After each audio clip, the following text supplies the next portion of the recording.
let me go back on the record. This is on the top of my page 3, State versus Vermont. It's 191872 CF 10A. I've got Ms.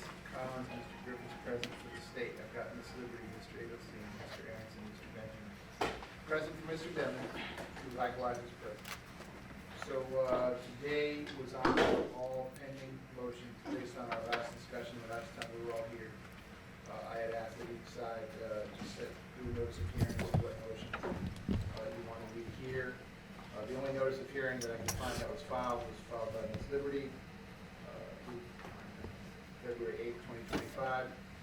It noticed 8 motions. Number 1, defendant's motion for order to show cause. The state of Florida's ongoing willful and flagrant violation. Court dated February 9, 2024. 2, motion in limine to exclude James Howard for irrelevant and immaterial detention communication calls. 3, motion in limine to exclude irrelevant and immaterial TikTok video of meat baby. 4, renewed motion to take deposition of Christine Bradley. 5, defendant's motion to strike from the alternative response to the state of Florida's motion to allow former testimony of Felicia Holmes. 6, motion for scheduling. 7, amended third motion to compel forensic images of proceedings following. And 8, motion to compel. So that's what I wanted to get done today. State, I'm being told that there's a medical issue with Ms. Buckley, is that correct? That's correct, Judge. Okay. She's unavailable. And what's your position as far as what you want me to do today? Judge, the other issue we have, and I wasn't present for the hearing Friday afternoon, but my understanding was the court set a a notice of hearing deadline for Friday 5 p.m. It was moved to Friday 9 p.m. because Ms. Liberty was stuck in court and needed time to prepare it. The notice was not actually filed until Saturday, so they failed to comply with the court's requirements. So at this point, the state's position is no notice of hearing was properly filed and there's nothing to be heard today. So you want me to do anything? This also in light of the fact that Ms. Buckley was not available. Defense, Ms. Liberty, what do you want me to do? The funny thing is, the great thing about those cameras in this room is everything gets recorded. I did say Friday at 9, and then I actually stepped back because I knew I was setting myself up for failure. And I said, well, I do it Saturday. Taylor then responds, oh, as long as we get it before the beginning of the next business day, which is Monday. So they've had it. Most of these motions, Judge, were filed for over a year. I will bring the court's attention, because last night in preparation of this, I know the last time we were before, they objected then about hearing motions because they were filed under the Tampering case. Yet they've filed several different motions saying it doesn't matter what case number are on the motions because these discovery is interchangeable. I'm quoting exactly the language from their own motion. So it's good for them when it's convenient, and now it's not convenient, so there's another excuse. It's been a year. Everything was properly noticed. I will also add, there's no written order setting a filing deadline or allowing them to file a response within a certain time frame. That was oral. So as we all know, oral orders don't count for anything. They need to be written. There was no written order. I did ask to extend it. We are ready to go forward. There are 2 state attorneys sitting over there. Understandable. One of them is missing. Mr. Griffiths, is there something funny? The lead attorney is missing. Ms. Liberty, you can direct your comments. Okay. All right. Y'all So have we're 5 ready. years to talk to each other about this. We're So ready you to just go talk. for a judge. Okay. Listen, State, I get what's going on. I'm not going to put anyone else gun here, but I read all this and I went through the entire court file in preparation for the hearing today. Most of these are fairly straightforward. Over your objection, I'm going to hear them, but if we get to some specific factual issue that you say only Ms. Buckley has the particular knowledge to address, you can certainly tell me that. But again, I find most of these to be very straightforward, and I think you probably would object to it. So that's over the state's objection. So, listen, let me just do them in the order that they're noticed. So number 1 is defendant's motion for order to show cause why the state of Florida should not be found in contempt for ongoing willful and flagrant violation of court order dated February 9, 2024. I did read the motion on all of these. I read all the motions. If there wasn't any authority cited therein, I did review that as well. Ms. Liberty, I went on CMS yesterday and I went on Odyssey. I can't find any court order dated February 9, 2024 nor any order that you reference on a motion for rehearing February 16th, 2024. So if someone could show me those two orders. The problem is, Judge, and I think I may have put it in that motion, that you see an order from the homicide. They take the appeal, and I believe it was late December. So then you see orders coming from the tampering case. So that might be where the confusion lies. Is there was two motions for rehearing. I filed the motions to compel. We came into court. The court had ordered that they comply with it. They filed a motion for rehearing. If you want, I can pull it up on the tampering case, because more than likely where it came from. Is that where it is? I mean, I can pull it up. Are you telling me it's not in 19.172 CFN? Yeah, and that's kind of why initially I had this filed under 2023, because it would be easier for the court to file. The state objected, wanted everything filed under 2019.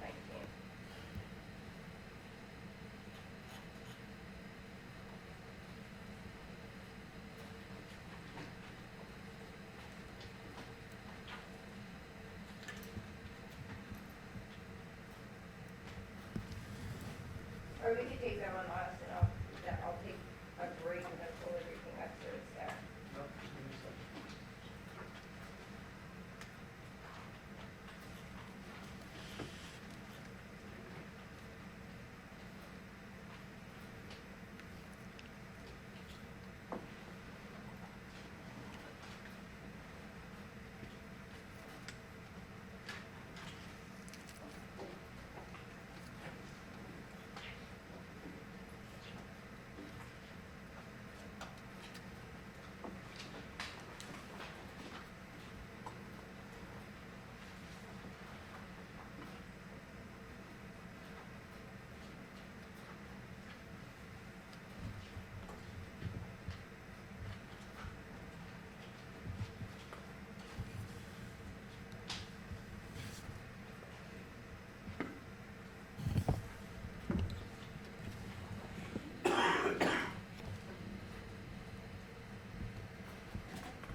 So I found the order. This is in case number 23-105946 NA.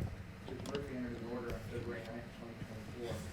It says this cause came before the court on the defendant's motion for compel discovery filed on February 6, 2024. When the state filed a response, the court held a hearing on February 9, which granted. Judge Murphy subsequently entered an order denying the state's motion for rehearing. That's on February 16, 2024. There's only one motion to compel from the defense filed on February 6, 2024. And I'm looking at it right now. I just read it. And I don't see any reference to the 4 items that you put in the present motion. Would you look and see if there was not another motion to compel possibly a day before? Well, I'm just looking at Judge Murphy's order. He said this order is related to the motion to compel discovery filed on February 6, 2024. So there's actually, That's the only motion to compel filed on February 6, 2024. so there should be 2 motions for rehearing, filed by the state, going to 2 separate orders, and then the judge denied both of those 2 separate orders. So there was 2 motions to compel, and I believe in the one motion to compel, it was going directly to the information regarding, certain emails. Well, did Judge Murphy enter an order on that? Yes. So if you want to pass, I'll pull it all up so we can read it and make it a little bit more easy. I'll pull it up on break so you can just go along it quickly. But there were 2 motions to compel, and there were 2 motions for rehearing. Was there 2 original orders? There should be 2 orders. Okay, so we'll pass on that. So the next one would be James Howard's phone calls. Yeah, number 2 is defendant Jamel Demon's motion in limine to exclude James Howard's irrelevant and immaterial detention communications. So you're talking about, this is a motion in limine for trial. And I read the motion. Anything else you want to tell me in support of your motion? This judge, it was close to, I want to say 84 hours worth of phone calls that were given to us that December. We were set for trial. I was always of the position it was given to us that late in the game in order to make it continue it. Nonetheless, I had a group of students go through those phone calls along with myself and the investigator. When you look at the police report that was authored by Garrett Steele, it starts referencing a investigation that's being done by Danny Polo into this James Howard, and I believe the Alwood game. He, for some reason, then references James Howard in this police report, saying he was listening to phone calls by James Howard, and then he hears James Howard telling somebody on the phone call that he has to do something from Melly that day. We had the opportunity to depose Detective Polo as well. I asked him this very question. I told him over 80 hours worth of phone calls. There was one phone call, and that one phone call in this batch of phone calls tells us nothing other than him saying, oh, I have to talk to Melly today. Not I have to do something for him, not I gotta call people for him, nothing at all. During the deposition of Detective Polo, when I started questioning him, hey, I went through all these phone calls, could you please direct me to what phone call I should be looking at? What batch of phone calls? He then tells me, it's not this batch of phone calls. It's a batch of phone calls that would go back to 2020 and 2021. We are dealing with the tampering, I believe we're spanning from April of 2023 until August of 2023, somewhere in that time frame. Detective Polo, in his own words, was the only time that he has heard James Howard talking about Melly, would have predated the incident, i.e. 2020, 2021. Nonetheless, those phone calls are not in this 84 hours of phone calls. Dave, can you respond? Judge, before we proceed on that, there is still the outstanding issue of whether Mr. Demon still wants this liberty representing him. The state has raised the issue of the conflict of interest. The court has pointed that out.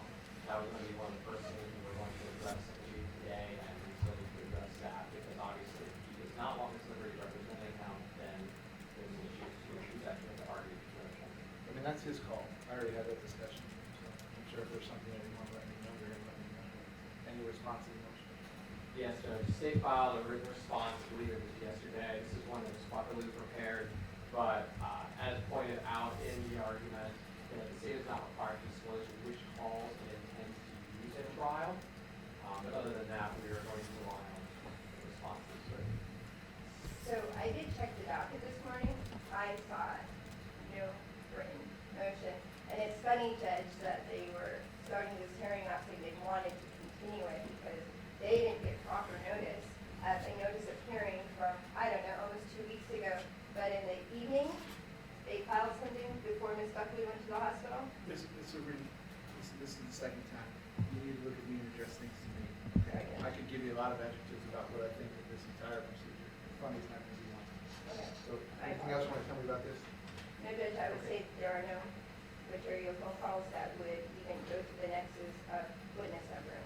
Okay, so, this is one, and I'll enter the appropriate order to be denied without prejudice. I have no idea of what is or what is not going to be relevant. And without hearing the evidence at trial, there's no way that I could. I can't make the state try their case in vacuum. But there's, without prejudice, you can certainly raise the issue if the state tries to introduce any of these phone calls at trial. Give the appropriate objection, and I'll give you the appropriate ruling. But in a vacuum, having never heard any of these calls, I have no idea what the calls are, nor do I have any idea what the evidence is going to be at the trial. So that one's going to be denied without prejudice. So, Judge, I had for the state of the court client emailed and asked your chambers how you wanted to proceed with some of these videos. So the next one would be a TikTok video. We can show it, or I can give it to chambers. That's what I didn't know, so I couldn't have asked. We usually have provided it, and then you watched it. Well, listen, I'll let you argue what you want, and I'll let the state respond if they want, but for all of these, it would be the same thing. I don't know what the evidence is going to be at the trial. There's actually already been a trial, and the evidence may be the same as the first trial, or it may be completely different. I have no idea. But I can't make a decision now without there being one witness, without being one piece of evidence, without hearing the answer of one question in anyone's testimony. You may be right. These things may be not relevant. And the state may not even try to introduce them, but I can't give you a pretrial ruling, again, in a vacuum when I haven't heard it yet. So how would you, I'm just curious, how should we proceed? Because we have to do the pre-trial motions. We are seeking for pre-trial rulings to keep out certain evidence that's not relevant. So the next one on here would be a TikTok video, period. We're dealing with, i.e. homicide.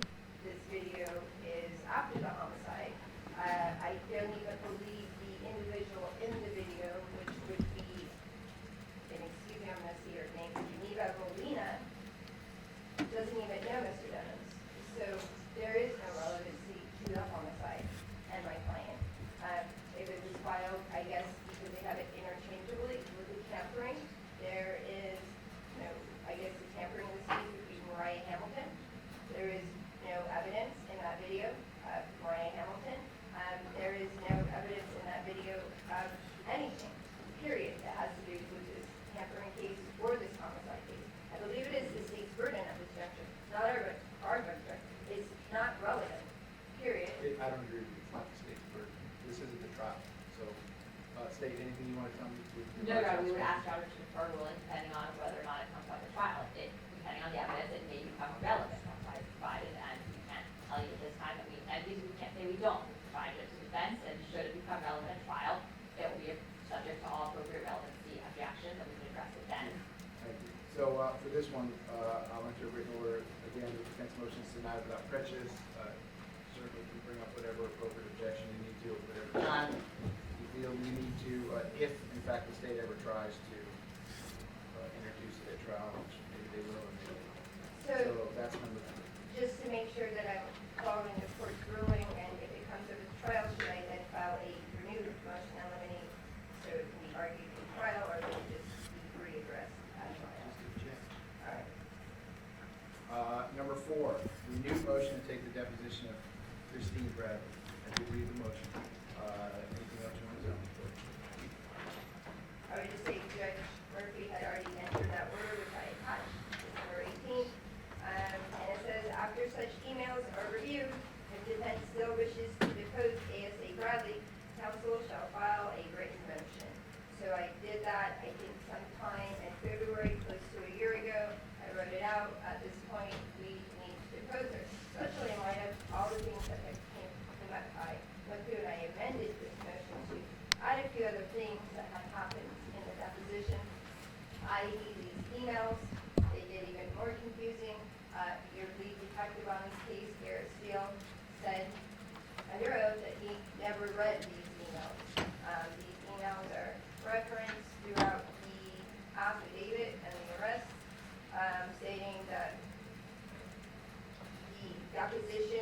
email proof there was an official proceeding that Mariah Hamilton did not go to.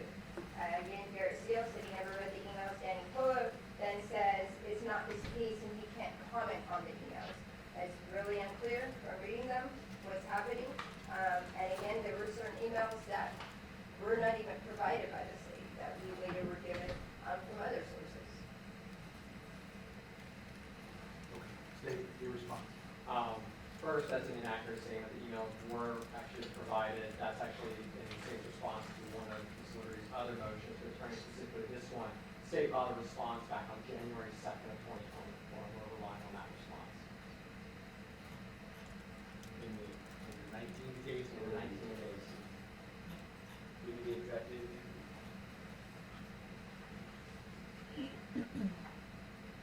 Copies furnished January 2nd, 2024.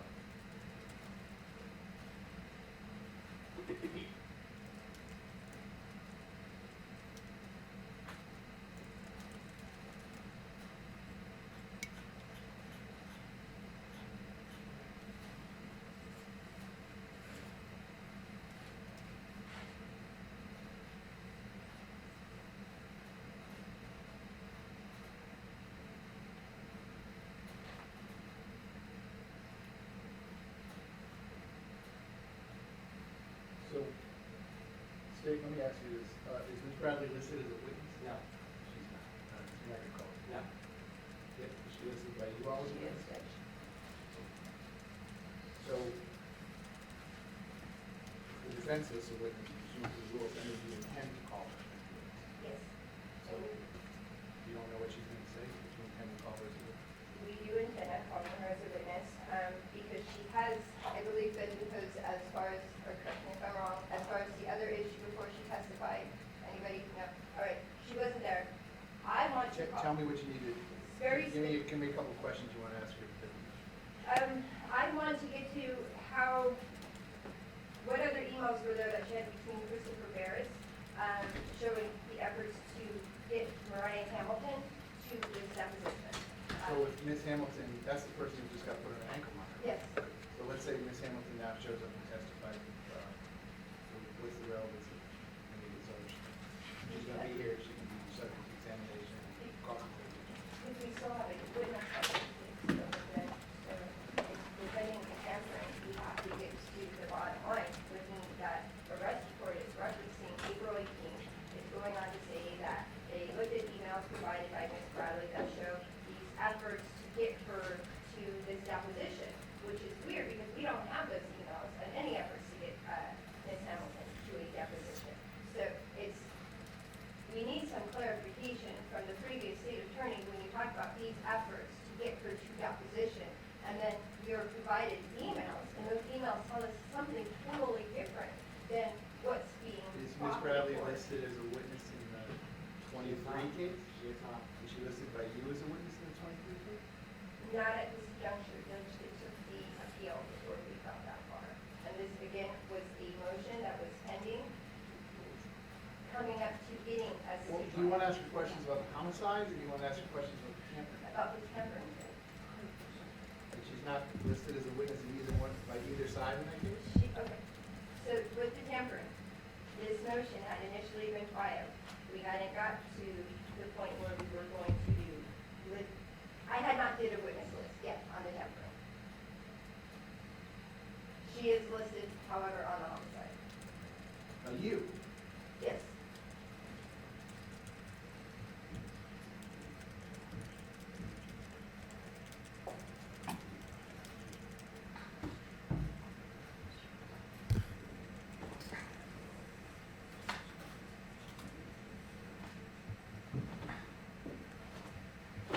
So Judge, the rules provide I can take depositions of anybody with relevant information, which Ms. Bradley is, whether she's yeah, listed I agree. So or not what do you listed. need?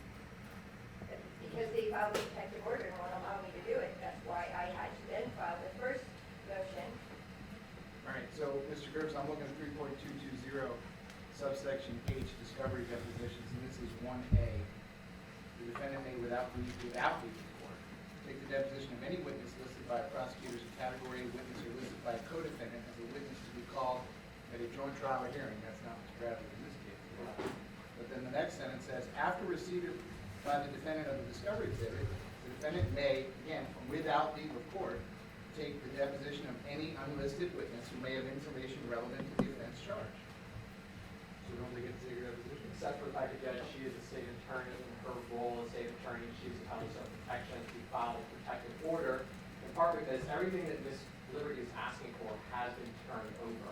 Emails, whatever else that she's been looking for, has been turned over, I believe actually several times by Ms. Buckaloo, again, which is one of the issues going forward today, not having her here, but she was the one providing copies of everything.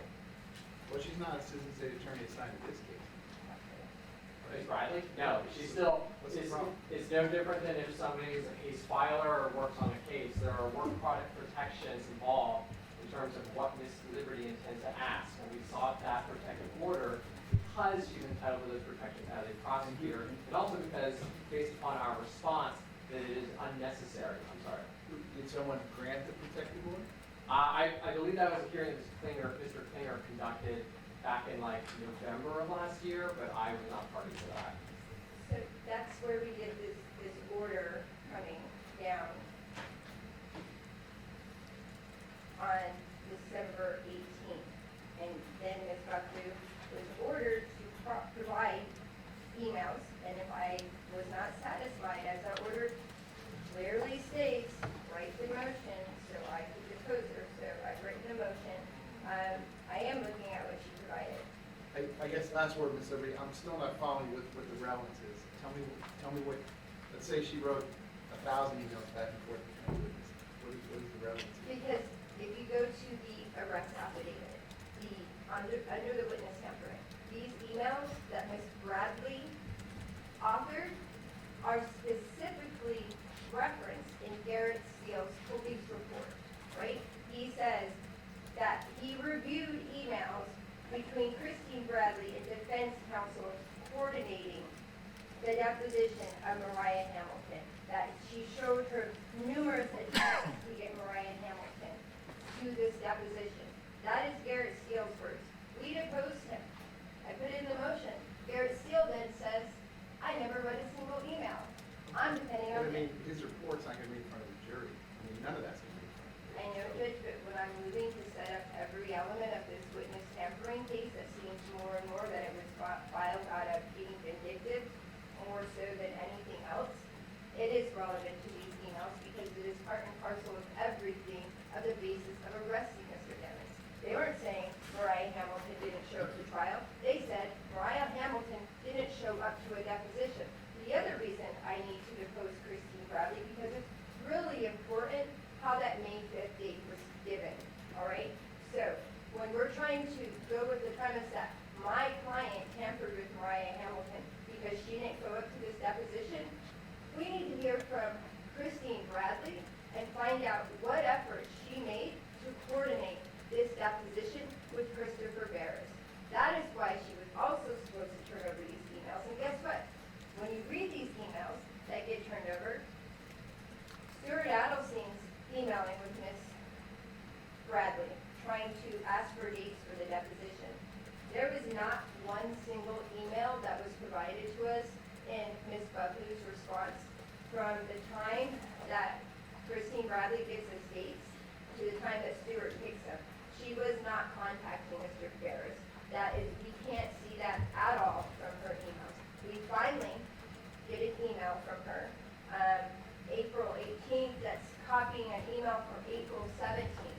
That appears to be the first email that she sent to Christopher Barris about this deposition. So for the state to not coordinate a deposition with a witness and then to cover up their negligence, turn around and file a criminal charge against the defendant, when in reality, if we got her up there, we would hear from Ms. Bradley that she never properly coordinated this deposition, that she never told Christopher Barris, and all the months leading up to us trying to schedule this, Mr. Barris, from these emails, was never contacted. And that's what we need to depose her about, the efforts that were made from her. There is an email in here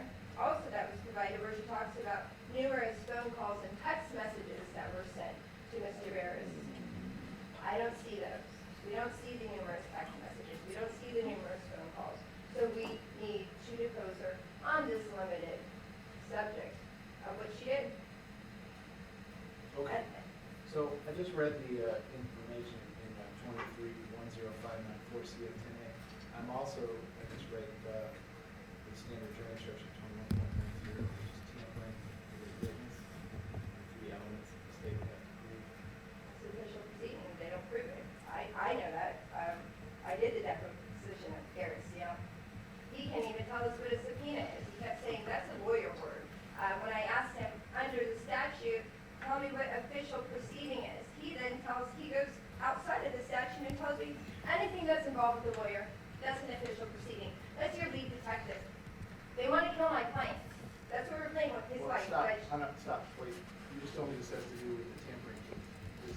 No one's getting the death penalty for the tampering case. Yeah, but they want Ms. like, Bradley's testimony in the murder case is wholly irrelevant. So they want let's like go back. Are prison. we talking about the tampering case or are we talking about the We are talking homicide about the case? tampering, but they're also intermingled with each other. So it's life in prison. for Okay, the I got it. tampering. Respectfully, over the defense objection, the renewed motion to take the deposition of Christian Travis and deny it. So I'll entertain the appropriate written order. I don't find that her testimony would be relevant in any way, shape, or form. It's not relevant in a homicide case, nor do I find that it's necessary under what's been followed in the tampering case, information or what's required for improvement pursuant to the jury instructions. But you're telling me you listed her as a witness, that means you have a good faith belief that you're gonna call her as a witness, so you can call her as a witness. Ask whatever questions you want from the jury under oath, but that one's gonna be denied. Next, number 5 is defendant's motion to strike. Judge, can I just ask for a finding of fact when you write that over, please? Everything that's stated on the record. All right. Defendant's motion to strike and or in the alternative response to the state of Florida's motion to allow former testimony of Felicia Holmes. So this kind of mirrors the same as 2 or 3. I mean, I have no idea if Felicia Holmes is going to, she testified at the first She trial, testified right? in the previous trial, Judge. We actually started to address this motion at the previous hearing on Judge Murphy. Ms. Allenstein actually put a stop to it because he brought up the issue that the court has brought up, which is until she actually takes the stand, we're not, outside the presence of the jury, we're not actually going to know what she's going to do. She has filed through her attorney a notice of her right to invoke her Fifth Amendment privilege. And I believe when she was in court, she was either going to say she was going to invoke her Fifth or say that she didn't remember. But I think what's going to end up happening, as Mr. Adelstein suggested at the previous hearing, once we get to her as a witness at the trial, she'll be brought in outside the presence of the jury, and then we'll have to conduct the inquiry. So you want me to defer on this until we have a proffer from her? And Correct. Okay. Is there anything else you want to tell me about your motion to strike, or in the alternative, you want me to consider it as a response? I wouldn't If the consider, state does at some point ask to allow her former testimony, which I guess you're not asking at this point. We can obviously anticipate her invoking or saying she has no memory, but until it actually happens, I mean, she might not show up, which is another issue, which we might then sought to see. she's on a bracelet, but she'll show up or they'll have her arrested. Okay.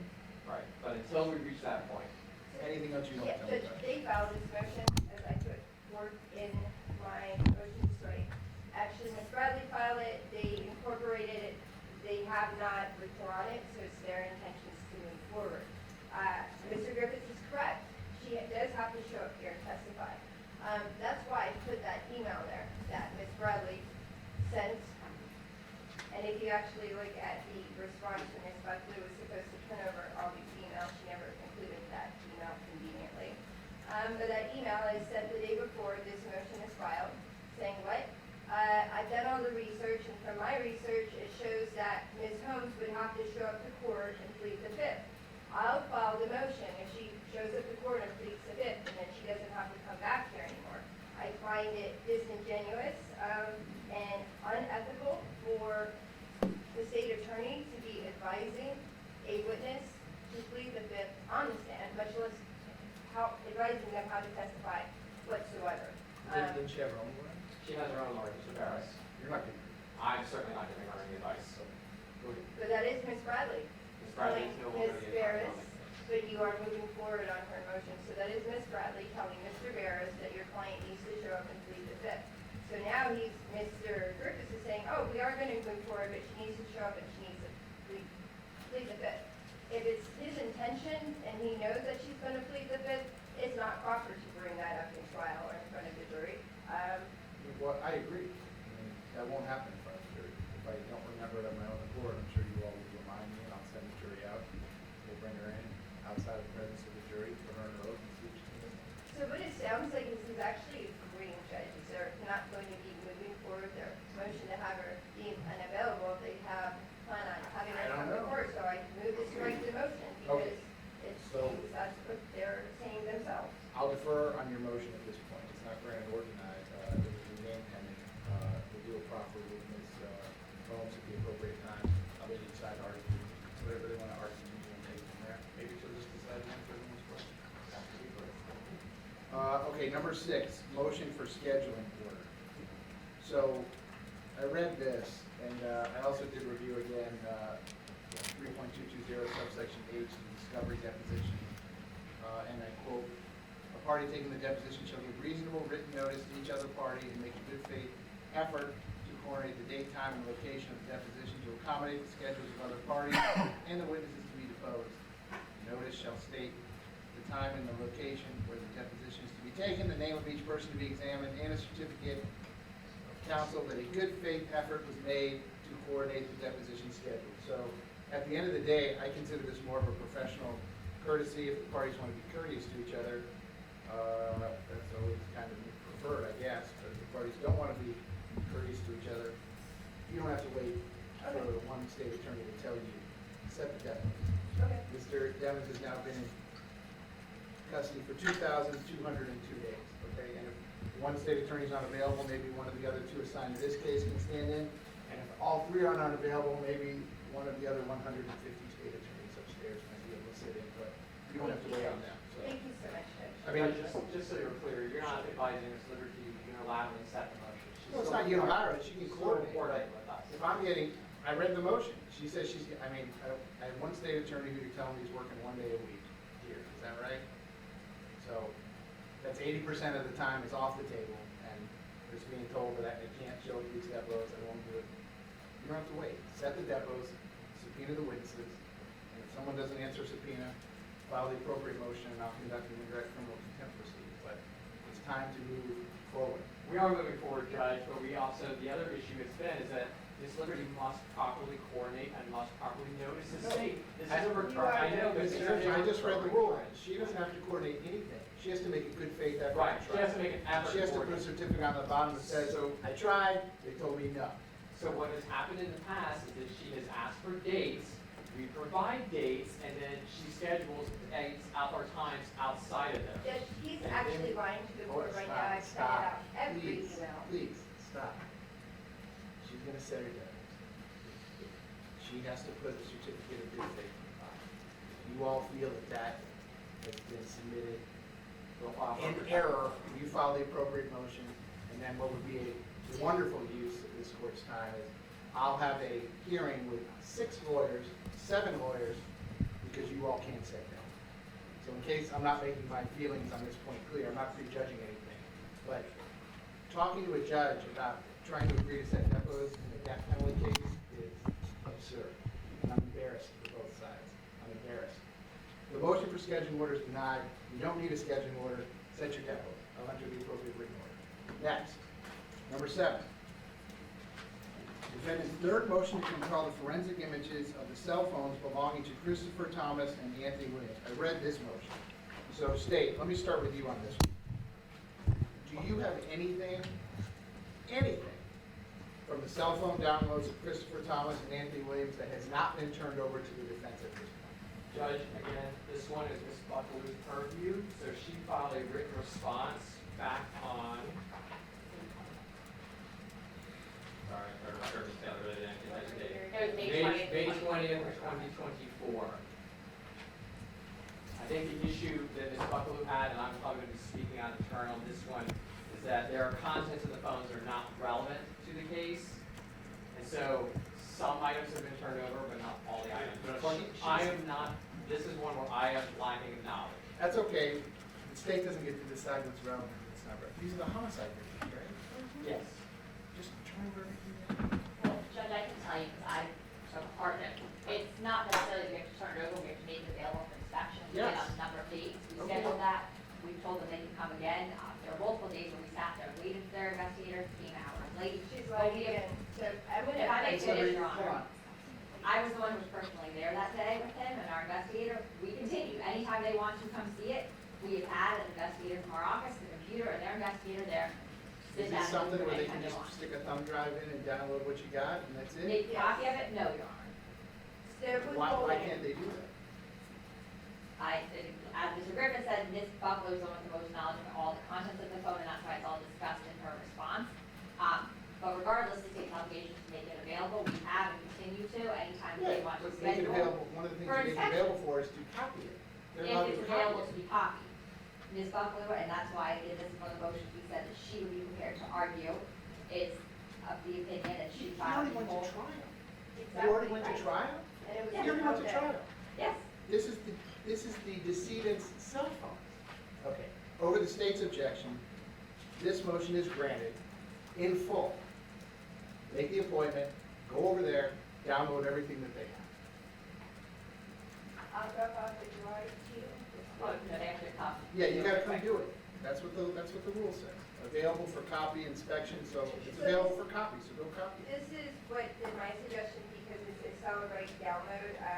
If they wanted to copy it, now I can have my expert come and do an actual rip of the phone then. Can't you And they just can run copy- it down to can't you digital just- forensics. Just copy what you have? Yeah. Don't you all have it down? Right, their expert can do that, but if, as she's suggesting, she wants her expert, we can absolutely do it regularly, where they set up an appointment with BSO Digital Forensics, and they do a download with them, their Or they process can too. give me their download. I don't understand where I, for the now, the first time have to go to their office to give me download. I've never.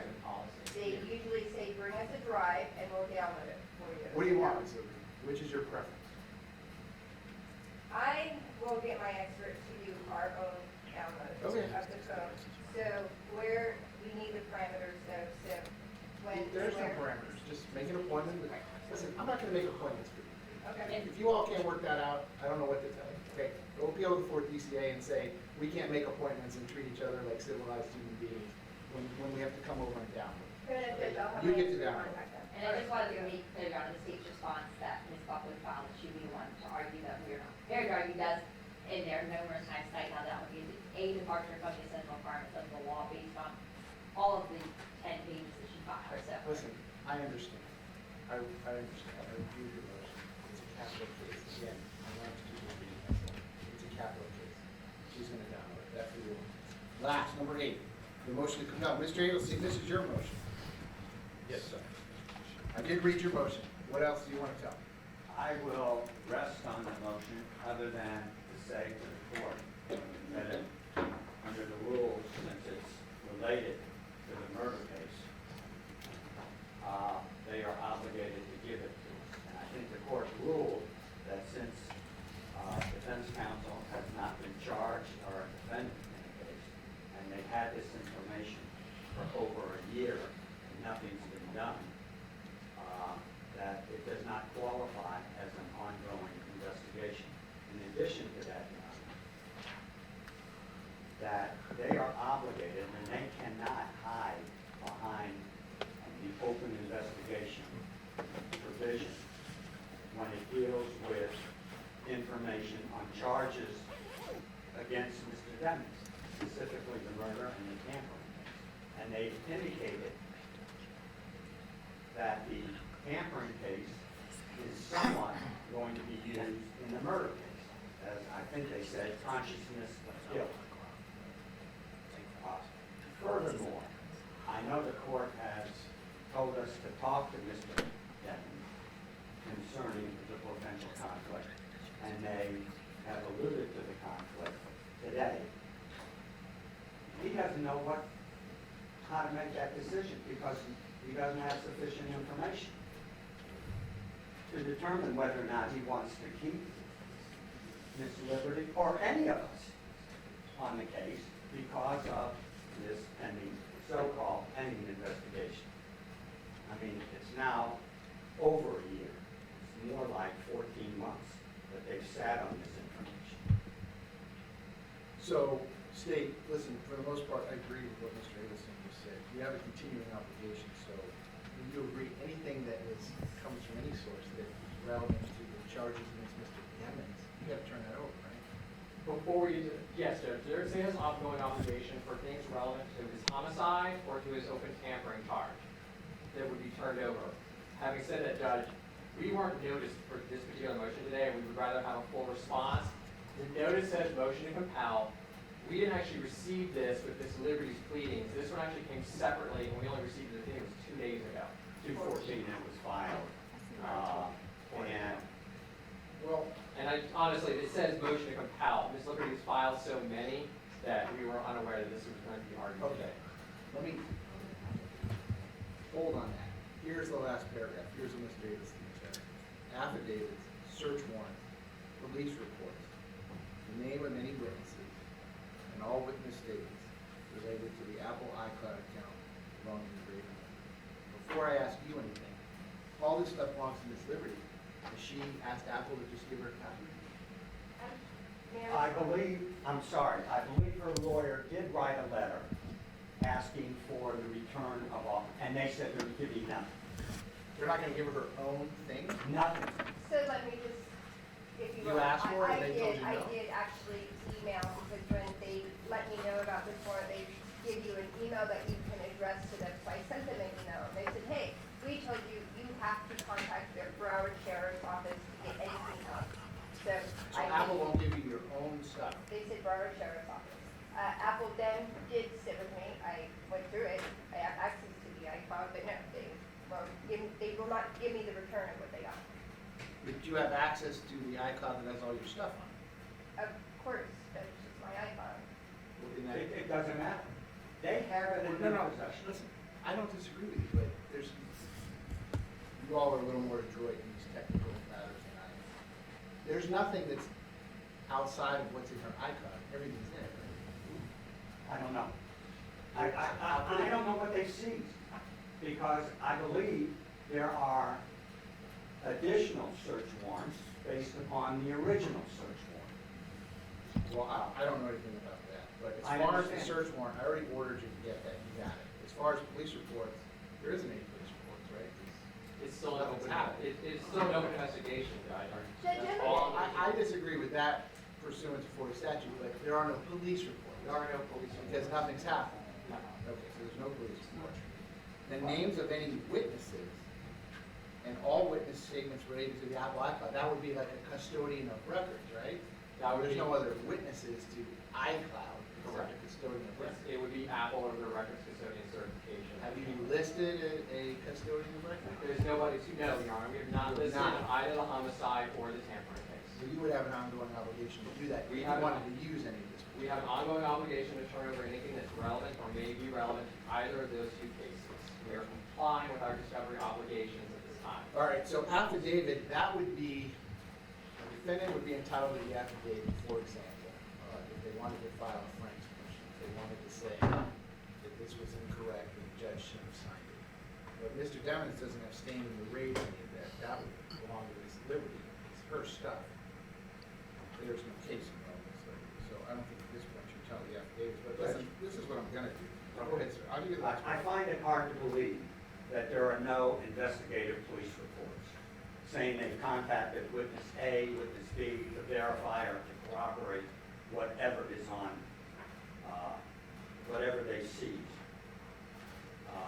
pursuant to their original search warrant. I find that hard to believe that in a year, they come in here and file a motion indicating that Miss Liberty must get off the case because of the conflict.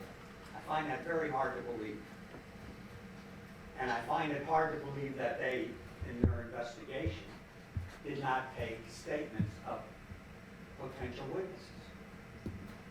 And they say it's interrelated to the murder and tampering case. So Well, I mean, listen, they're under continuing obligation, okay?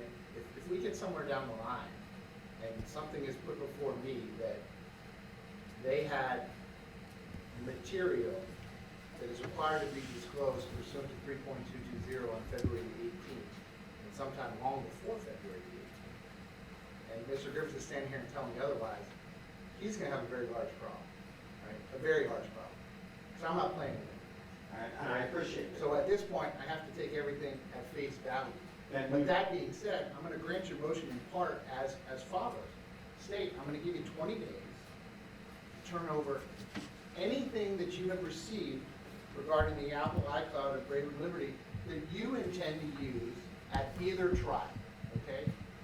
And make it as detailed as you can, because if we get forward to the point of a trial, and they stand up and say, Judge, they didn't disclose this, and now they're trying to use it, you will not be using it. It will be barred as evidence at trial, okay? So that's 20 days to turn over anything in the Apple iCloud, download, that you expect to use at trial in either case, in Mr. Demon's case. All right, and I'm basically ordering you to comply with the rules, which you already should be complying with, so. With that, It's otherwise, the defendant's motion otherwise respectfully is denied for the reasons that I stated on the record. At this point, there being no arrest and no charges and no case, I don't believe that there are any police reports. I don't believe she's entitled to the affidavit, and outside of records custodian, I don't believe that there's any witnesses or witness statements. But again, if that turns out to be something different somewhere down the line, I'll address that as what about the affidavits? I don't think you're entitled to. If it's not a pending open investigation, and they're alleging certain things that supposedly deal with the tampering and/or the murder case, then we're entitled to that. Well, he has to turn that over, Okay? whether it's in the affidavit or not, whatever it is. He has to, as it relates to Mr. Demons, he has to turn it over. As if it only solely relates, if Miss Liberty, if they're, I have no idea. If they say Miss Liberty went and did X, Y, Z with witness A, I don't know how that wouldn't be considered as relevant to the case. If they want to introduce that in the trial, then they're gonna have to turn it over within 20 days. So I think you're gonna have your answer We'll see. in 20 days. We'll see what the response is, and I'm sure we'll be. So let me go back around to number one. Miss Liberty, take your time. I needed the motion to compel that was related to the order that you're now seeking to enforce.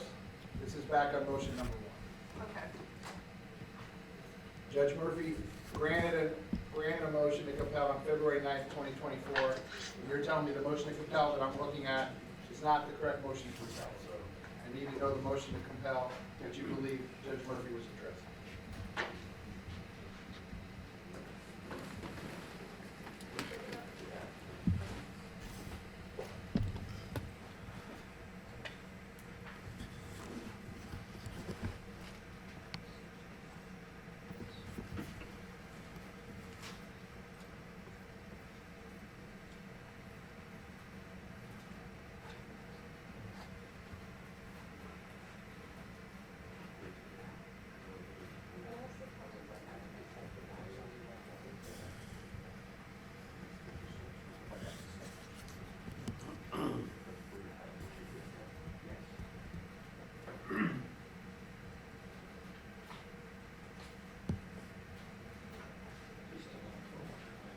She's still looking.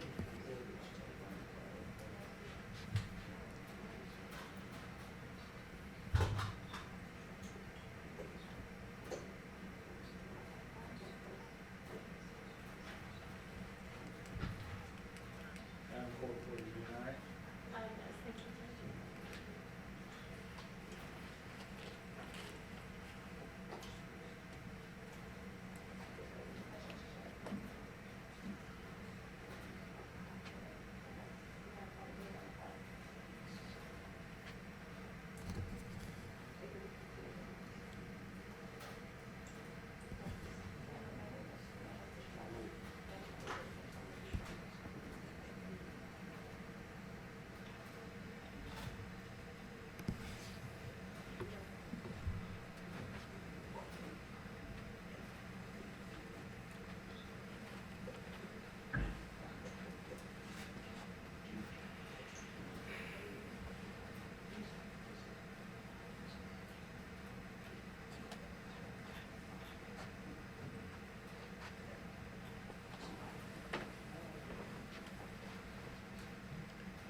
So docket entry 71 and 70, Judge.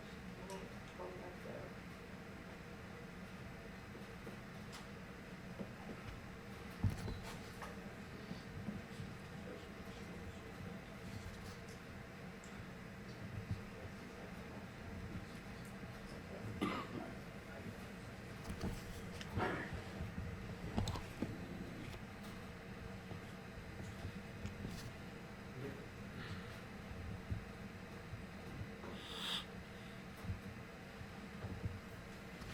Judge, the filing number of the motion, In which case number? 23. In the 23 case number. What docket entry? So 70 and 71 would be the orders, those docket entries, and then I'll give you the filing numbers. What is the date? February 9th. Judge Murphy signed an order 2 orders. February the 7th. Yes, he did.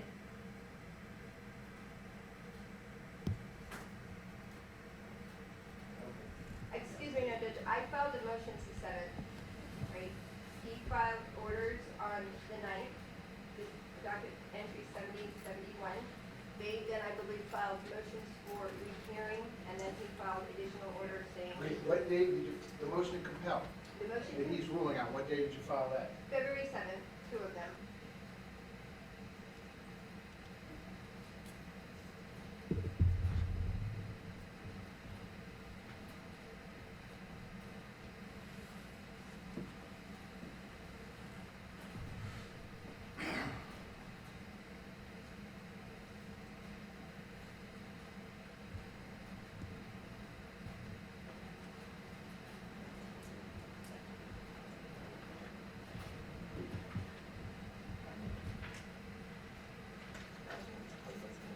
So they filed their motions for hearing on February 13th, that's what it is.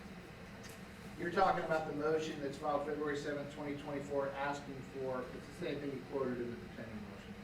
Proof of all efforts made by law enforcement to serve Mariah Hamilton. And then number 2, email dated April 18, 2023. And then number 3, any and all emails between the state attorney's office and Christopher Barris to arrange Mariah Hamilton's appearance at deposition, correct? Yes, Judge. Okay. And you're telling me the state has not complied with this order, they have not disclosed those items to you? No, they did comply, they gave the, no, I'm sorry, I didn't ever get the 218, I didn't ever get that clarified until we did the deposition at Garrett Steele, and he brought them. The subpoenas, I had got an outdated subpoena, which looked to me to be an out-of-country warrant that was good for 90 days, that was issued sometime in 2020. I was looking for something that would have put her on notice of Mr. Demon's trial date that we had already conducted and/or any depositions. I had asked for any attempts to locate her. I had reason to believe Miss Hamilton had actually graduated from college and walked across the stage, yet they can't find her. So I was just asking for whatever efforts were put there. They moved for a rehearing, that was also denied almost a year later. If they don't have the items, as I put in my motion, file a response that we don't have these items in our possession or they don't exist.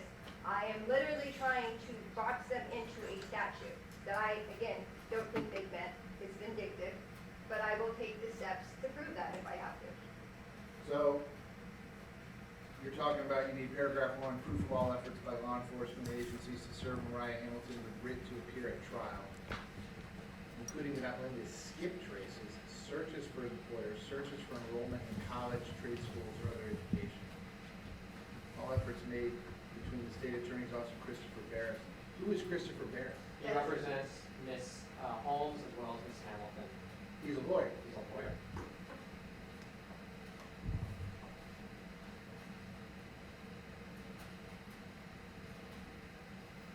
Okay, well, regardless of what I think of this motion, Judge Murphy granted it, so I'll have to turn this into. Judge, we have, and the state also filed a response on February 9th, 2025. I don't know if the court received it.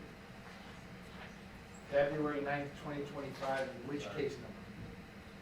It was filed yesterday. It was filed yesterday, I'm sorry, the date on the notice says February 9th. It was filed yesterday. Filed on case number 191872 CFNA.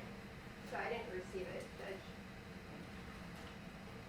It's a matter, I was up this Yeah, I haven't morning seen it either. checking my emails. So you want me to pause on this one, since all these filings are just coming in, and in the interim, maybe you all can kind of resolve this between yourselves, this doesn't seem very complicated. Yeah, because it's not. Okay.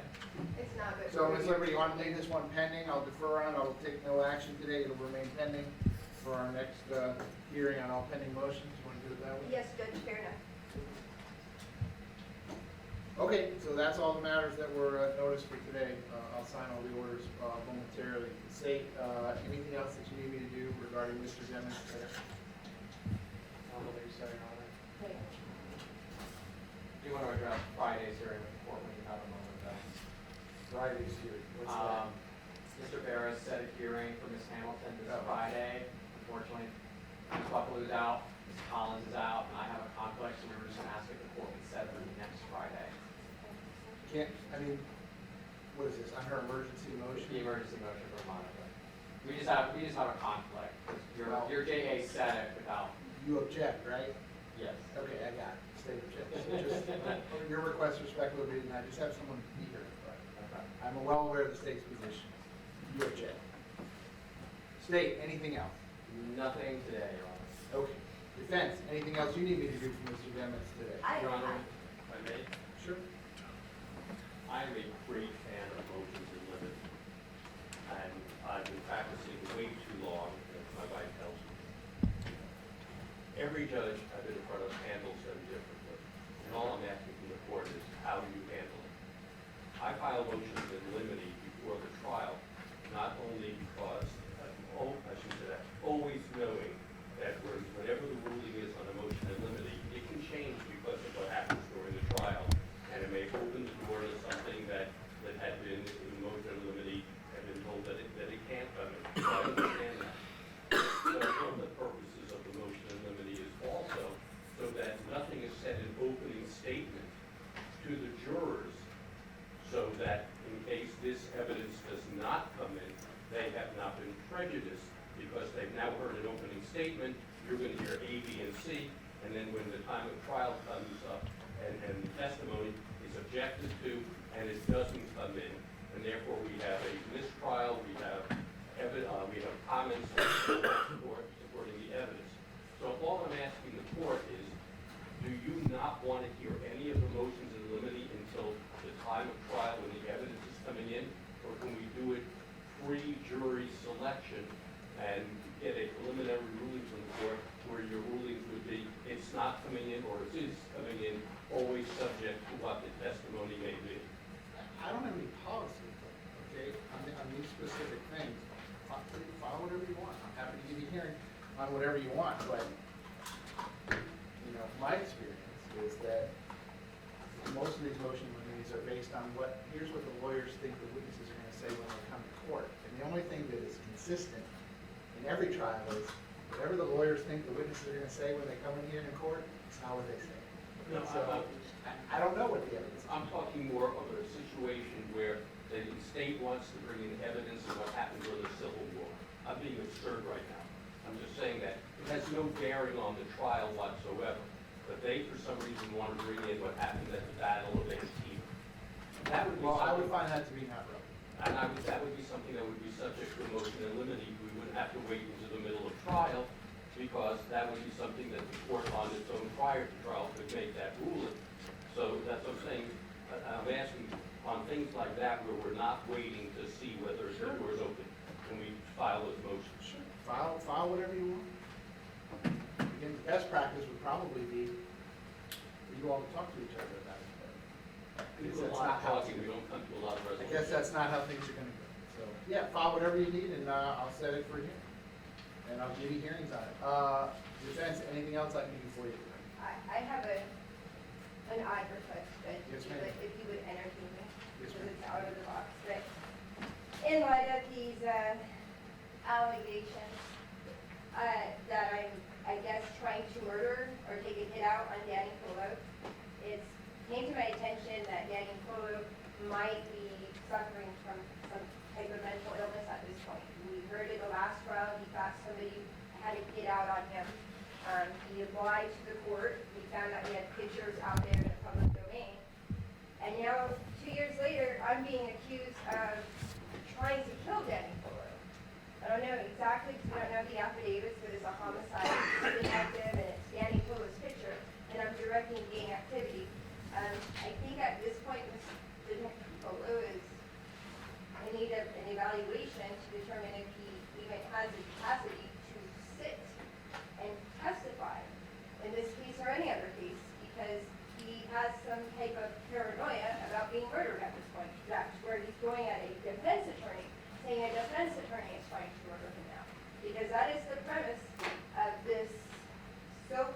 investigation is I'm trying to kill Danny Coleman. That's the witness that they're saying I'm tampering with because he was impeached, not once, but twice. Okay, and the request is, Is that he undergoes a psych evaluation before he's allowed to testify further in this case. I think, because I don't entertain or tenants motions, but I think you're talking about challenging the competency of the witness, correct? Oh, yes. Okay, so I think if you have that concern, I guess you need to file the appropriate written motion regarding the competency of the witness, and then I will give you the. Thank you, Judge. Okay, anything else? One ancillary matter. Your Yes. Honor. Ms. Buckaloo is requesting, the court previously entered an order about including these cases being heard on Zoom. Ms. Buckaloo is asking if you would expand that order a little to allow her only to appear on Zoom. I would be happy to allow all the lawyers to appear on Zoom, but based on what happened, which is what caused me to enter that order. What, I think what. I would need to know, because She all of wants your for names Friday. are out there in the public domain. She's just asking for Friday for the hearing of Mr. Barris as to Sure. that Mariah Hamilton motion. But even going forward, the court can limit people who come in, and only just allow her in, forbid everybody Oh, else from coming in. I completely agree with you, but based on the creative nature of the viewing public out there, if I get 7 or 8 or 9 people that all sign in on the same name, then I'm not quite sure how you want me to handle it. Well, we can verify which account Ms. Buckaloo actually is, if that's the case. I'm happy to have all the lawyers accounts. Thank you. Supreme Court says I'm supposed to do that. I entered the order that I entered because for the reasons that I put in the order. No, I It's won't. the only case I've ever had to do with it. Right, which is the only, and it's the only reason we're asking now. We were fine appearing in Okay. person, but obviously with No problem. her ongoing issues. Maybe off the record, like if the parties want to talk to each other and agree to each other on some code names that you want to use, and only you all will know them. Then I'll let those names in to the Zoom meeting, and that'll be it.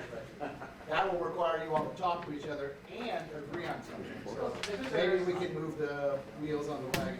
As Mr. Erickson said, there's a lot of talking, there's just not a lot of agreeing. Okay, understood. All right, so Mr. Demings will remain set for trial, September the 10th at 9 o'clock. It sounds like I will see all of you next Friday, or a couple Fridays down the line, March 7th. Or is it next Friday or this Friday? This Friday is This Friday, Mr. regarding Ms. Hamilton's motion. Do you all want me to set, let me ask you first, do you want me to set another hearing for all pending motions at some point? The ones that we have, we're not prepared to go forward on at this time, so no. There's nothing else you need me to do? No. Ms. Liberty or anyone else on behalf of the defense, besides the one that I'm holding in abeyance right now that I'll have to set at some point, you want me to give you a date to hear that and any other motions that I can hear at that time? Let's just take a date, and if we need to cancel it, we can cancel it, but I'd rather have a date than not have a date. Everybody's giving me dirty looks. How about Tuesday, April 1st? Tuesday, April 1st.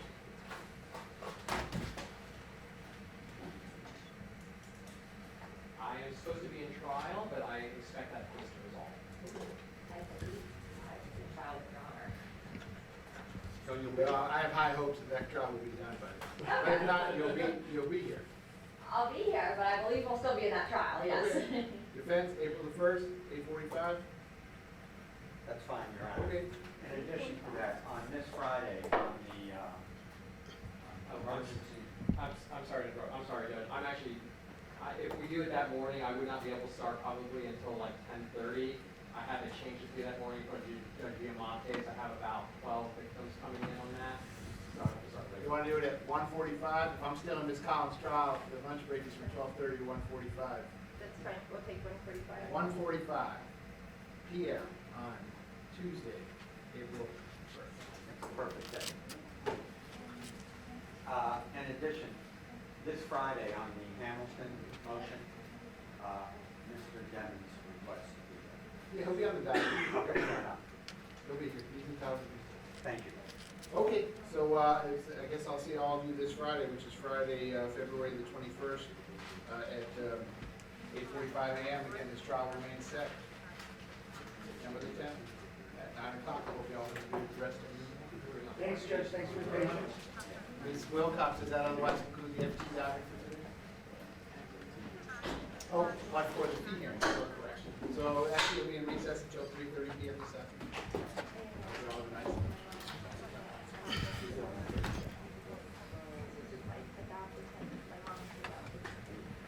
Madam Court Reporter, I do not need a court reporter.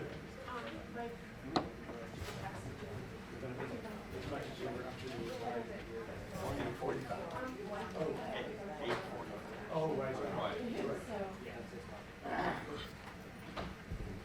And Gary, it's all, it just fees this afternoon. Oh, no. Okay, Judge, that's fine. Just money.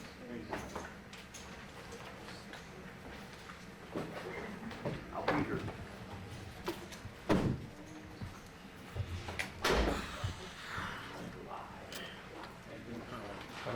Good thing.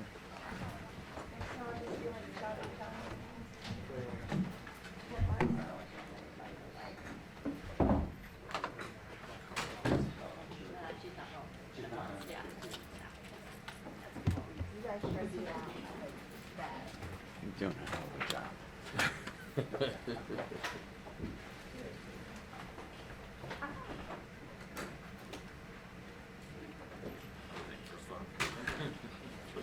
Go for it.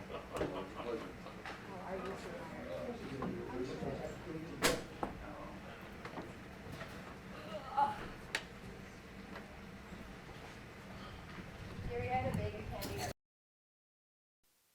This is on the top and bottom, my page 4. This is State of Florida versus Jamel Demons, 19-1872 CF10A and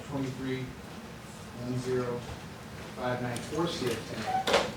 We've got Ms. Collins, Mr. Griffiths, Mr. Silvershine present for the state. I've got Facility, Mr. Eggleston, Mr. Benjamin, present in person. Mr. Devonshire likewise is present, and we're endeavoring to get Mr. Aronson on Zoom and or on the speaker. So let me put a couple things on the record before we get going, and then I'll tell you how we're going to proceed in preparation for the hearing today, which is on the defendant's second motion for pretrial release following mistrial. I did review the following. There was an original motion for bond filed on behalf of the defendant May 30th, 2019. It doesn't appear that it was ever heard whether any order was ever entered. There was subsequently a emergency motion for release for medical care, electronically filed April 3rd, 2020, and a supplemental emergency motion for release for medical care filed April 6th, 2020, and that was denied by a previous judge on April the 11th of 2020. There was subsequently the defendant's motion for furlough for medical/dental care on August 23rd, 2022. That was subsequently denied by a prior judge August 30th, 2022. There was To clarify with that last order, that wasn't actually asking for a bond. Can I continue? Yes, there's Okay, thank you. Next was a motion to set bond Arthur hearing. That was electronically filed August 15th, 2023, and that was denied by Judge Murphy's order on September 22nd, 2023.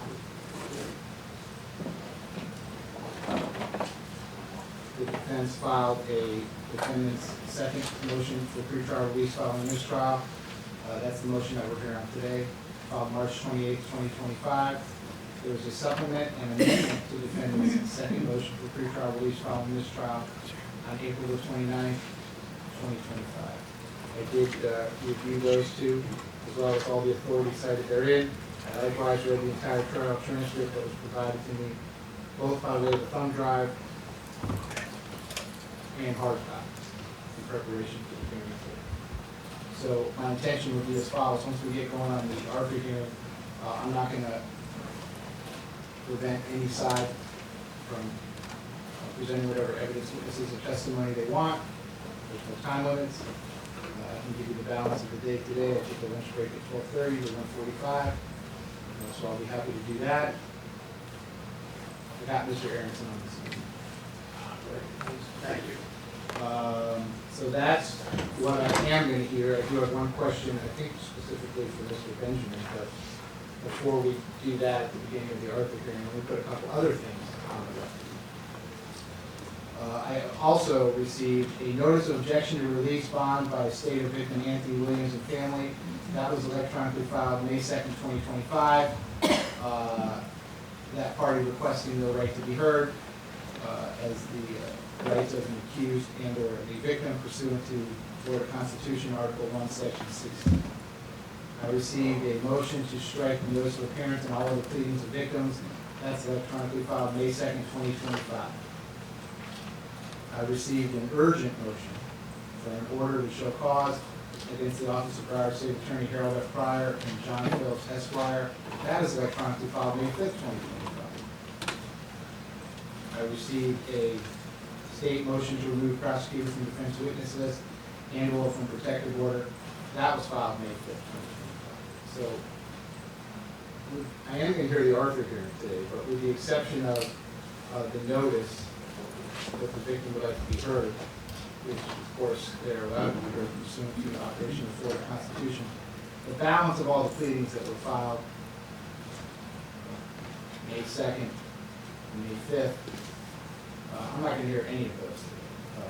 I'll give you a future hearing date at the end of the hearing today, but that's simply not how I do things. And just because parties choose to file something 48 hours before a court hearing, 24 hours before a court hearing, 12 hours before a court hearing, I prepared for this hearing last week.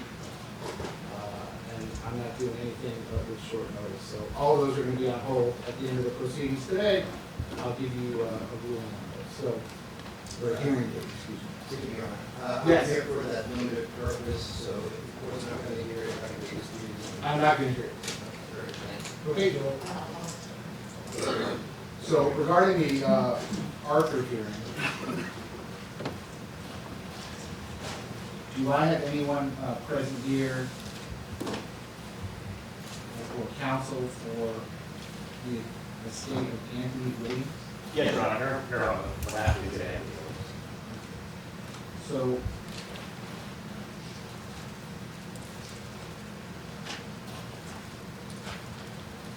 Mr. Papero? Yes, Your Honor. Okay.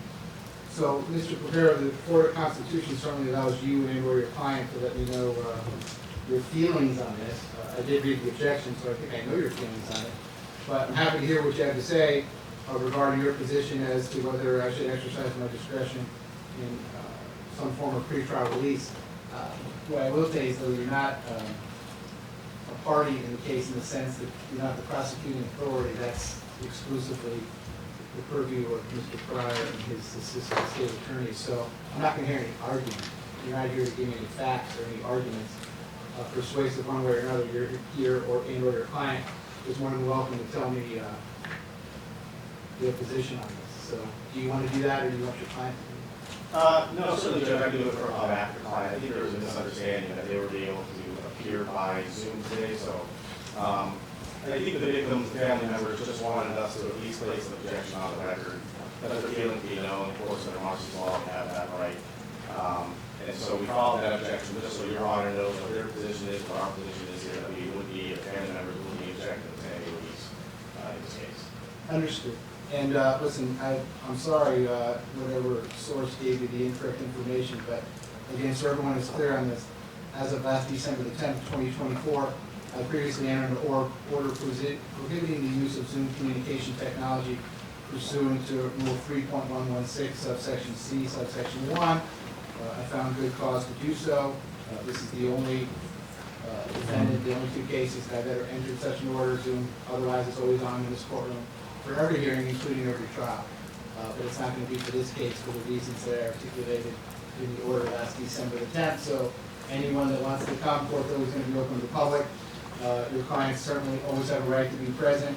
And when we arrive at one of the proceedings, it's listed in Article 1, Section 16, pursuant to subsection D, subsection 6, subsection B. I'll be more than happy to Thank you. their position is otherwise duly noted. Okay? May I just ask the board one question? Sure. The plea was filed by the victim's lawyer includes pages and pages and pages of alleged facts. I know Your Honor just said you're not going to hear any of those matters, but now it's filed in the court file, and Ms. Liberty filed a motion to strike it because I don't believe the case law supports this gentleman's ability to offer or argue any of the facts of the case. You know, I agree. I'm not considering it for the purposes of that. Would you consider Ms. Liberty's motion to strike all that stuff pursuant to the case law?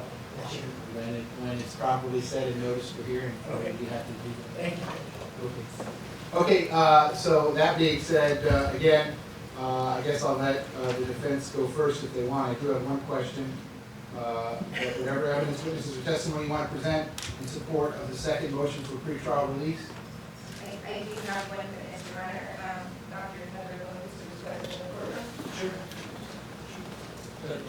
Before she takes us in, 2 things. One, we're asking to revoke the rule sequestration, and 2, we're going to be objecting to Dr. Wolf's testimony, just because she was noticed in the state less than 36 hours ago. She's going to be testifying as an expert. We don't know what documents we should rely upon. We don't know what materials she was given to review. We could provide no reports, nor do we know the substance of her testimony. So When was she listed as a witness? she was listed, I believe, Friday evening after he had hired her. She said he wants to take a 10-minute break when he talked to her. There was no report. She was prepared. listed. Stop. You listed her Friday afternoon. I believe so. Okay. Your Honor, I can tell you court file came in and it's on us, it's on Sunday evening. So you don't want her testimony to be considered today in the argument? We're fine bifurcating once we, have enough time to know what she testified to, know what she lied about, have time to look into that. But today, with, Mr. Griffith said less than 36 hours, we're not at all prepared to have an answer. Is she in fact testifying as an expert? She's testifying as to basically the second portion of my motion, going to the appropriateness of the bond. So I am tendering her up there. She did sit with them. She has information to provide to the court. She interviewed your client? Yes, She's regarding. going to testify about that? Yes, Judge. And just so you understand, the e-filing from the court, the clerk's portal came in at 10:31 PM on 5/4, which is Sunday evening. Okay, so the state's objection is sustained. She's going to testify today. You haven't even complied with the rule? You haven't even complied with the rule? Judge, we can take a short break, and they could basically. I already ruled this open. Okay. I'm not asking for your suggestion. So go ahead, you may call your next witness. That was the only witness that we had. Okay, so is there any evidence, witnesses, or testimony, or is it just going to be your argument? Then it would just be our argument. Judge. Okay. So, Mr. Benjamin, I do have one question. Yes, sir. I read your supplement. I certainly understand the position you're taking that the exclusionary rule would apply to the portions of the previous trial that subsequently Judge Murphy has found with evidence introduced in that trial that was obtained in violation of the And Constitution. So, suppressed. your position is that the exclusionary rule applies in a pretrial release or a bond? I wouldn't call it an exclusionary rule. Well, that's what you're asking, right? I'm saying it should not be considered by the court, because the court, the law of this case is, it was suppressed, and it cannot be used by the state in any way. Because I noticed Including a bond. you didn't cite any authority for that position. Well, It's there's not no read your authority argument. that says that it isn't.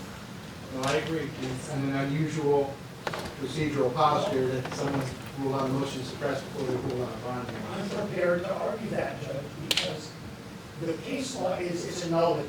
It doesn't exist anymore. And I believe, for all intents and purposes in this case, it cannot be considered. Bond is one of those. It doesn't say in the rules of procedure that there has to be a certain order, or order of motions. It doesn't say anything like that. But what it does say is, when a court makes a ruling and suppresses evidence, it no longer exists for the purposes of the case. And there's no law that says, except for bond hearings. No, it just isn't legally obtained nor available for the state to argue it. Maybe someday the appellate court may change that. But as we sit here today, from the date Judge Murphy ruled, and during all this time it's been up on appeal, it is the law of the case. So let me ask you this, and then Yes. ask the state what their position is on that. But well, let's say I agree with you. Judge Murphy's order that's dated December 21st, 2023, the last paragraph of his order says, The court has not been moved to consider the suppression of specific evidence. It is up to the parties to inform the court as to what specific evidence falls within the suppression order and what specific evidence is admissible pursuant to this order. So I'm going to take a wild guess that you all haven't gotten together yet and decided what is and what is not covered by this suppression order. Might I be correct about that? Well, not together, we have not. But it's all been argued before the court and fully briefed. So I'm just talking about right now, like, this is what I want to know. I read the trial transcript, but I'm fully capable, no different than a Frank's hearing, of disregarding anything that I'm supposed to disregard. So what I need to know is what part am I supposed to disregard? Because Judge Murphy put in his order, you all were going to come up with that. So what part would you like me to disregard?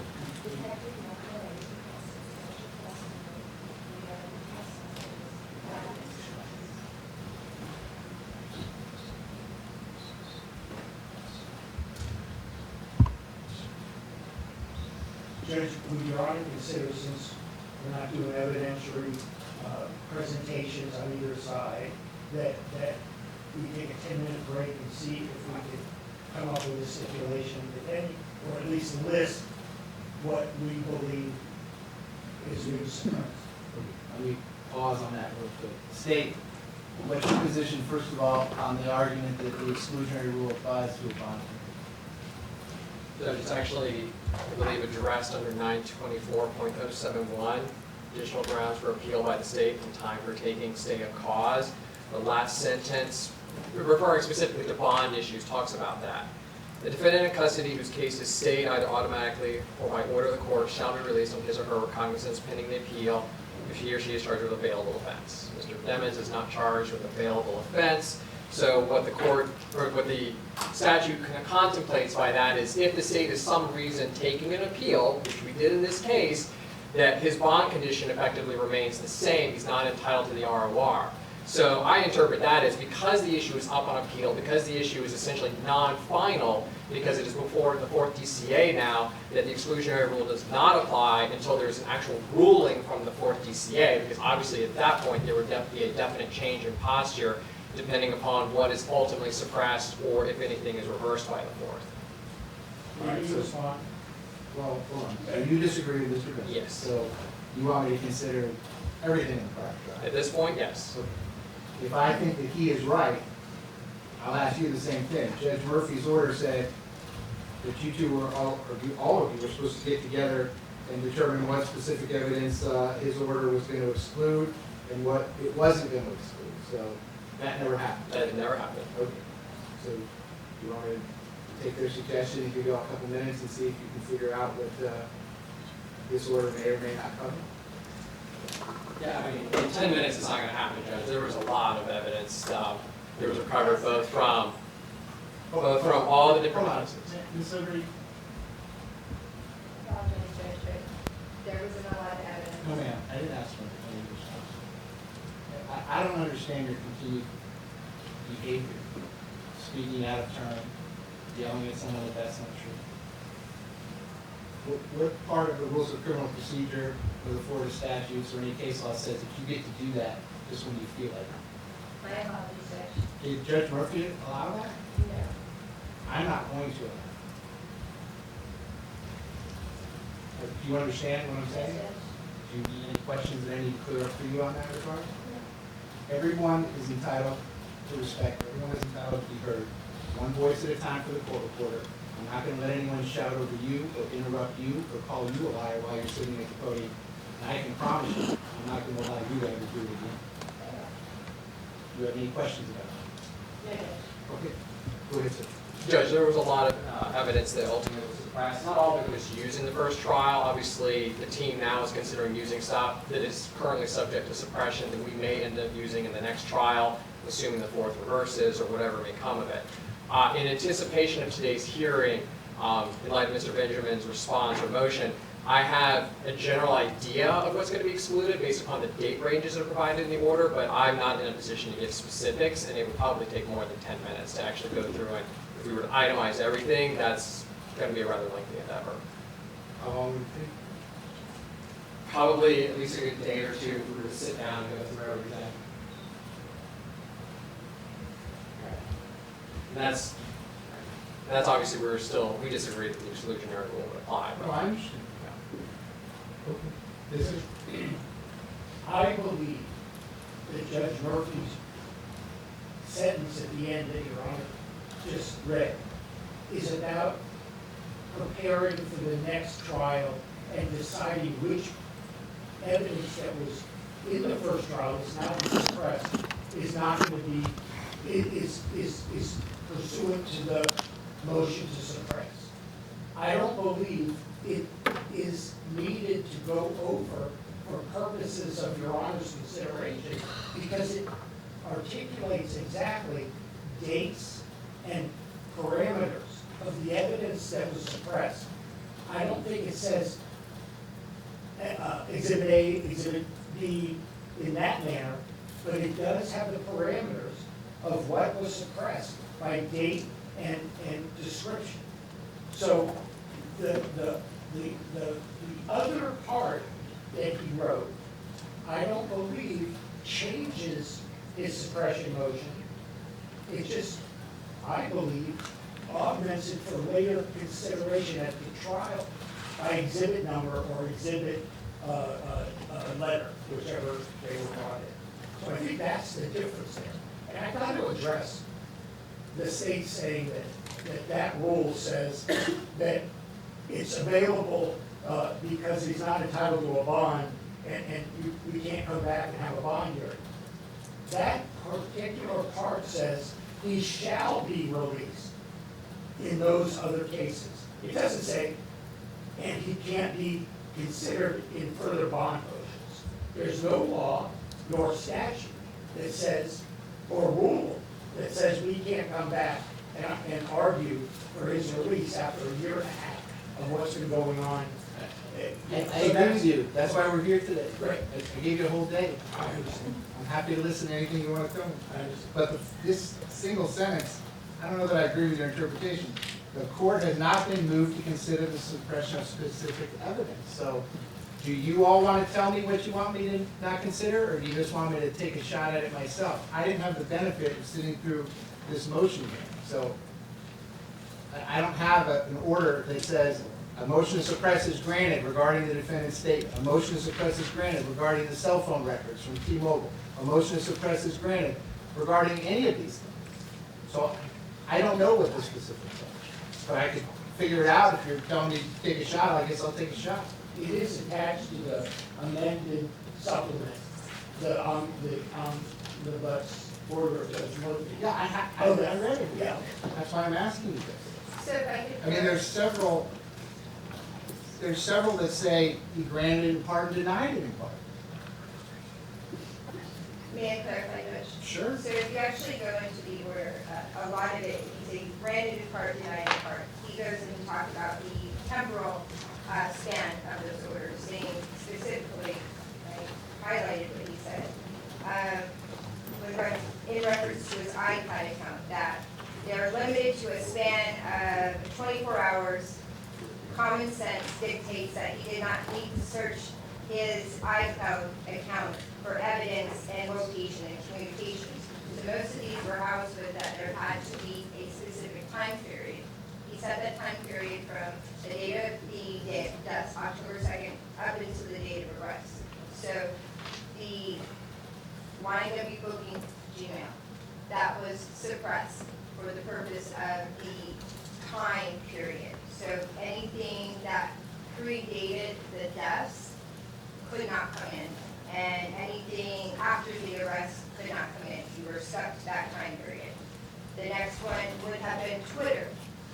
Twitter was based on the same analogy, that the time period was too large and it had to be based upon date of death to time of arrest. When we go to the next motion to suppress, Google was all the way in.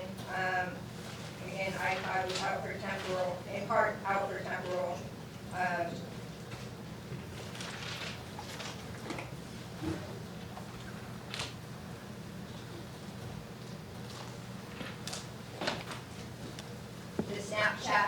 out from the time period creating the deaths and then time period after arrest.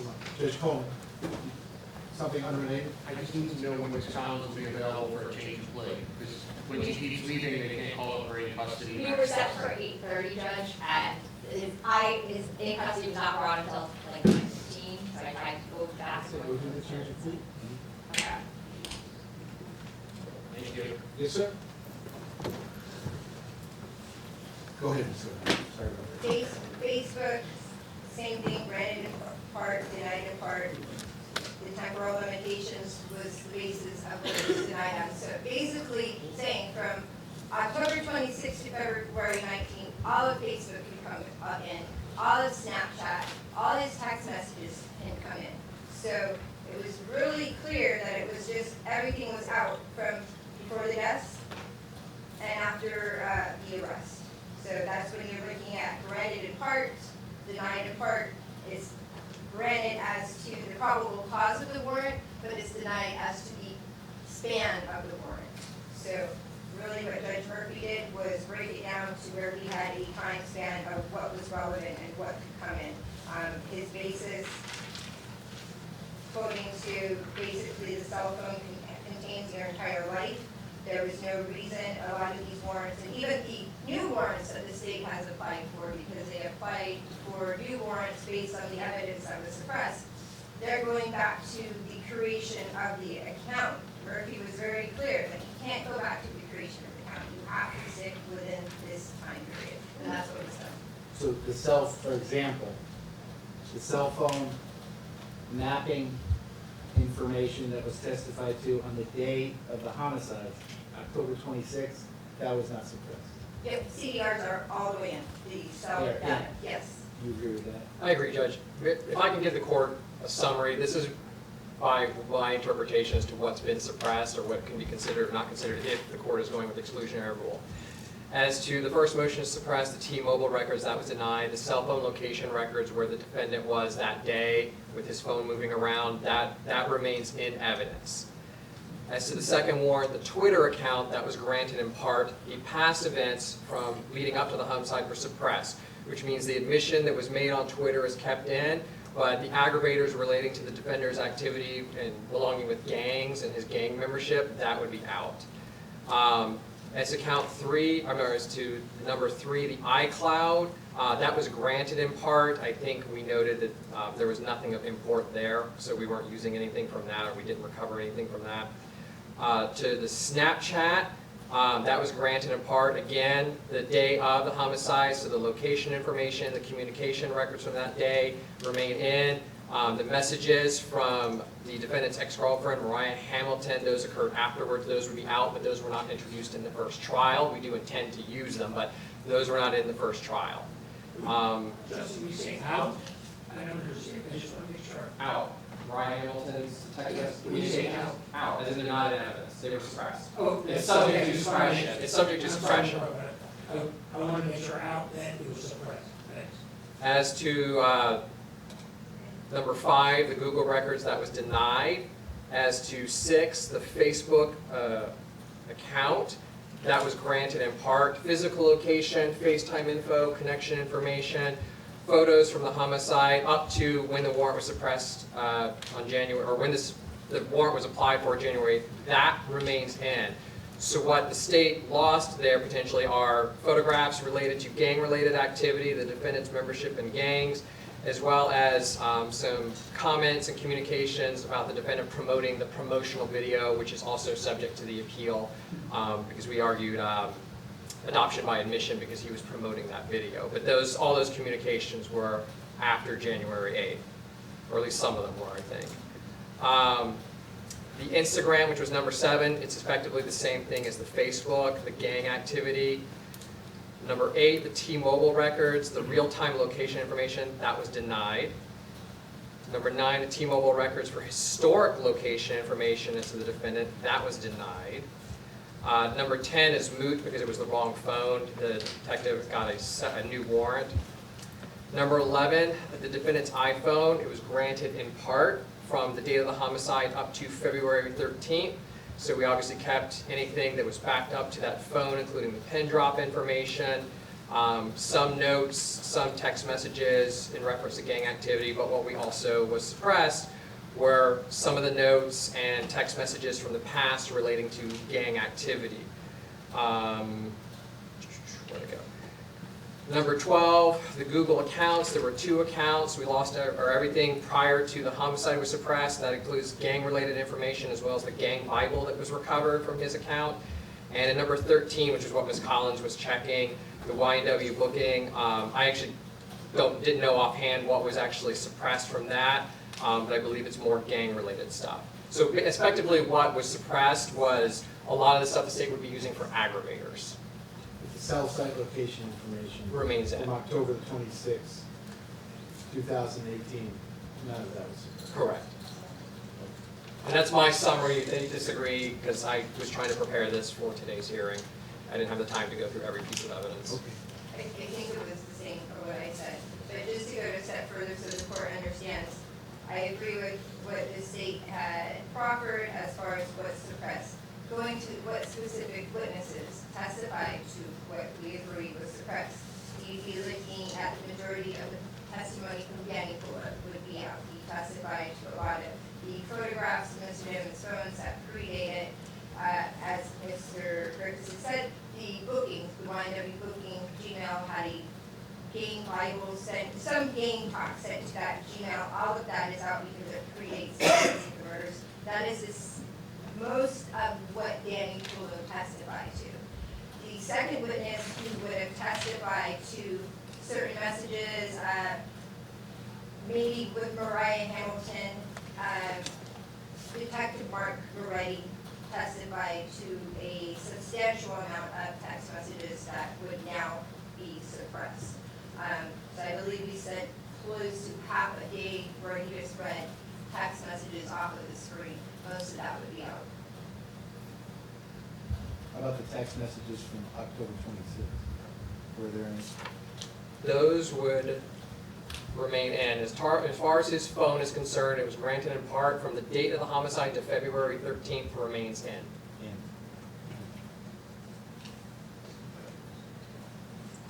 Okay. So state any evidence, witnesses, or testimony you want to present, or is it just your argument? No, Judge, it's just argument. We're just relying on the trial transcript that the court has reviewed. Your Honor, may I Sure. dismiss Dr. Holmes? She's not going to testify. She's not. Okay, so the record is clear on this, but I'll put it in the written order also. I agree with the defense position. I'm not going to consider anything that was introduced as evidence in the prior trial that has been since subject to Judge Murphy's suppression motion. So I will only consider the things that were not, as it's been articulated to me today by the lawyers. So, defense, I'll let you give me the, well, state, I'm going to let you do it first. You're the ones making the proposition. So, your argument as to whether the proof is evident, the presumption is great, and even if I wasn't to find that, your argument as to whether I should or should not exercise my discretion and give Mr. Dennis a bond. Go ahead, sir. Certainly, Judge, and that's the case law provided to the court. There's actually a presumption of correctness as to Judge Murphy's order that there was proof evident presumption great.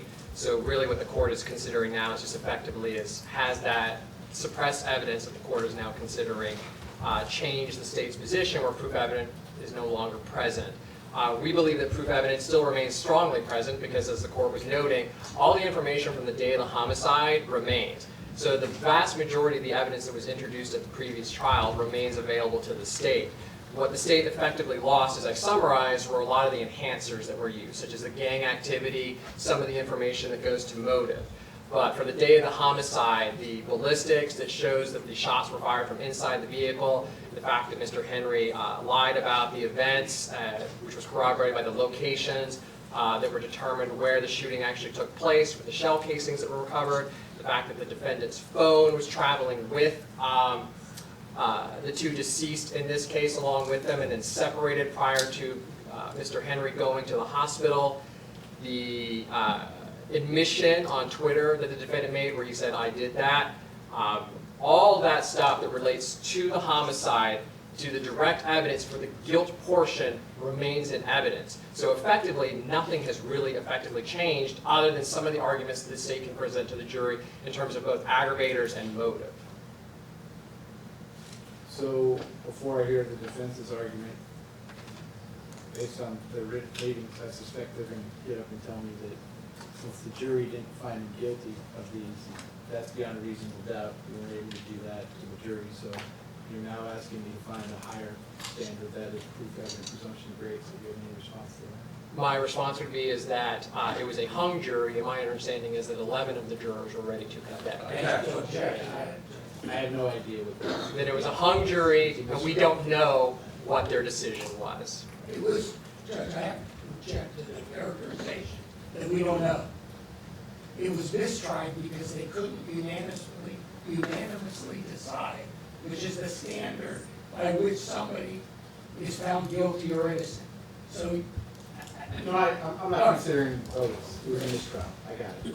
Anything else? No. Okay. Defense, your argument as to why I shouldn't find proof, evidence, presumption, grade, or even if I did, your argument or anything you want to tell me about whether I should nevertheless exercise my discretion and set some form of bond or pretrial release, and if I decided to do that, what exactly are you asking me to do? Go ahead, sir. for the purposes of the proof, evidence, presumption, grade, Judge, I have some factors. I know Ms. Liberty has a couple. If I could, Judge, I believe that the rulings by Judge Murphy, that starting with the testimony of Michelle Boutros, which the Judge Murphy ordered the state that when she testifies, they cannot cross-examine her in any further proceedings. The state appealed it on a motion, on a appeal, a writ of some sort, I forgot which one. And that was, and I attached it to my supplement, the fourth denied their seeking relief on that issue. So I believe that Ms. Boutros, who witnessed Mr. Moretti, the lead case agent in this case, suborn perjury, will come in with no cross-examination in the trial. And I believe the evidence of Detective Moretti suborning perjury in this case is another factor Your Honor should consider, because that didn't exist in the other trial. And it has occurred after the fact, and it's been ruled on by Judge Murphy that Ms. Boutros is going to testify unchallenged by the state in the next trial. And I think that's something Your Honor can consider. There's transcripts of her testimony and what she saw and what Moretti did. And I think that's another factor Your Honor should consider. I believe, and there's something else that came up. You know, Judge, we got, on the day of discovery cutoff, was it Friday? April 30th, so it was 6 days ago. A new set of warrants and affidavits authored by Moretti that were done a year and a half ago after Judge Murphy suppressed by this order for the same records that were stayed on appeal. And in those affidavits that he presented to various judges, mostly Judge Bober, nowhere did Moretti ever state that these issues were on appeal, that it was a stay, that they're asking for an expanded amount of records for the same social media and the same phones to a certain extent. And we found out about it a year and a half later, just the other day. We couldn't prepare defenses up until then, and Your Honor keeps reminding us we have this trial date. And all of a sudden, we get all of this other results of a search warrant that was signed by a judge who didn't even know about the appeal or what was going on with it. So all of that is additional, and we're going to do a motion on prosecutorial bad faith, prosecutorial misconduct, police misconduct, we have to add all this stuff to it because it's new stuff that we just learned about less than a couple days ago. But I think that's something that Your Honor should consider. That what are we doing here when the 3.220 says they have an ongoing obligation for discovery? They sought this information a year and a half ago, in March of 2024, however that adds up. And they've had it since, and we don't get it until 5 days ago. This is obstruction. This is absolutely unethical. This is absolutely not professional. And this is and the kind of thing that we're facing from this state attorney's office on an everyday basis. Every day.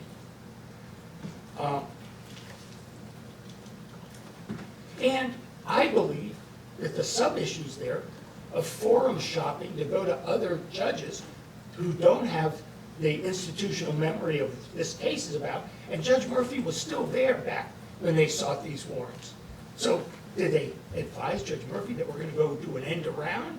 Did they advise the fourth that they're going to do an end around and seek the same and expanded amounts of information from those cell phones when the judge said it was overbroad and he suppressed all of the overbroad nature of those results of the search warrant? So it's under suppression, and they're telling another judge, go in there to try to get the same information, but broadly, so they can try to fix a warrant by not telling anybody they're doing it. So we're going to get to it at some point, but I think on a proof evident presumption grade standard, it's another thing that Your Honor should consider. At the time of the first trial, the predecessor prosecutor, Ms. Bradley, hadn't filed 3 or 4 different Brady notices for evidence that they suppressed and didn't tell us about on the first trial. And that's hearings that took place, and Judge Murphy kicked her out of the courtroom, and that's why these people are here now, because she is a possible witness, because she filed 4 different Brady notices to us. They were all different.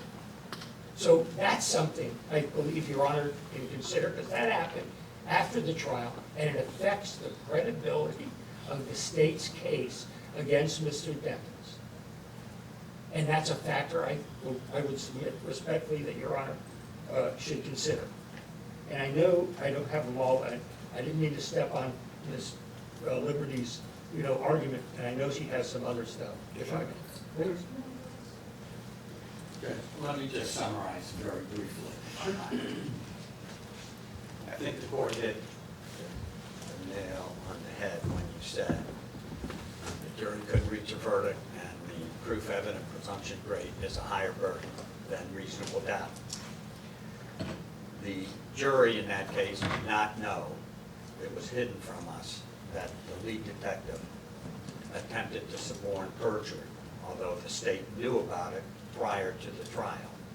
And that is why the lead prosecutor was removed from that case. Had the jury known that the lead detective was involved in criminal activity, I suggest that any reasonable person would totally discount his testimony completely, coupled with the fact that certain evidence was suppressed.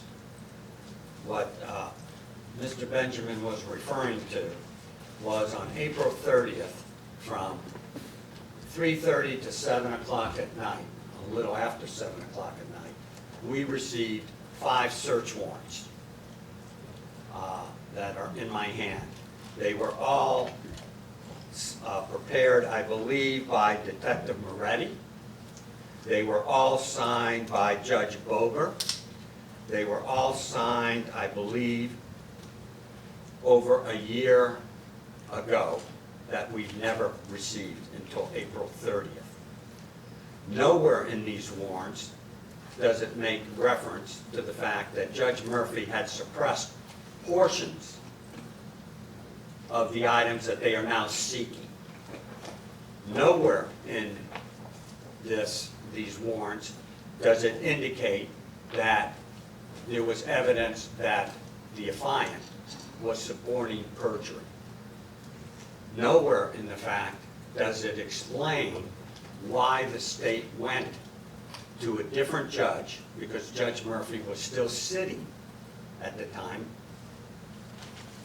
and decided to go to a completely different judge, not disclosing any of these facts. Because I question whether or not, had Judge Bober or any judge known this, they would have taken these 5 warrants and said, go back to the original judge. And I think that is something that the court should and must ask. And it's interesting to note that on these warrants, there is in the left-hand, bottom left-hand corner, despite the fact that the warrants were signed in 24, an indication that says on one particular warrant, REV-AB 1124, which I suggest must mean revised by Assistant State Attorney with the initials AB on 1124, yet they give it to us over a year and a half ago. And may I tender what I'm referring to?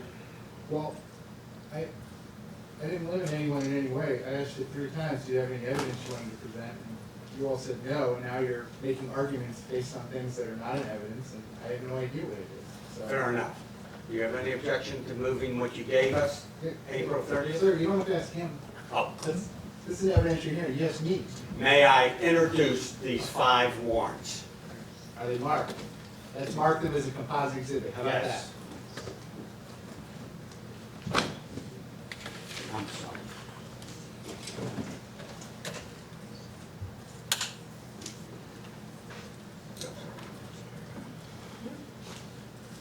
Okay, well, that's getting done. We'll call that defense exhibit A, the composite exhibit, for purposes of the Arthur hearing. And I'd move them in there. Do you have any objection? Yes, Judge, just because, for the purposes of only this hearing, just because we're considering the trial testimony and the evidence that was previously introduced in the suppression, I wasn't going to ask the court to consider these new warrants. Okay, well, over the state's objection, I will make them in evidence for the purposes of the Arthur hearing only. So if you're going to call that defense composite exhibit 1. Yes, sir, go ahead. The reason Mr. Benjamin and I make reference to that is because this is a continuing thing that's going on with the state. Every other day we get something new concerning this case that appears was in their possession for at least a year, if not longer. And as you're looking at those, at the defendant's exhibit, composite exhibit 1, okay. I want you to know that if you look at the docket sheet, it took us 4 hours to organize the warrants because they were commingled. Warrant number 1 had pages from warrant number 2 or 3. And it literally took Mr. Benjamin's judicial assistant, like the promoter, 4 hours to commingle all those pages because originally they came in so convoluted. Because I printed out how they came in as another game that the state is presenting on a case where our client is looking at the death penalty. This is no game. And they have a continuing obligation under Rule 3.220. Not to wait a year, not to wait a year and 4 months, but they have an obligation to turn it over in a reasonable period of time. And if the warrants were signed by Judge Bober on 3/24, I think it was, of 24, what's your excuse for not turning it over to us? It's the charges that he's facing in the murder case. First-degree murder, 2 counts of first-degree murder, and accessory after the fact for the co-defendant. I mean, I don't know what the game is. I don't know what we're playing, but it's pretty disgusting, I submit.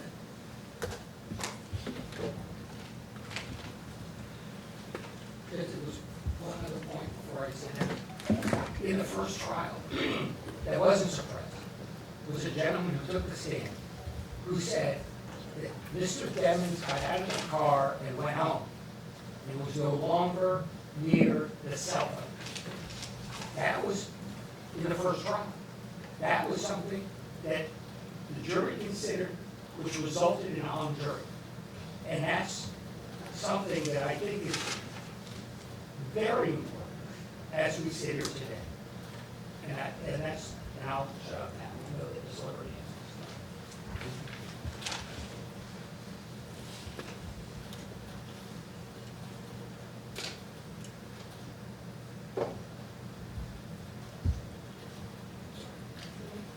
So I'll try not to repeat anything that my co-counsel said, Your Honor. But in reading that transcript, I'm sure you'll get through, I bring the court's attention to the testimony again of Mark Moretti, talking about the change of circumstances that we learned after the trial was over, after the hearing, the first hearing on the bond with Judge Murphy. We were finally advised about what had went on with Detective Mark Moretti and Christine Bradley. Why was that so important to us? Not only the fact that the jury was not made aware of that, and they probably would not have relied on his testimony, but his testimony actually impeached the testimony of Brendan Collins, the FBI agent. So when you read that testimony, you see Judge Murphy order that we redepose Brendan Collins for that simple reason. Brendan Collins had testified at that trial, which is in the CDRs, the T-Mobile, the cell phone data is in. The state had put on Brendan Collins basically to introduce his CAS reports. He had testified that Mr. Demmons' phone, or the 9807 phone, which was left in the car, but you heard testimony from Adrian Davis at that trial that that phone was left in that car. He testified that you could not, with precision, give a location on that phone. He went through the different trainings he had got from the different cell phone agencies. One of the things that he had spoken about was one of the data sheets in that T-Mobile report has a column that reads environment. FBI testified you cannot rely on that they do not rely on it for the simple reason that they don't know where they come up with the algorithms that go into that column. So when you look at that column, it shows somebody could be mobile, they could be outside. Bottom line, the expert says you can't rely on it. They don't rely on it, FBI. Mark Moretti, same guy who asked an officer to lie for him, then got on the stand and impeached Brendan Collins by saying, what? That you could look at the data from T-Mobile and tell if somebody was outside, inside, or walking. He then went on the stand to give his own interpretation of what those CDR records meant. His interpretation, again, conflicted that of the FBI agent. Mark Moretti's testimony, period.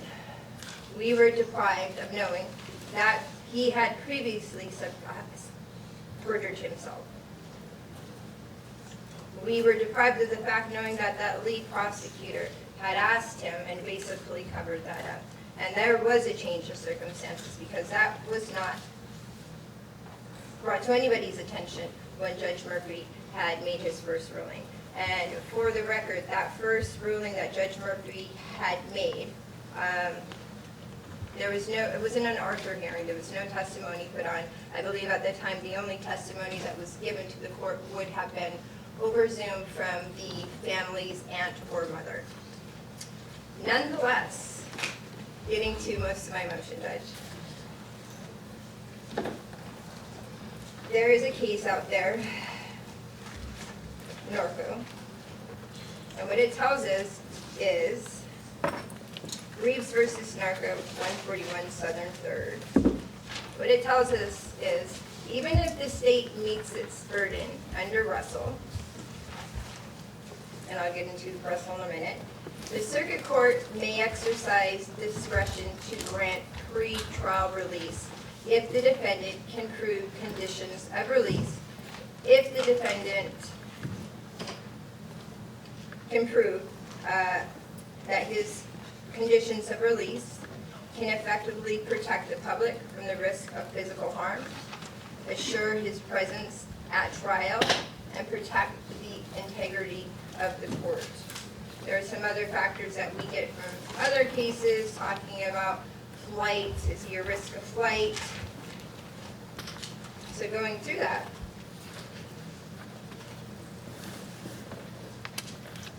What we would be proposing for Mr. Demons would be a minimal monetary bond with the condition that the defendant would remain at his new residence. The defendant would not have possession of a firearm. The defendant would wear the standard pre-trial ankle monitor for GPS tracking. I did put on that witness list, I will not call him, was a member of the security company who we have engaged to, one, it was twofold what I had asked for. Mr. Demons would have a 24-hour security guard on his person. There would be then 2 other security guards on the property to basically secure the premises of the property of the house and the house. They would be reporting if there was any infractions of Mr. Demons. They would be reporting directly to myself, the rest of the legal team, the state attorney, and to the court. You basically have your own deputy, paid deputy, with him. Mr. Demons is not a flight risk. He does not possess a passport. I don't even believe he has a driver's license at this time. We can assure his presence at trial. He's been here every hearing. He will be here every hearing. He would have a monitor on him. The court would know where he would be at. There would not be any concern, actually, with him not being at court, because you know where he's at all the time. My proposal, with the security on, with the GPS tracking, basically house arrest, it would effectively prove conditions of release can protect the public from risk of physical harm. Given the singular event that Mr. Demons is being accused of, it was not like, and I was looking at the different case law when we're talking about danger to the community. Most of the times dealing with a drug dealer and you're in fear of him coming out and still dealing drugs to the community. That's not the issue here. Again, it was a singular event. If there was a concern for public safety, I think I would meet that concern when we would with our stipulation to the house arrest, the prohibition of firearms, and the ankle monitor. I think we could secure that there is no threat to the harm.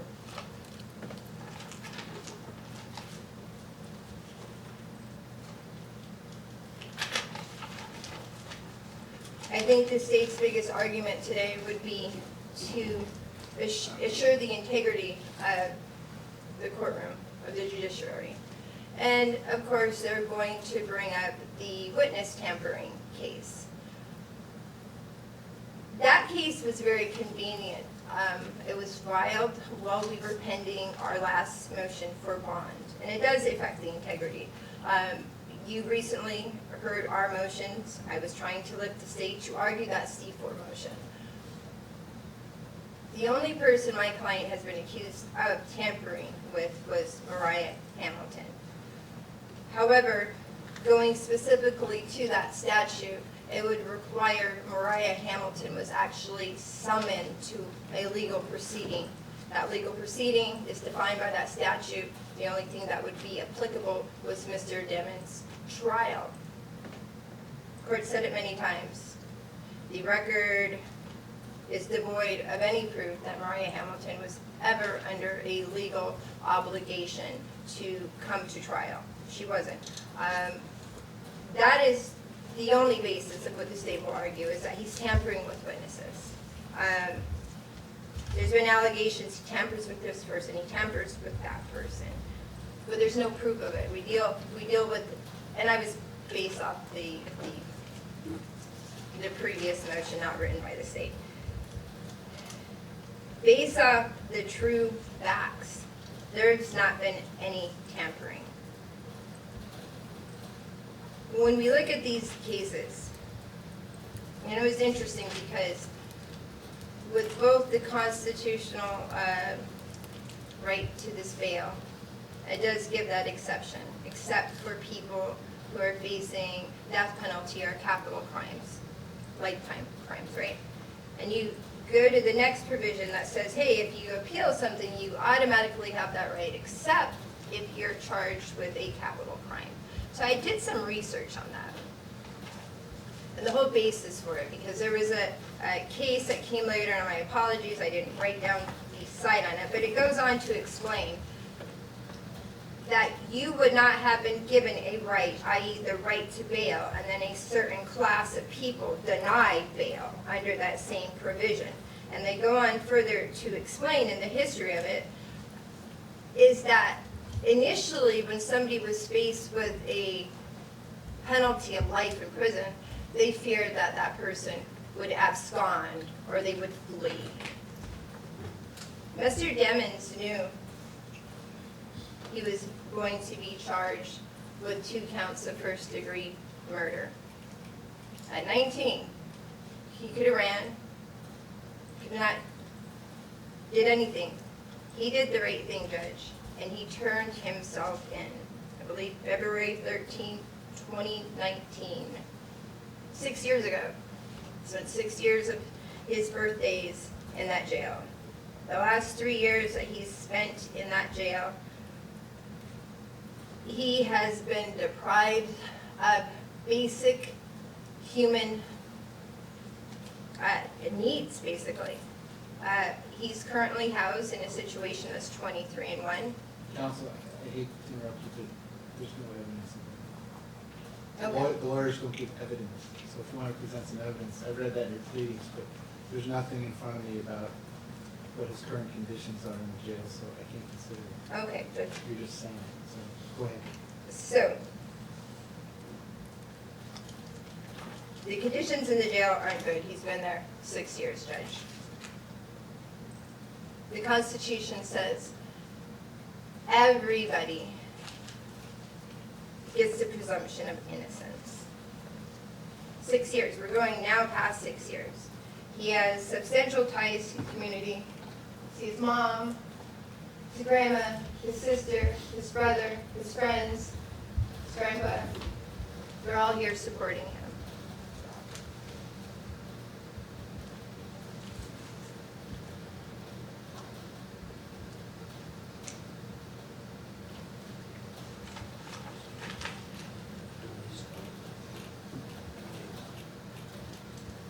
The special conditions are there, and that's what we get out of the different case law.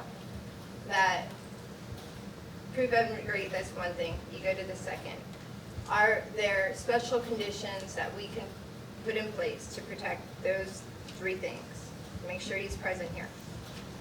To make sure there's no harm and the integrity of the judiciary. I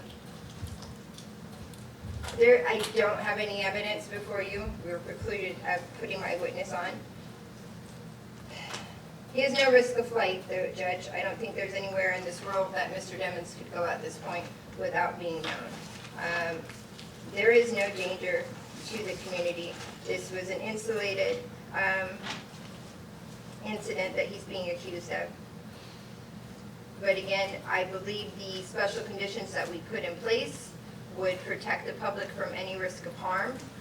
They would also assure his presence at trial. And again, we would be protecting the integrity of the judiciary.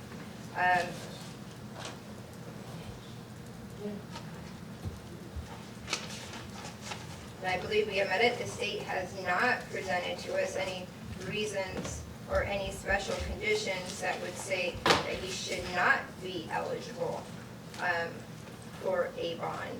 And I will also just point out that the whole purpose of bond is not to punish the defendant.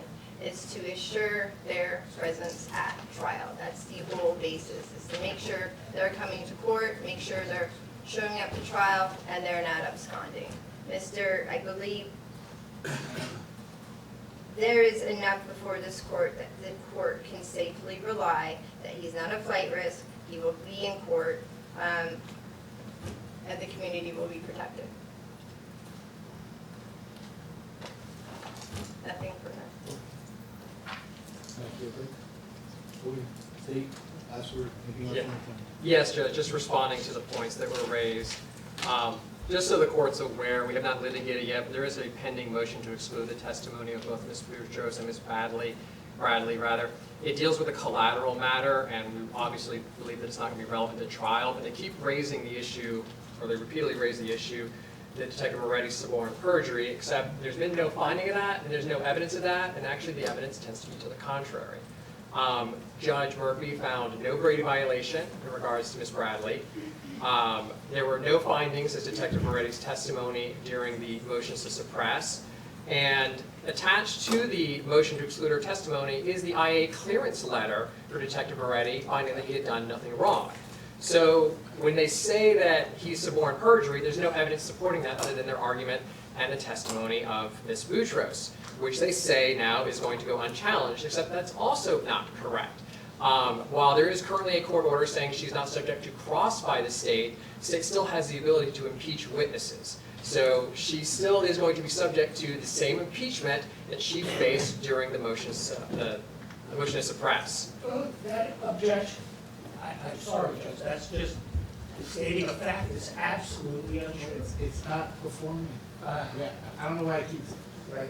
I'm responding to their arguments. Out your client's family members, I'm sure she's telling me the truth, but that's not before me either. I have no idea it was out. I mean, I did 10,000 bond hearings in a regular division. Family members would testify, here's our address, here's our finances, here's our ability to pay. You all don't do anything. So, go ahead, Mr. Griffiths. That's So, where- just responding, that's all. Sorry.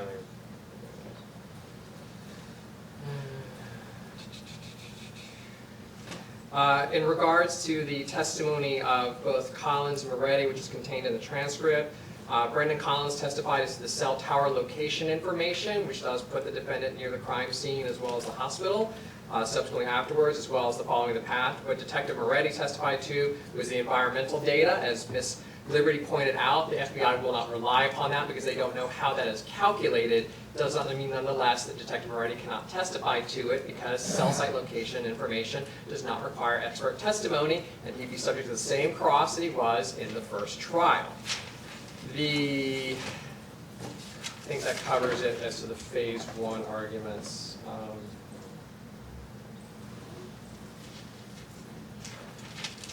As to phase 2, if the court is going to consider exercising discretion, obviously there's two factors here. One is that the defendant is charged with homicide. He's killed 2 people, so he's clearly proven himself. Allegedly. He is. Please, one at a time. Go ahead, sir.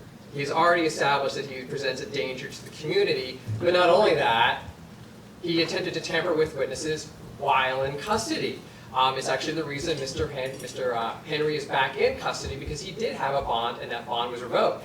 Had Mr. Demons been on bond, his bonds obviously would have been revoked and he'd be back in custody as well, because there is probable cause that a new crime was committed. But to say that there's, and I'm not going to litigate the C4 motion, but to say there's no evidence is also not an accurate statement. There are videos, jail calls, kites that all were recovered that are part of the 23 case. So I don't think it's accurate to say that there's no evidence supporting the fact that he tampered or attempted to tamper with a witness. And finally, saying that there is nowhere that he can go that he's not known, that's not the concern. The concern is if he goes somewhere where he cannot be returned. As the court has repeatedly pointed out, Mr. Demons is charged with the death penalty. Many countries in the world will not extradite back to the United States if they are facing the death penalty here. So the risk of flight with him is actually greater because it is going to be much more difficult to recover him should he leave the jurisdiction. Okay. May I respond, Judge? Okay, last word, go ahead. So, as to your comment, in light of my client's popularity, we opted not to put somebody on to give you the address of where he'd be living at. We were going to proffer, I would give that in camera as far as where he would live at. He would be residing with his sister and with his brother. I can give you the address. We would have the security detail. All of that can be given to you in camera. As far as the second amount, his record label would be, if there was a monetary bond in place, his record label is agreeing to put the monetary bond up for him. So the financials would be covered because it would be coming from his record label. He is actually duly employed. He has a recording contract. He would be able to work and have a source of income. And we'd have conditions in place to ensure. As far as what the state's arguing that they're afraid he would flee, I again think we alleviate any concerns when I put security on him. It would be essentially a private cop monitoring him 24 hours a day and another individual monitoring the property. They would be reporting back to not only the defense team, but to the state attorney and to the court if there is any issue. Again, the ankle monitor is being monitored. I have other clients on GPS, and I promise you, within minutes of them not being where they're supposed to be at, somebody is at their house checking on them. So to say that there is concern that Mr. Demmons, while being on house arrest and a GPS tracking monitor, had abscond to another country is basically ludicrous, Judge. It's an impossibility. It cannot happen. We have met the factors coming under those three different combined statutes. It's protecting the community, protecting the integrity of the judiciary, and basically making sure that he shows up to court. I believe we have proffered enough for the court to basically be able to rely on the fact that he meets those factors. The state has not raised any additional factors that would say, all right, he's not eligible for the bond. Okay. Thank you. Okay, listen, I appreciate the time, effort, and preparation on both sides. I'll get you a written order as to both cases in the bond pending therein, or the motion pending therein. Regarding the defense motion to strike, notice of appearance, and all other pleadings of victims, as well as the urgent motion for order to show cause against the office of the Broward State Attorney, Harold F. Pryor and John Phillips, as well as the state's motion to remove prosecutor from witness list and for protective order. I'll ask both sides. State, I'll ask you first. How about June 4th? That's a Wednesday, June 4th. The parties arguing those aren't going to be here, Judge. That's Joel and Stephen from our office. We're not going to be arguing those particular motions, so I'll have to consult with them. We can do June 4th for now, but I'll set it, and if there's an issue, we'll deal with that. So I can't do June 4th. You can't do June 4th. Okay. I'll be gone until June 13th. How about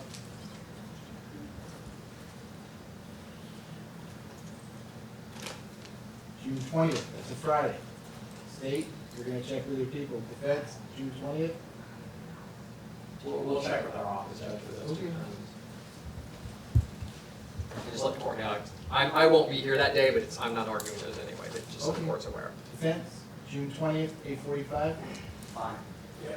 Okay, so this will come, we're going to set all three of those motions, the defense motion to strike notice of appearance and all other pleadings of victims, the urgent motion for order to show cause against the office of Broward State Attorney Harold F. Pryor and John Phillips, Esquire, and the state's motion to remove prosecutor from defense witness list and or for protective order. All three of those I will hear on June 20th at 8:45 a.m. The defendant's trials in both of his cases will remain as already set, September the 10th at 9 o'clock. State, anything else I can do for you regarding Mr. Demmons today? Not today, Judge. I believe we have a couple of future dates, and statuses, that's it. Yes, Judge, Mr. Klinger is good, June 20th at 8:45. The only thing is, I believe the motion for protective order is moved now because that witness list was filed just for the purposes of the Arthur hearing.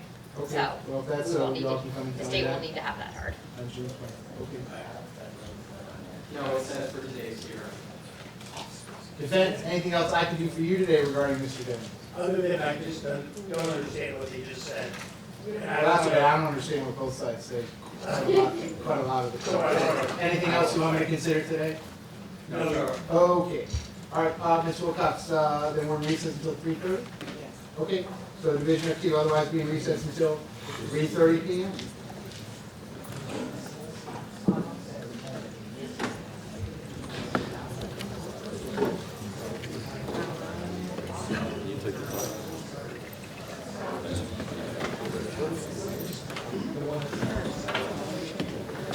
Just start taking off.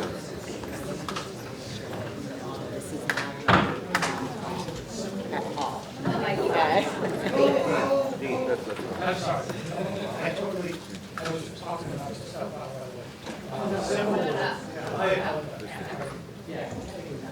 Ms. Williams, give me 1 second, you have your counterpart? I do. As soon as you get all this stuff packed up, Thank you so much. just come on up. It's not gonna be on the record, but I'm happy to have a chat.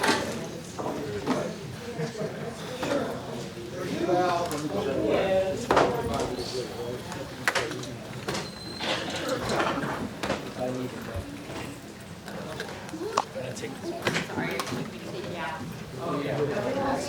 Good, how are you?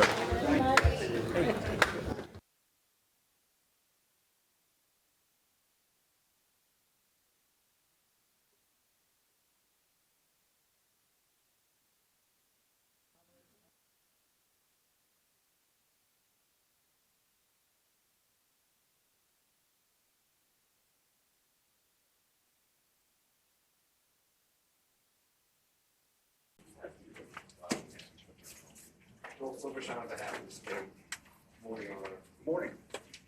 I filed a motion to quash the subpoenas of state attorney Al Pryor, chief assistant Ms. Hall, assistant state attorney Ms. Killian, and assistant state attorney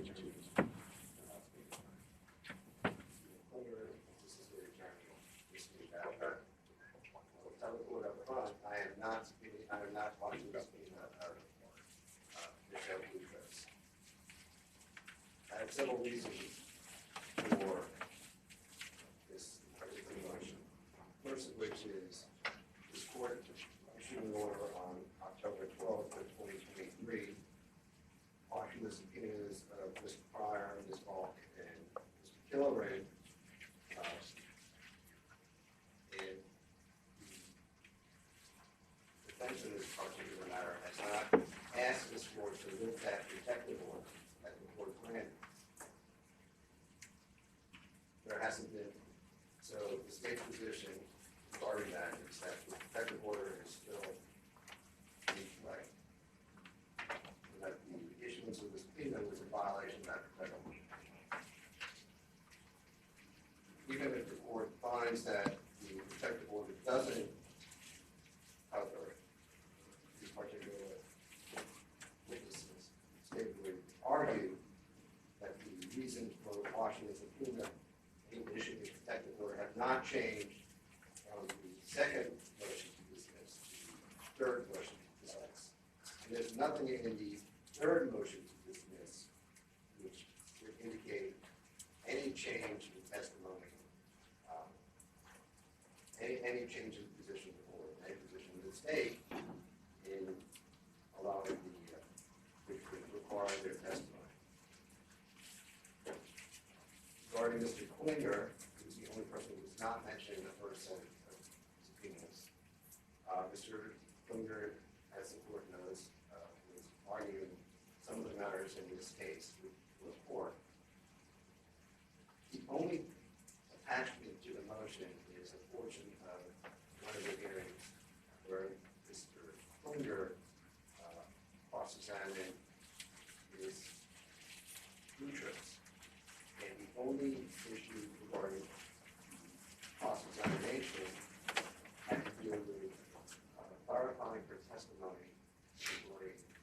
whether or not she was part of the prosecution of the homicide case as opposed to the tampering case regarding this case. But there's nothing in this motion which would allow Mr. Klinger, which would prevent this court from granting a motion to quash in this particular matter. Mr. Klinger is a witness, is not a witness in this case. He is one of the prosecutors in this particular matter. And under the prevailing case law, which I have cited to this court in my motion, that there is, that this court should quash this criminal condition protective order for example as well. As far as Ms. Bradley is concerned, this court has already heard testimony from Ms. Bradley. But since the court removed her as the prosecutor, since she's been removed as the prosecutor in this case, there's been no allegation of any subsequent conduct regarding Ms. Bradley. So there's nothing at this point in time in which she would be subpoenaed. And there, so consequently, the motion to quash should be granted on that particular basis.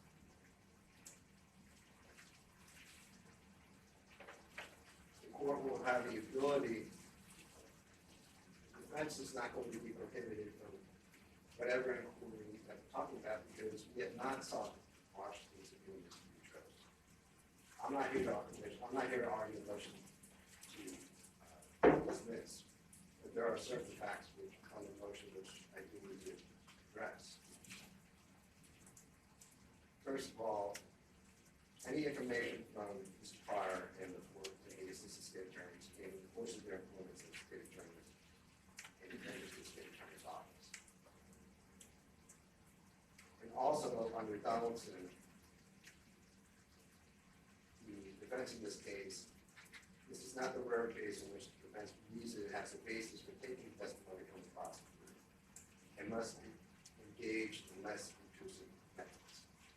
So if they had Mr. Boutros testifying in this particular case, and I'm not here to have Mr. Harrison have to prosecute the motion, and whatever information can come from her. This is not a unique situation where the only person who can testify is Mr. Pryor, Ms. Paul, Mr. Killoran, Ms. Bradley, and Mr. Cole. This is not one of those situations.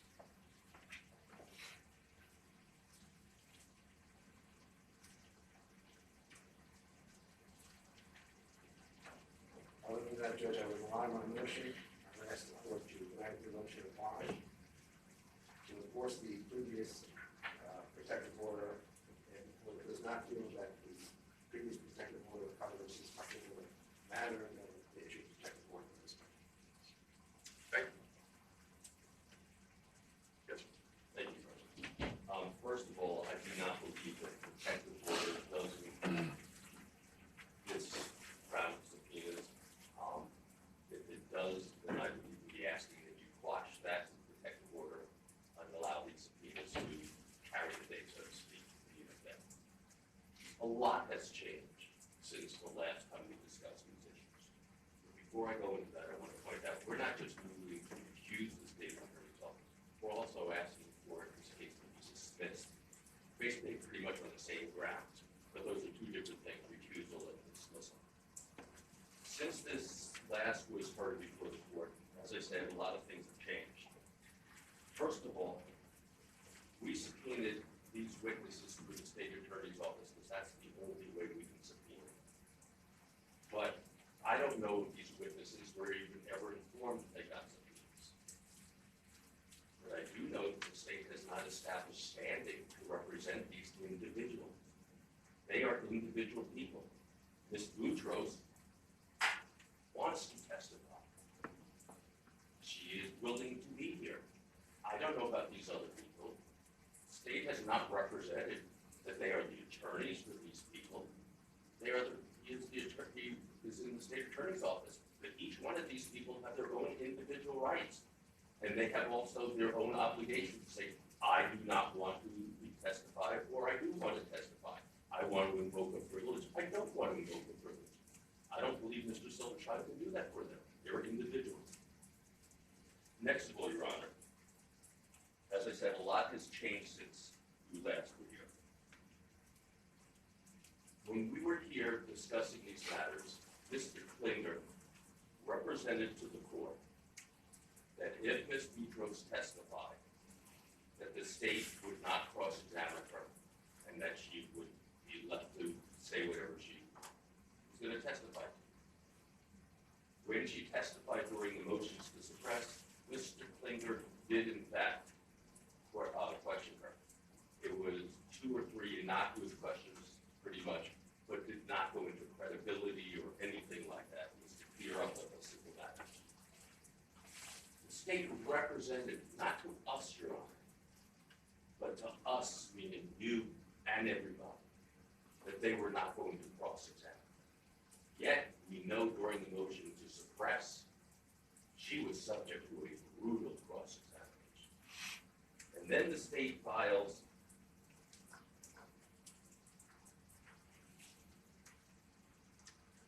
in their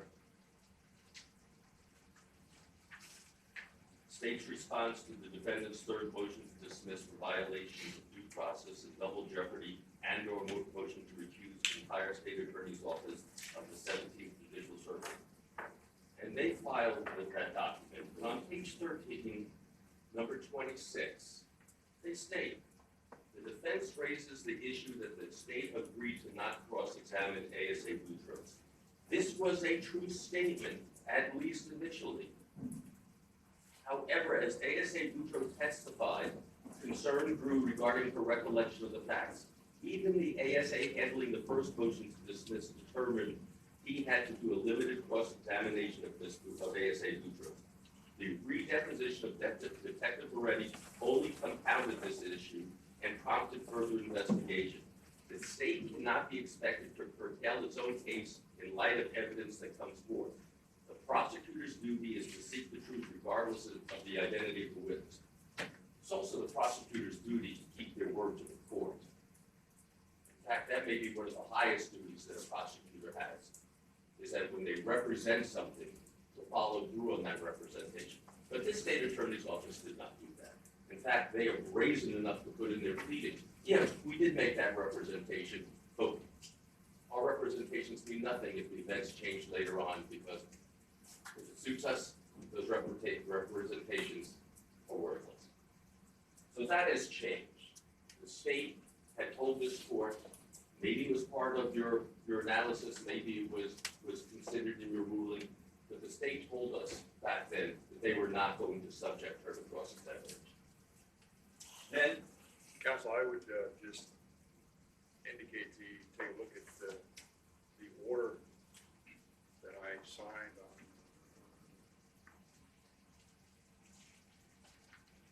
October 12th, 23, on the order denying defendant's motion to recuse state attorney's office.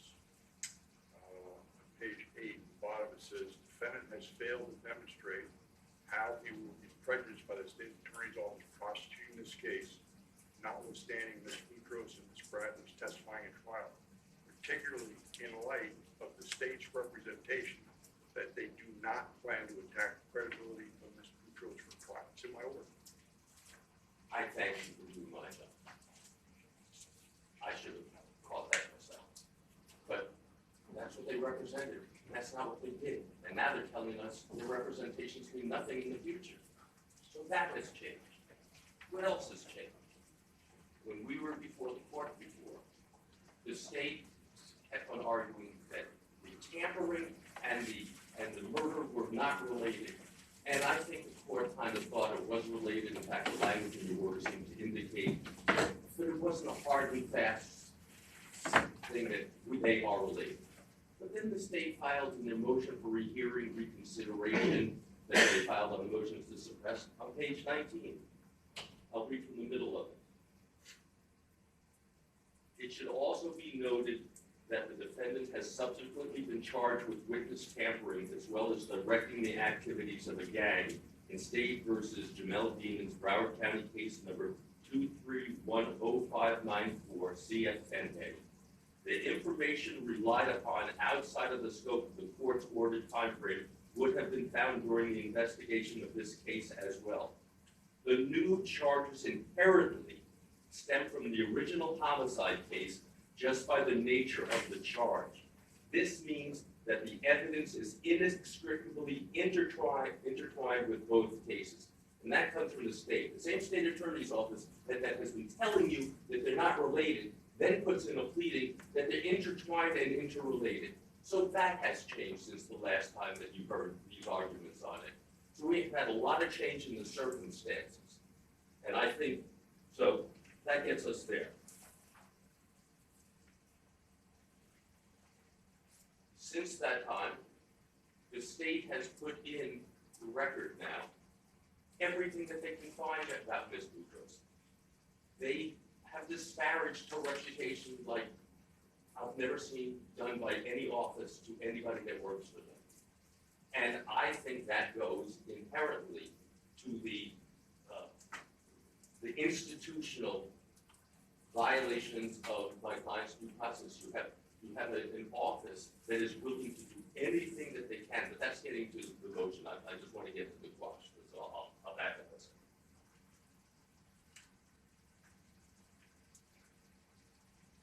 Again, I raised standard. But more importantly is waiver, Your Honor.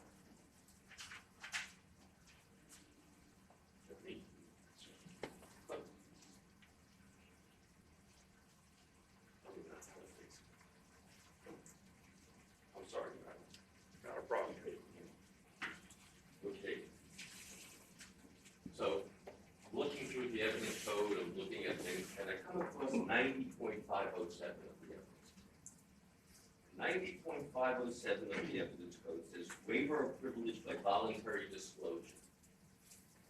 A person who has a privilege against the disclosure of a confidential matter or communication waives the privilege if the person or the person's predecessor, while holder of the privilege, voluntarily discloses or makes the communication when he or she does not have a reasonable expectation of privacy or consents to disclosure of any significant part of the matter or communication.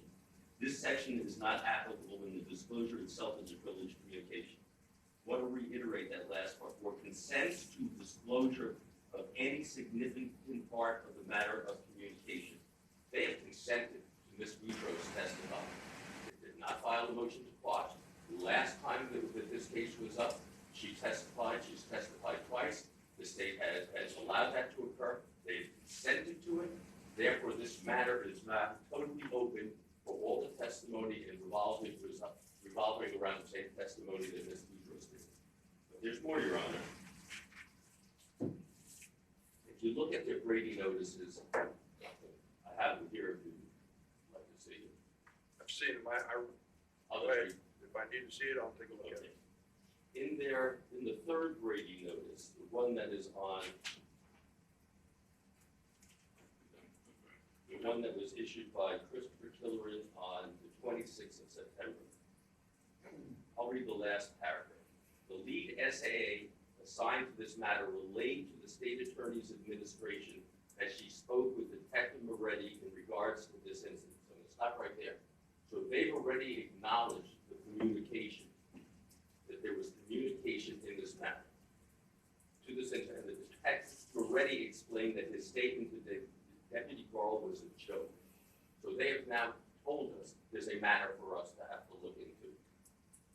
The lead ASA subsequently filed a Brady notice with the court on September 23rd, which stated that Detective Moretti told her that Detective Moretti asked Deputy Garl if Deputy Garl was there when the phone was seized, and Deputy Garl responded something to the effect of, I can be if you need me to be. Additionally, the lead ASA relayed to State Attorney Office Administrator that the deputy was the one that was trying to be funny. We have the right to talk to the State Attorney Administration to see exactly what was said to them. Was this said to them by Ms. Bradley? Mr. Tillery is the one that wrote this one, so we have a right to talk to him. Where did he get that information?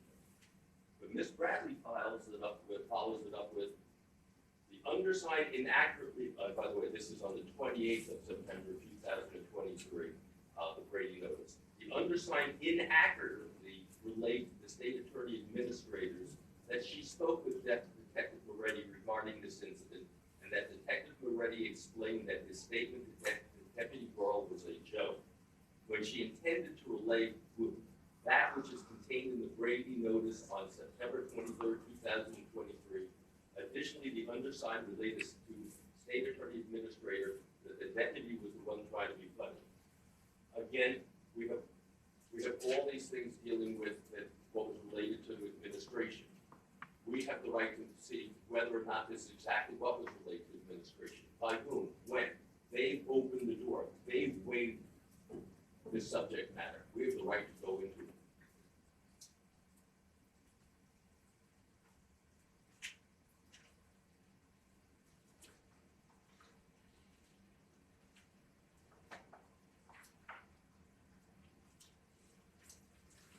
Those are the reasons we should get out of Hollywood.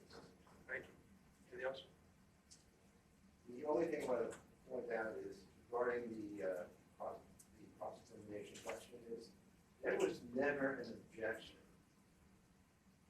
by the defense in this particular matter when Mr. Klinger cross-examined. Now all of a sudden, there's a problem.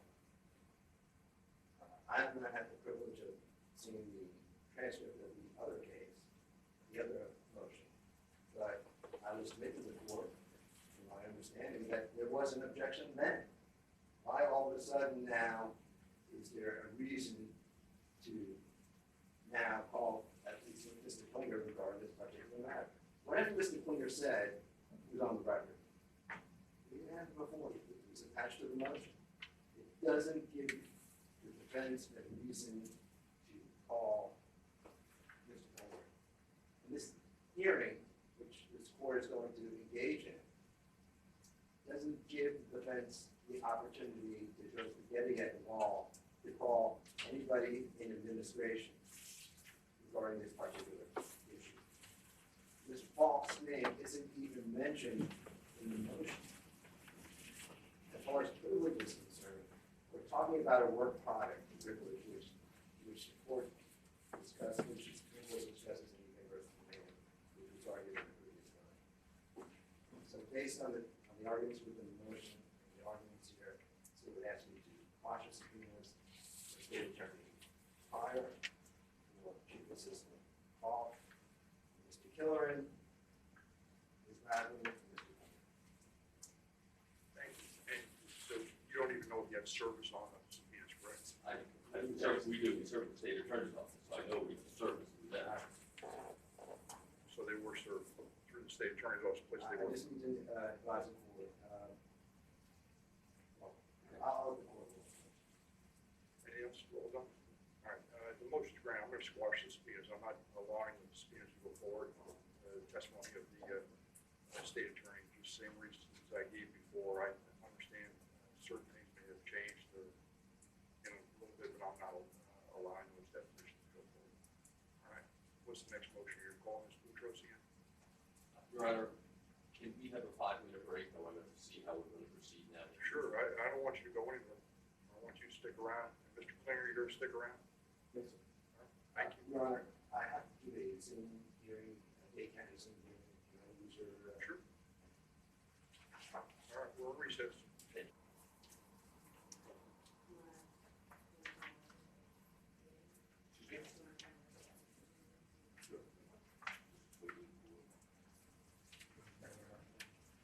Your Honor, we talked outside of the presence and with the court's permission, of course.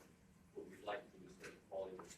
Boutros to stipulate her testimony that you previously heard during the first motion to dismiss and refuse, and during the motion to suppress.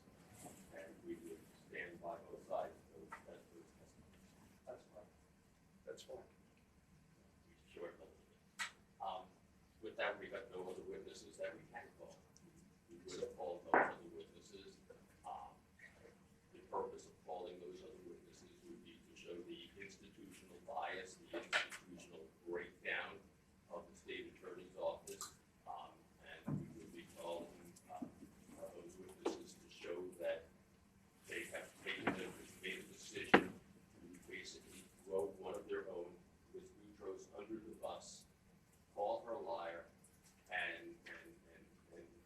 reputation in order to bolster that of Detective Peretti, and therefore, we believe that there is certainly a conflict within the state attorney's office, and that's what those witnesses would have proven. That's the best that I can proffer right now, because I haven't had any opportunity to take their depositions or speak with them. So I can only do it in a cursory or an overview fashion.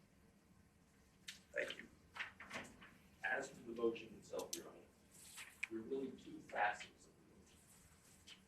There's the first part of the motion that deals with the state attorney's actions in this matter, starting with Ms. Bradley, going up to the head state attorney's office, and then coming back down to these prosecutors. And what I've outlined, and I'll rely on a lot of what's in the motion. I've learned that this court is incredibly thorough, reads the motions, reads the case law, so I don't want to, another thing to beat a dead horse. The bottom line of this is Ms. Bradley is informed by Ms. Boutros that she can't work with, well, Mr. Killerman is informed by Ms. Boutros that she will not work with Detective Peretti any longer. There is certainly, as far as the state is concerned, exactly what was said in that room and whatnot, which for this purpose is really irrelevant. What's relevant is the fact that once Ms. Boutros does inform Mr. Killerman, it starts going up the chain of command that Detective Peretti has solicited perjury, that Detective Peretti was willing to perjure, whatever the exact terminology would be. And it goes up the chain of command, and it then eventually, as you've heard from Ms. Boutros, gets in front of State Attorney Mr. Pryor, and in some fashion, it is decided that this is Brady material. And so a decision is made, and this is in, I'm going to say, I don't have the exact date, I don't want to say I don't have the exact date, but anyhow, well before the first trial. And a decision is made that this is Brady material. I'm not saying they made a decision that it is admissible, but being Brady material is a broader category than the court eventually admitting that material. But anyhow, they make the decision that it's Brady material, and I still think that obviously that's admissible. And trial goes on.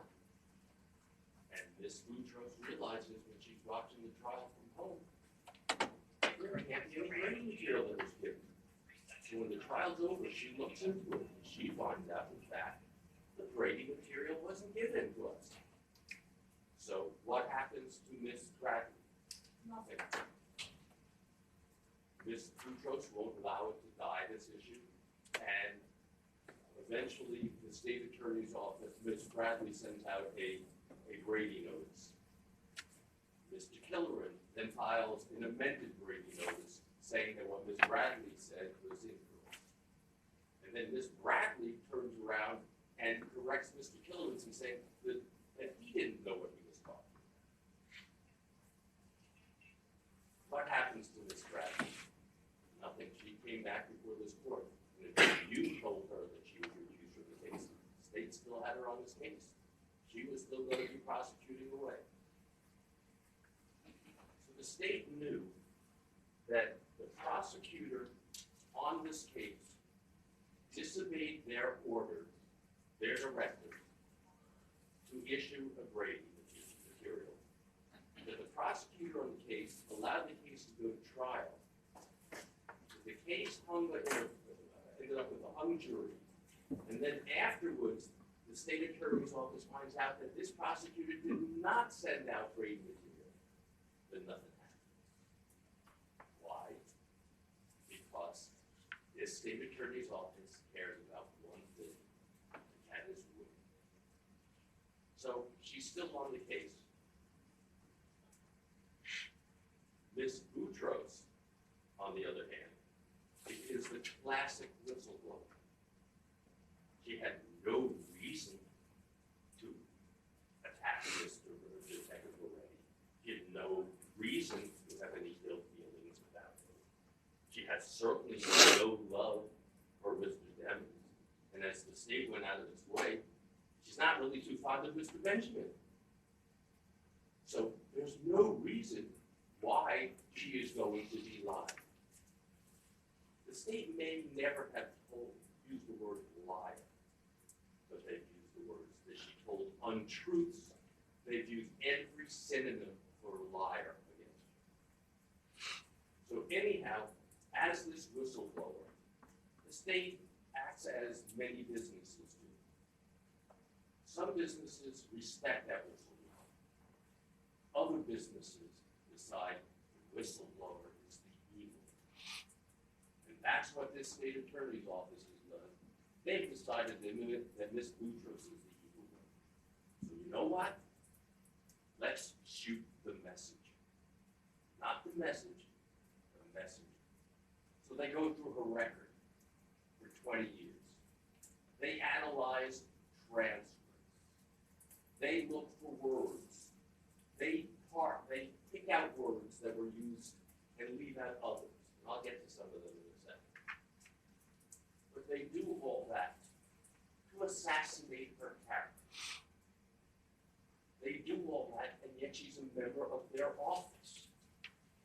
That alone is an inherent conflict. But when you do all that, that gets us to the first part. That is the rot, as they call it, of the state attorney's office. That this state attorney, finding out about Miss Bradley, and then Miss Boutros being the white knight, so to speak, she did wrong. She is the one that gets punished by this office. So they disparage her character. They bring up bar complaints. They bring up anything they can about Miss Boutros to make her look bad. And what happens? The state attorneys in this courtroom, who I've said, and I'll say it again, you get to be fond of people when you work with them unless you get to hate them. And I'm fond of all three of these people. But what they did to Miss Boutros on the witness stand was reprehensible. Her office is only a couple of doors down from some of these people. They know her integrity, and they try to just dismantle. Why? Because winning is everything. So now we get to the second part. And the second part is that the state has already made its intentions known, that they intend to cross-examine her, and apparently brutally. So we now put on Miss Boutros as a witness. As you heard earlier today, the state has now acknowledged that these matters are intertwined. There'd be no reason why she can't testify as to what happened with Detective Moretti and his supporting perjury or seeking perjury. So she testifies. And now the state comes with all their arsenal of weapons they have, and they impeach her. Well, what does that say to the jury? That says even the people that she works for don't believe her. And that nullifies her credibility, not because of her truthfulness, but because of her status as being a state attorney in this state attorney's office. Now, there are cases in which the state attorney has had assistant state attorneys as witnesses.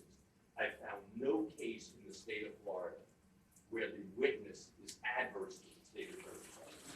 Every case deals with that assistant state attorney who is testifying being on the state attorney's side, being a witness for that state attorney. Here we have the opposite influence.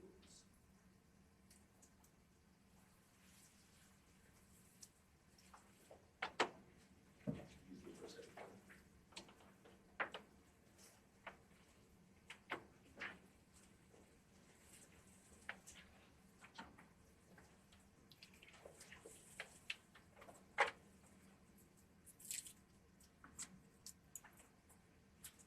In the case of United States versus Johnson, I've cited it in my memo, 690 Fed 2nd, 638, 7th Circuit, 1982. Court stated, first, the rule eliminates the risk that a testifying prosecutor will not be a fully objective witness given his position as an advocate for the government. Second, there is fear that that the prestige or prominence of a government prosecutor's office will artificially enhance his credibility as a witness. Third, the performance of the dual roles by a prosecutor might create confusion on the part of the trier of fact as to whether the prosecutor is speaking in the capacity of an advocate of a witness, thus raising the possibility of the trier according testimonial credit to the prosecutor's closing argument. Fourth, the rule reflects a broader concern for public confidence in the administration of justice and implement the maximum that justice must satisfy the appearance of justice. How can it satisfy the appearance of justice that we put on Ms. Boutros to contradict Detective Moretti's rendition, to impeach Detective Moretti, and then the state attorney's office gets up there and impeaches her own office, her own fellow prosecutors? There is no way that Ms. Boutros' testimony will carry the weight that any witness's testimony should carry, which is it sinks and swims on its credibility, not on the fact that because the people cross-examining her are from her same office. There's nothing that we can do to get around that prejudice. That when they cross-examine her and they try to make her look like a liar, they're saying, we know she's a liar. We believe she's a liar. They're not testifying for her credibility. They're doing the opposite. They're testifying that she's not credible.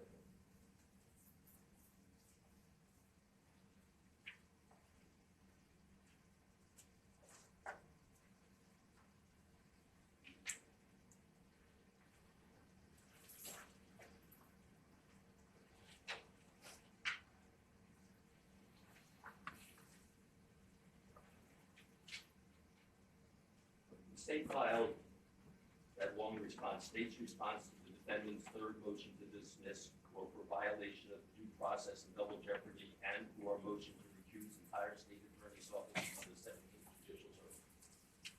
And in it, number 8, they put, in ASA Boutros' deposition to defense counsel, she stated that the investigation into Ms. King's suspected witness tampering was separate and apart. But of course, they left out that in that same sentence, Ms. Boutros answered at that time. So it was a qualifying that at that time, but they left that out.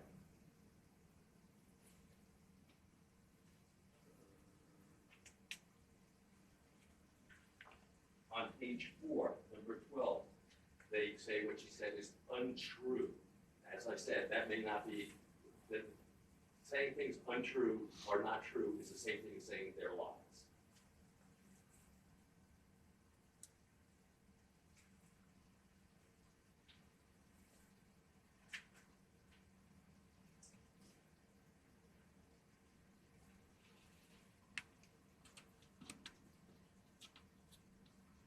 And then on page 6, number 14, things that they've looked at for this Boutros.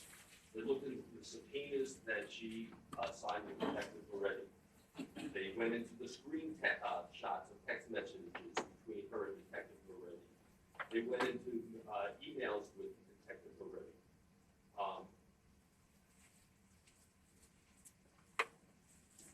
As I said, emails. They went into the fact that she may have been involved in the case within 2020 when she said she didn't believe the case mattered before.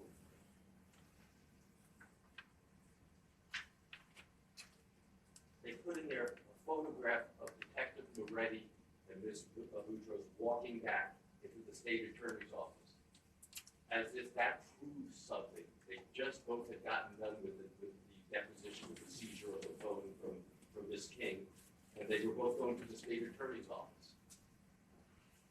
But they're doing everything they can to make her look like she is a liar.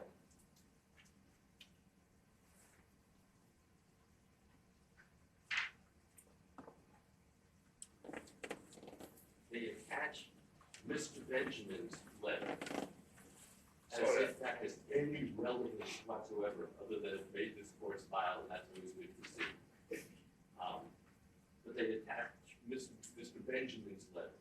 Of course, the state attorney's office pretty much told Ms. Benjamin to go pound sand, but that's another issue in and of itself.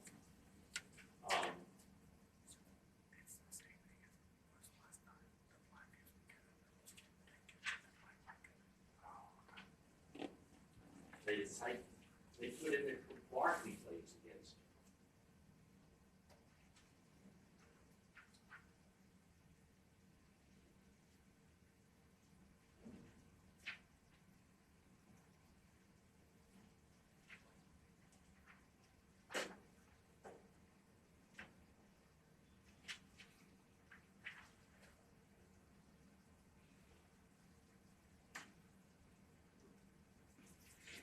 Indeed, they've also put in there another complaint made by her by a public defender.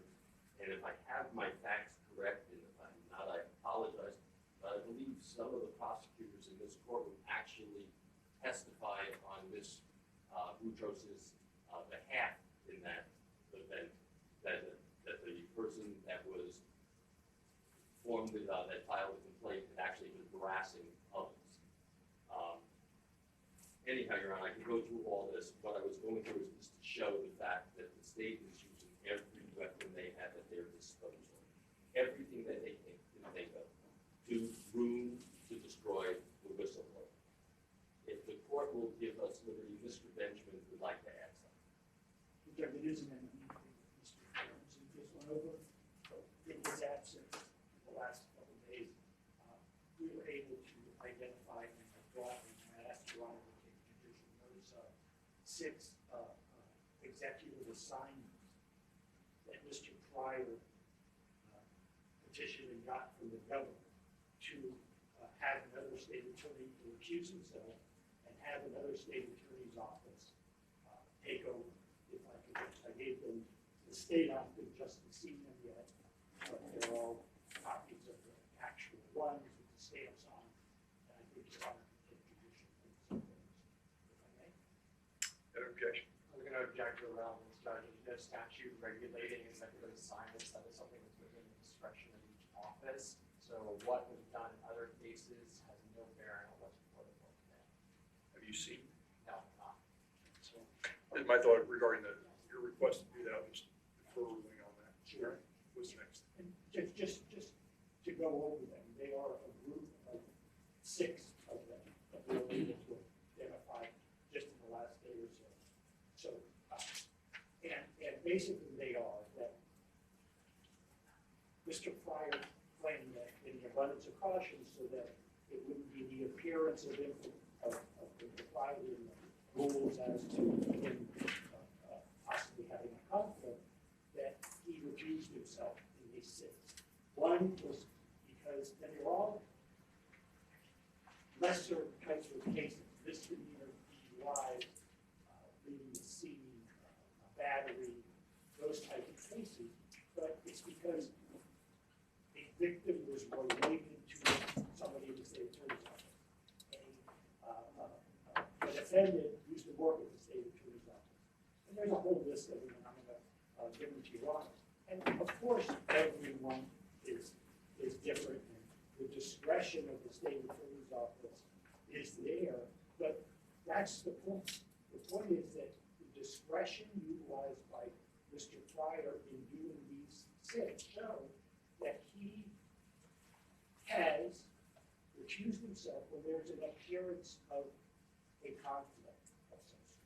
And in these 6, these appearances of a conflict are de minimis compared to the one that we're trying to outline here. And, you know, the state keeps going on and on about the fact that this issue is about a discovery violation or a Brady notice.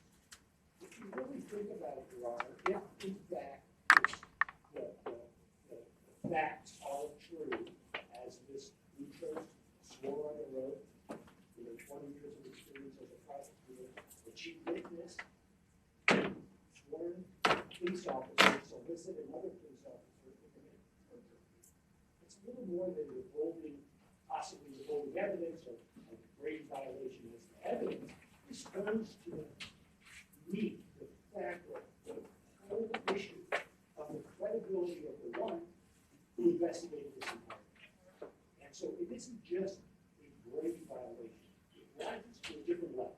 And that's why, if you compare this set of facts, to these 6, where he readily recused himself on other things that I've already said are de minimis, I think that this state attorney's office by embracing Detective Moretti over one of their own, who's been there for 20 years, is inherently the conflict of why they would be used.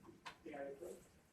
No, Oh, I haven't decided whether I'm going to take judicial notice. It appears to me just that's permissible judicial notice, not mandatory, but regardless, the state had indicated they had, I know you showed Okay. Mr. Buckaloo, I indicated Mr.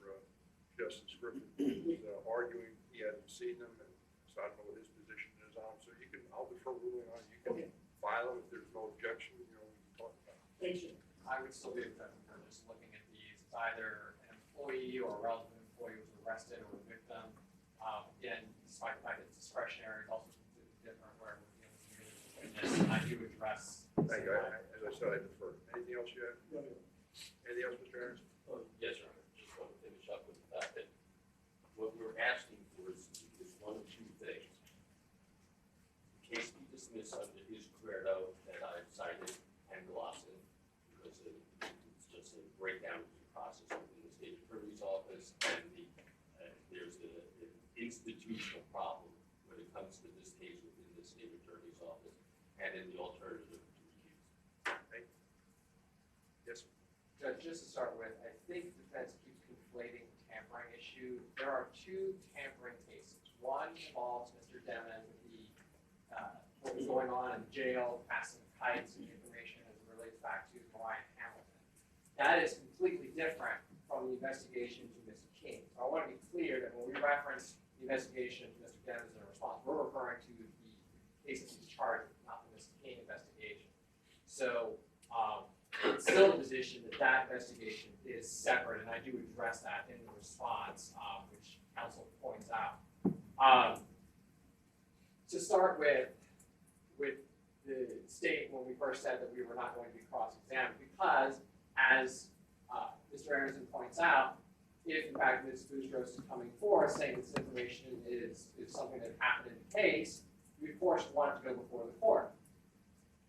As she's testifying, that is when Mr. Klinger realizes something she just said is not consistent with her deposition. It's an inconsistency. He crosses on that limited issue about whether the investigation into Ms. King was related or not, because that was a change in her testimony. Then we fast forward to the deposition of Detective Moretti. In the deposition, that's when he's asked if in fact he had worked with Ms. Boudreaux afterwards, and he says yes. Ms. Boudreaux testified she didn't work with him again. Another inconsistency. That's what prompted the state to look into this, because as I laid out in my motion, no matter who you are, if you take the stand, you put your credibility at stake. And so now we have concerns that things are not lining up. And that is when the state went into, when we went into looking into exactly what was going on. And recall, we've never called Ms. Boudreaux a liar. The purpose of impeachment is inconsistency. The court and the jury would theoretically hear a statement was made inside court, a statement was made outside of court. Those statements don't match. They'll say the statement outside of court is true and the one in court is false, or the one in court is true and the one outside of court is false. What the jury instruction basically reads is, if there's an inconsistency, you should not consider the witness's testimony as reliable. That's it. So what we have now is a witness whose testimony is not consistent. When we talk about the other issues that we raise in our motion, it's because the defendant is vouched for Ms. Boudreaux. And all we have laid out is that, again, the evidence does not support this claim that they're making. So I've gone through all the case law that talks about recusal and dismissal. Let's go through some of the pleas that were filed here, though. We have a notice that was filed. It's not a notice, it's a response, October 6th, by Mr. Klinger from the state, which I appreciate. It's entitled State's Response to Defendant's Motion to Recuse State Attorney's Office of the 17th Judicial Circuit in and for Broward County, Florida. And at page 2, Mr. Klinger writes, moreover, the state has not created a dispute in the evidence, just as it did not, just as it did in the prior trial, the state will not be calling any assistant state attorneys or the elected state attorney for that matter as witnesses during the upcoming trial. In addition, if in fact the defense decides to have ASA Boutros testify as a defense witness, she will not be cross-examined by the state. There is no inherent right to disqualification when a member of the state attorney's office is called as a witness in a case prosecuted by the state attorney in the same office. And it cites to a case there. But that's Mr. Klinger, when he represented to the court. Then at the hearing, page 88, Mr. Klinger says, they say the state's prejudiced. And then they also say there's a conflict, but there is no conflict. We don't dispute anything that Ms. Boutros said on the stand. Didn't cross-examine her on anything other than just to clarify a couple of issues. But it wasn't the facts. We agree with them. We probably could have just stipulated to most of her deposition, so there's no conflict. Then in my order, as I indicated before with Mr. Aronson, I basically cited to that in the order regarding defendant's motion to recuse the state attorney's office. I indicated, there's no conflict. The defendant has failed to demonstrate how he will be prejudiced by the state attorney's office prosecuting this case, notwithstanding Ms. Boutros and Ms. Bradley testifying in trial, particularly in light of the state's representation that they do not plan to attack the credibility of Ms. Boutros in trial. That's what you told me, or Mr. Klinger did. And now it's a different story. Because cases are fluid. As I told the court, when we spoke with Detective Moretti and when he gave the deposition, more information came to light. And of course, as prosecutors, we're duty bound to investigate and discover what the truth is. And that is the result of it. Whether it's our office or another office, the same investigation would have resulted. Because any witness who's going to be taking the stand puts their credibility at stake. Had the roles been reversed, had Ms. Boutros witnessed something that would have been germane to the case and we had followed her, certainly the defense would have attacked her credibility. Because that's the role, that's the nature of our system. That's advocacy. It's an adversarial system. We are allowed to disagree on facts and law, and that's for the court to resolve or for the jury to resolve, depending upon where the issue lies. But what we're dealing with now is a witness called by the defense who presumptively was telling everything as she saw it, and then as information came to light, perceptions changed. Cases are fluid. And so what we have done. Representations are fluid too. We're not going to cross-examine her as a witness if she's called by the defense. We're not going to cross-examine her. That's fluid too. Your representation of that, that's fluid. Doesn't mean anything. I can go ahead and cross-examine. It's based upon the facts of the case, Judge, as they come to light. And so when we got into the case and started looking through it, and we had the deposition of Detective Moretti, when he testified at deposition, no, after that, there were text messages. She did subpoenas for me. There was a warrant that he sent her. She didn't approve the warrant, but he sent her a warrant review. She was still working on the case. That's in conflict with what she testified to. So we're like, okay, well then what else is there? And this is the net result. So whether it's me cross-examining her or another office, she's going to be subject to cross-examination. Nothing changes in that regard. So going back to the case law that I talk about, recusing an office is literally like the last measure that the court has to do.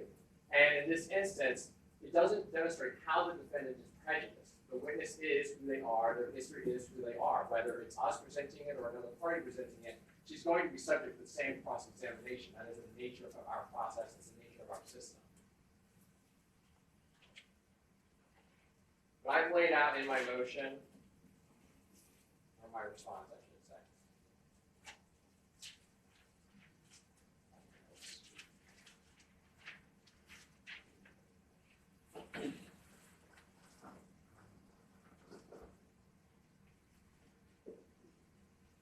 I know they keep bringing up the Brady issue. The court decided that previously. We addressed that as race judicata here. The only question that remains is just the fact that now Ms. Boutros is subject to cross-examination. But as I've laid out in my response, particularly starting, I do discuss dismissal charges as well, but dismissal charges as well as disqualification of government, starting in paragraphs 35 and 36, is an extreme and drastic measure. It's just simply not one that's called for here.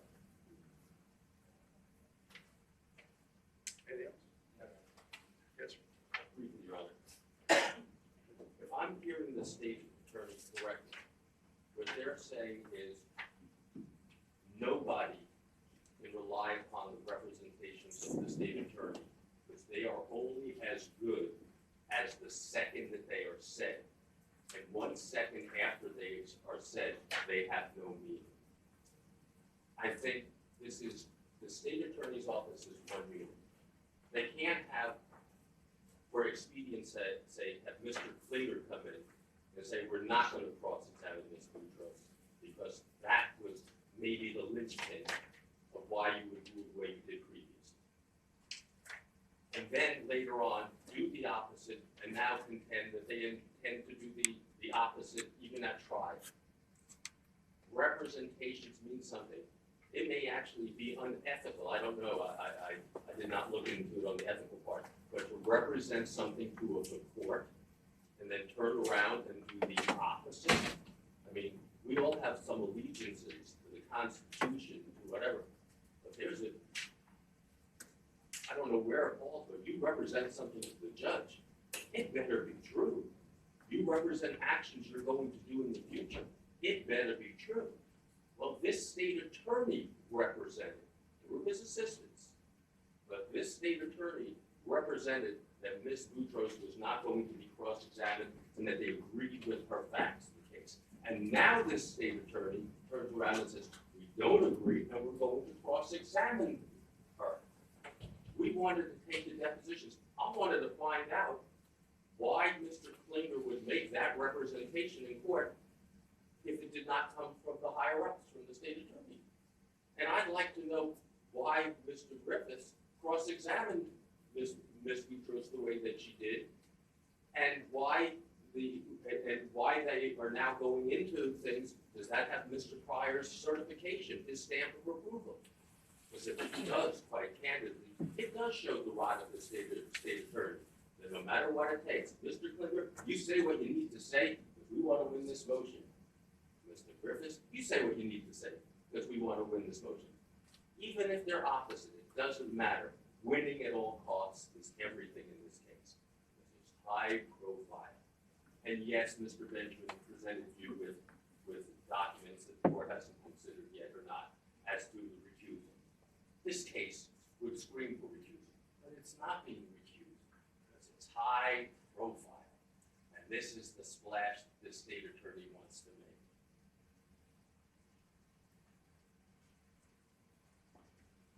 Your Honor, as far as recusal goes, well, let's start dismissal. The cited is Cuerdo versus State. Previously, it is 746 Southern 2nd, 1220.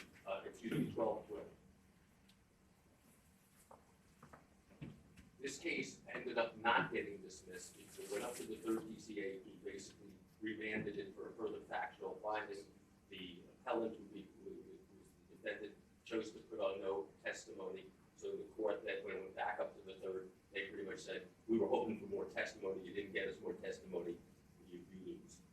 But they said here, there was no showing that the misconduct complained on the prior appeal represented an institutional policy of the state attorney's office. That's what we've been trying to prove. But I think you've got an institutional problem here with the state attorney's office. You don't fire Ms. Bradley for insubordination, for not sending out the Brady notice. You keep her on the case even though she's been insubordinate. You send out your own, you send out you force her to send out a Brady notice. She doesn't like it. Mr. Killoran sends out a Brady notice. She doesn't like it, and she overrules Mr. Killoran with a new Brady notice. Nothing happens to Ms. Bradley whatsoever. Ms. Boutros, on the other hand, as you've seen, is attacked in all different fashions by the state attorney's office. Now, the institutional. The state attorney, did he authorize Mr. Klinger to say, you know what, we're not cross-examining her? And did he authorize Mr. Griffiths for putting in the motion that they are going to cross-examine her and for his cross-examination? It's institutional. It goes from Ms. Bradley up to the state attorney and back down to the prosecutors in this court. When it comes to Jamel Devins, for whatever reason, there is an institutional bias, prejudice, and rot that demands that this case be alternative, then I would request that the state attorney's office be recused. In Nestler versus State,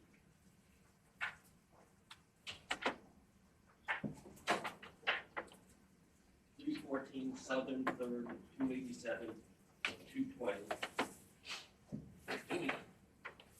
In the dissenting opinion, and I only read the court because it's just to get the flavor of the law. We explained in Rogers that although we have stated that the appearance of impropriety created by a certain situations may demand disqualifications, we have evaluated such situations on a case-by-case basis. Everything. And that's what you're going to find in the law, basically, that everything has to be looked at a case-by-case basis when you're talking the way we are. This demands disqualification. What's gone on in this case with this state attorney's office demands disqualification.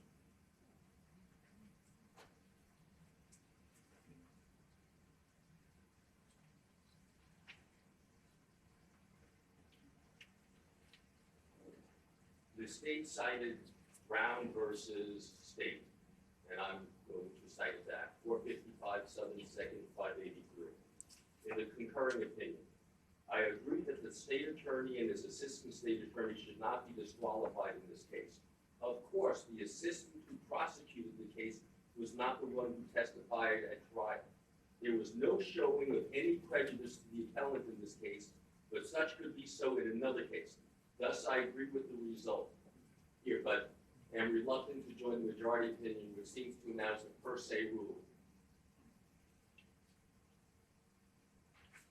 Again, there is no rule. It's up to this court to decide on a case-by-case basis. One last.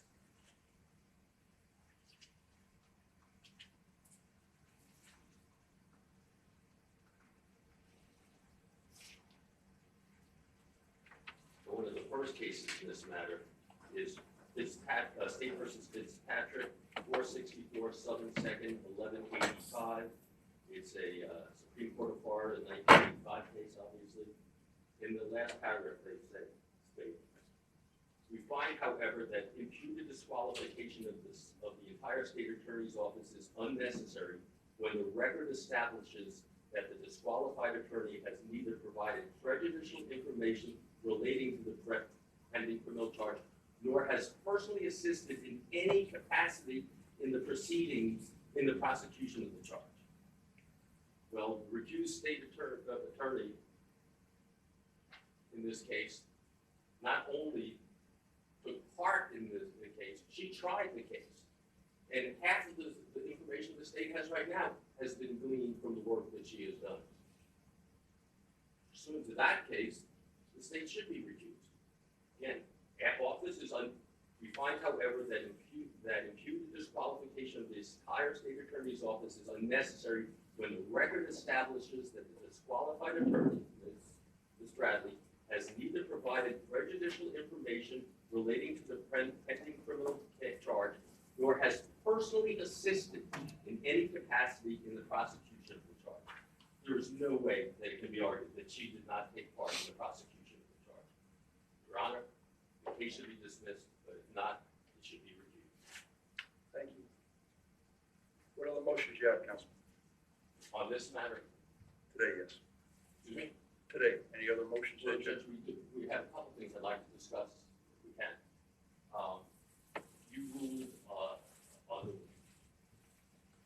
Motion for a year?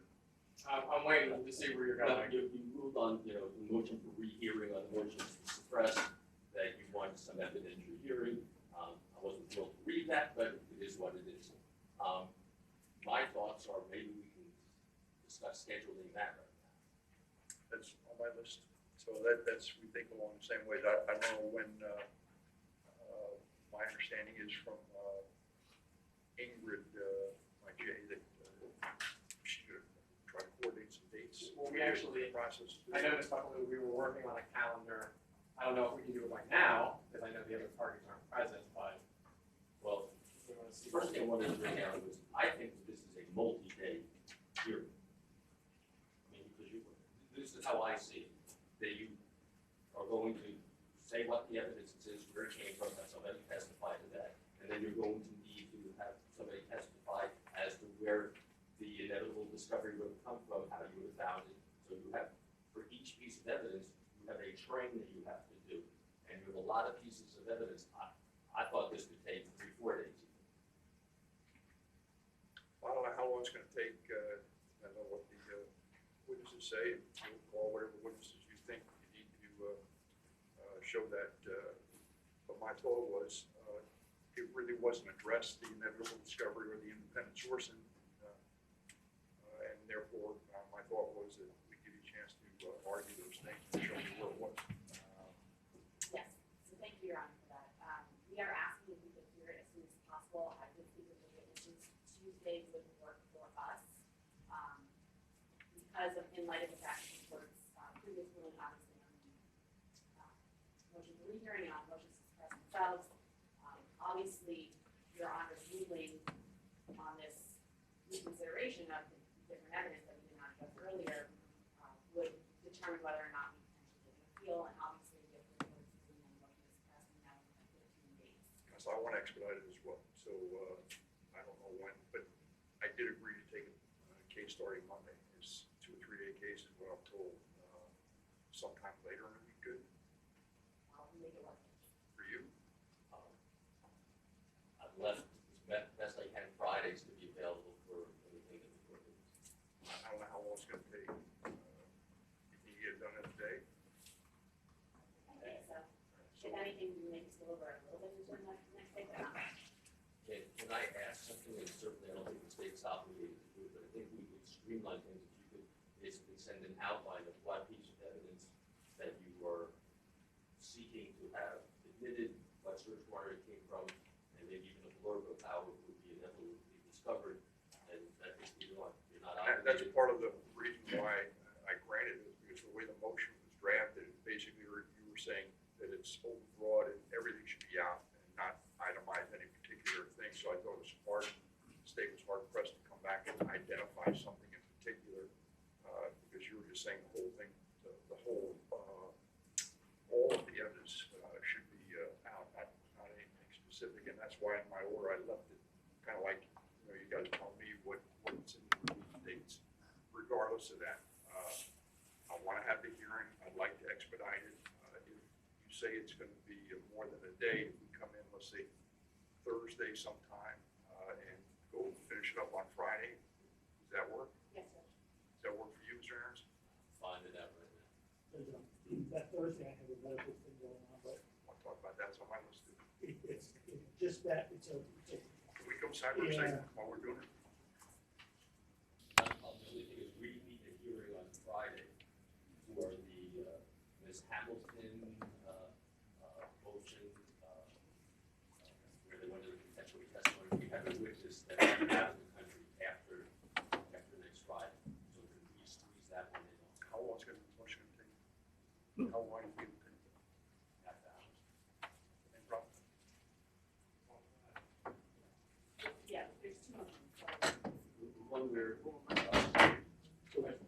perpetuation of testimony or Yeah. the use prior testimony? one we give So with we're doing both. There's two motions. Well, which one we care about is the one with Mariah. and also the mother. Alicia, But that is not, we have witness problems for Mariah Hamilton. yes. So, yeah, the witness that we vitally have to call is only available when you go out of the country after the 19th, which is this coming. So a half hour. Thursday? We take care of that first before we go through this thing or something along those lines? Is that good? We heard that his only availability is that Friday. Only four? So put it on Thursday, and, excuse me, the inevitable discovery, independent source, that portion of the motion on Thursday, Friday, and stick in your, whatever the motion is, give it to Gary, give it to Travis, and we'll put that down as well. All right? It's the state's motion, Your Honor's often talking And Judge Ensign, we discussed sidebar. I'm going to be unavailable all or part of Thursday, but I'll be here all day Friday. But Stewart and Raven will be here with Mr. Aronson. So I just wanted to make sure that Mr. Devens is okay with that for Thursday. Mr. Devens, again, I just run things by you. you have 3 or 4 attorneys, there's always going to be somebody here. I won't go forward without at least one of your attorneys here. But I always like to check with you, and so far, different attorneys have been in and out, even during the jury. You said you're okay with it, not a problem, and that if you were having an issue with it, or you wanted to voice an objection, you let me know. Is that correct? All right. So you're okay, and there's no objection to having Mr. Benjamin take whatever, care of whatever he needs, personal issues that he has, take care of those issues. Is that right? All right. The other attorneys will be here. Okay, perfect. And the same thing as whatever happened previously, it's the same thing. There's no objection to the way it's been handled so far, correct? Correct. All right, and the attorneys who've been present for your hearing, sometimes they're here, sometimes they're not, but you're satisfied with your representation, correct? No, it's okay, Ron.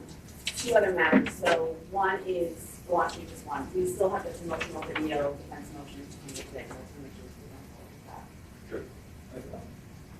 I'm sorry? That's fine. How about the depositions? They were canceled, my understanding was. I asked about that, and the state told me that, I believe that you referenced that the defense had canceled the depositions that were previously scheduled. And I asked about whether they were rescheduled, and you said it's in the works or something. So it's twofold, Your Honor. So one, I think some of them were canceled because we were still, I think, arguing in front of Your Honor about the scheduling of those depositions. So some of them were still kind of up in the air, but some were scheduled. Additionally, they have not been rescheduled, but I think part of the issue of us trying to schedule those is determining what evidence we actually have coming in with these motions that we've scheduled to be heard today, and also now next week with the inexplicably implying and medical discovery, because that would make a difference in some of the witnesses who might not need to be deposed. And that might explain why Ms. Liberty has been asking me to ask the court, to ask the state, like, when are you going to give us dates that we can do depositions? Because from what I can tell, we've been reaching out for about 2 weeks, which would coincide with the ruling and everything, as give us dates, give us dates, give us dates. So, cart before the horse, you suggest that we wait to see after Friday's hearing what happens? Or should we really, in the bunch of caution, to try to get things going? Give us some dates you're available and let us set depots now so that if every, I'm trying to do what we can to move it along. That's fine. I suggest maybe setting the depositions then of the individuals that don't have any, I guess, part of any of the motions when the argument. We'll set whom we think is appropriate, but I think your logic will carry through. That's fine. So if you want, send me a list of those individuals that I can get their. They'll send us a list of dates. Yeah. And we'll send you a list of. I'll get us some dates, and then we'll send you a whole package of dates and times. I understand, but some witnesses might not be available on certain days. I will help in assisting getting there. I understand that. So, We can do that, but I think the first step in the project is give us dates, the state's available, and then we'll suggest the prioritization of the witnesses. And if they're not available, we'll have to deal with it and dance around it. Okay. Just give us dates. no problem. Well, they need to give you dates, I agree, and you need to give them the witnesses that you want to post, so it works at the same time, back and forth, all right? How about the other motions that are still pending? So I have a list, Your Honor. Well, Mr. Griffiths and I just spoke about one of them, Your Honor. That is the motion, I don't even know how it's titled right now, but it deals with the fact that there is the 1,400,000 Instagram motion, I don't even know what lines, text, you know the terminology. There's other communication devices where there are thousands and thousands of lines of data or whatever. Oh, is that what it is? Bottom line of it is they have to determine what they want to put into evidence, so therefore then I can file a motion to say, you know what, it's only part and parcel of the whole conversation, it's irrelevant, it's inadmissible, or I agree with it. But until they can whittle down these millions of pieces of information, I can't file any motion. And again, Your Honor, very dependent upon what the court's rulings are for us to determine what our evidence will be. So that would have to be one of the last motions to be heard. In In addition, I've written out the motions that still need to be heard. We've already addressed the state's motion for reconsideration. We have filed a state's motion on the to keep out ASA Lucas and ASA Bradley's testimony in trial.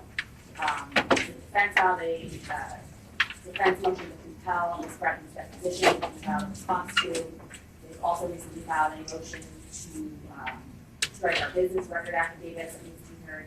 There's also the second motion to dismiss, and Ms. Liberty indicated that she wanted to handle, we were asking to handle that today, alongside the third motion to dismiss that was filed by Mr. Aronson. The state's motion. I thought we were part of both motions. Yeah. The second motion to dismiss has the little part in there that dealt with also a discovery violation with documents or drives that we got. So that's why that's been put to the side. I promise the court, and I will stick to it, that when we argue that motion, I will readopt all the arguments that I have already done, and we don't have to go through this again as far as my part. Additionally, we have the motion for consciousness of guilt that we filed that goes to tampering, but I know Ms. Liberty has indicated she wants to do those depositions of those witnesses first. The state's motion for prior testimony, which we'll be hearing next week. The state's motion for forfeiture by wrongdoing, which we'll be hearing next week.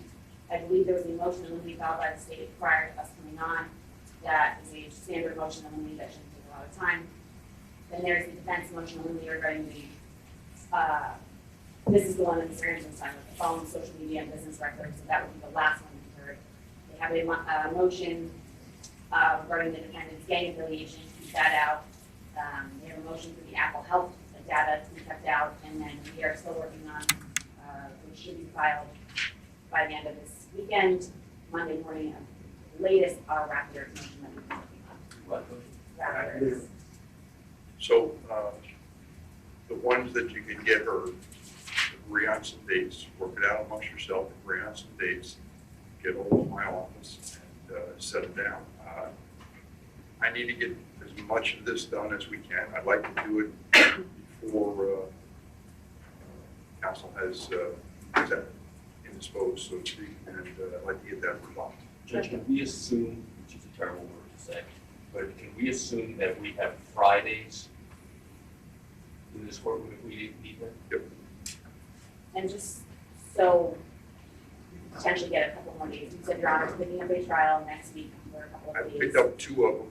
I thought we'd be still in trial now, but I picked up two of them.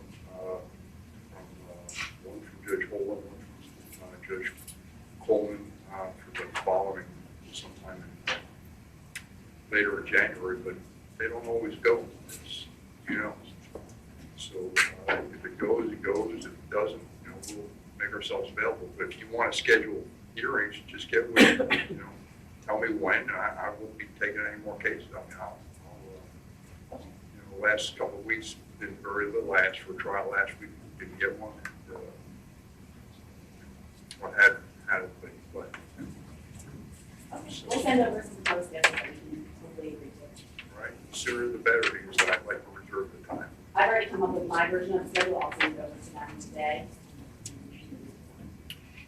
Okay, so I'm sure it's a little, Standard. The other word is be back at the end of the weekend, so we'll try to conclude and let you know Monday about what our thoughts are. the motion that's still pending now that you want to have heard today, we'll start that one now. Sure.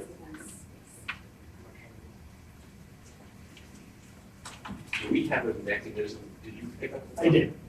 We have a mechanism to play a thumb drive? Asking the wrong guy. There's the man right there. Okay.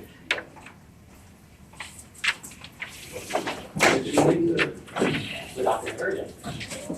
Well, they may have it. I assume that you. Let's get back on the record again. This is State of Florida versus Mr. Devens. He's present along with his counsel and the assistant state attorneys. Did you get the video straightened out? Yeah, unfortunately.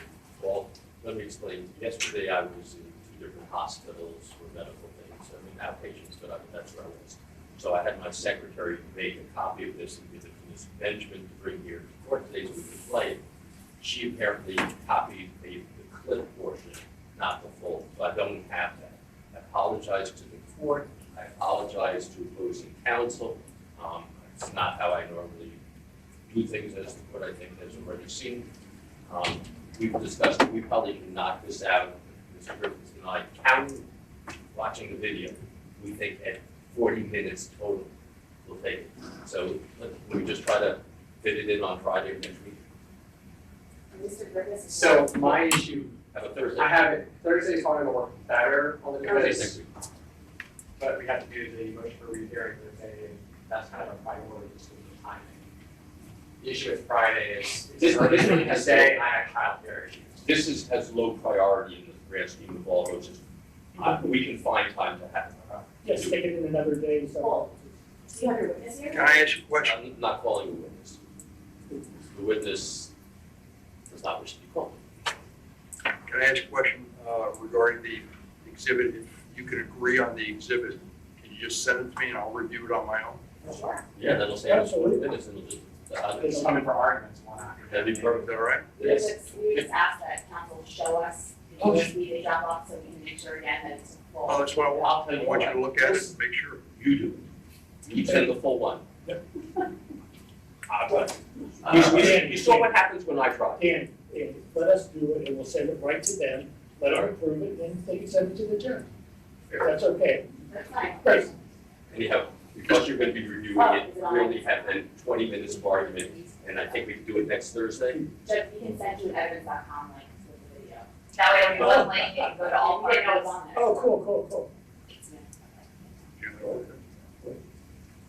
Oh, no, I know, but that doesn't mean we can do that. I'm not familiar with all that, but I'm sure that I have assistants here who can do it. I said the same thing, and look what I ended up with. I have trusty assistants. All right, so then you're gonna table this, we'll do it Thursday.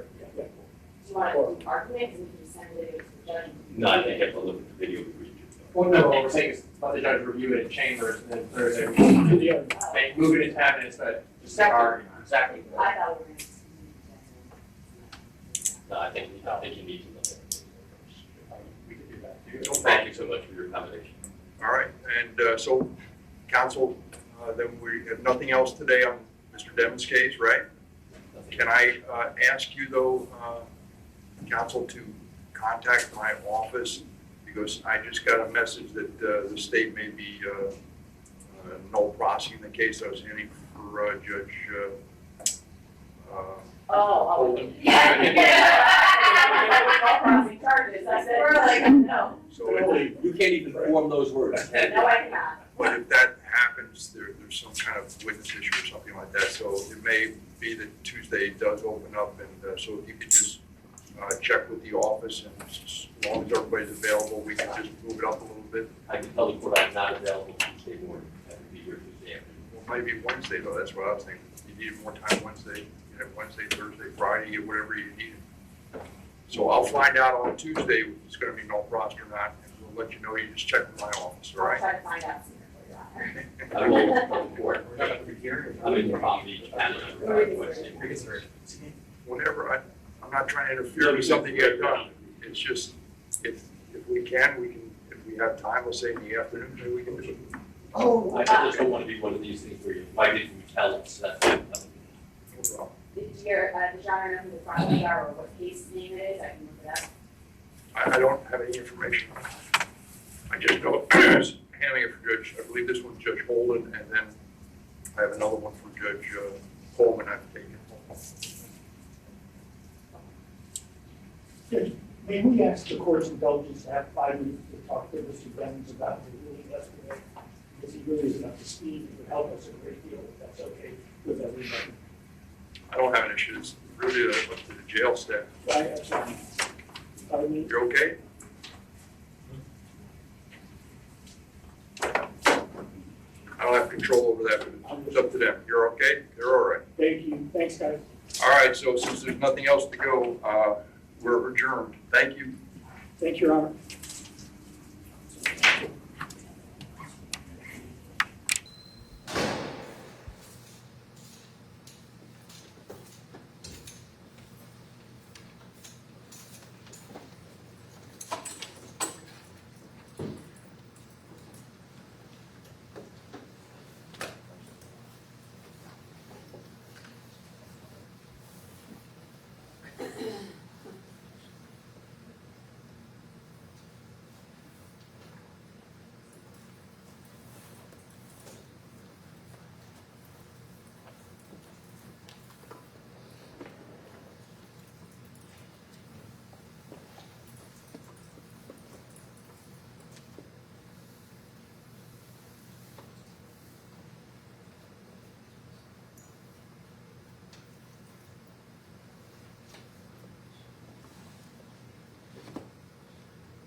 ready to go in there? Yes.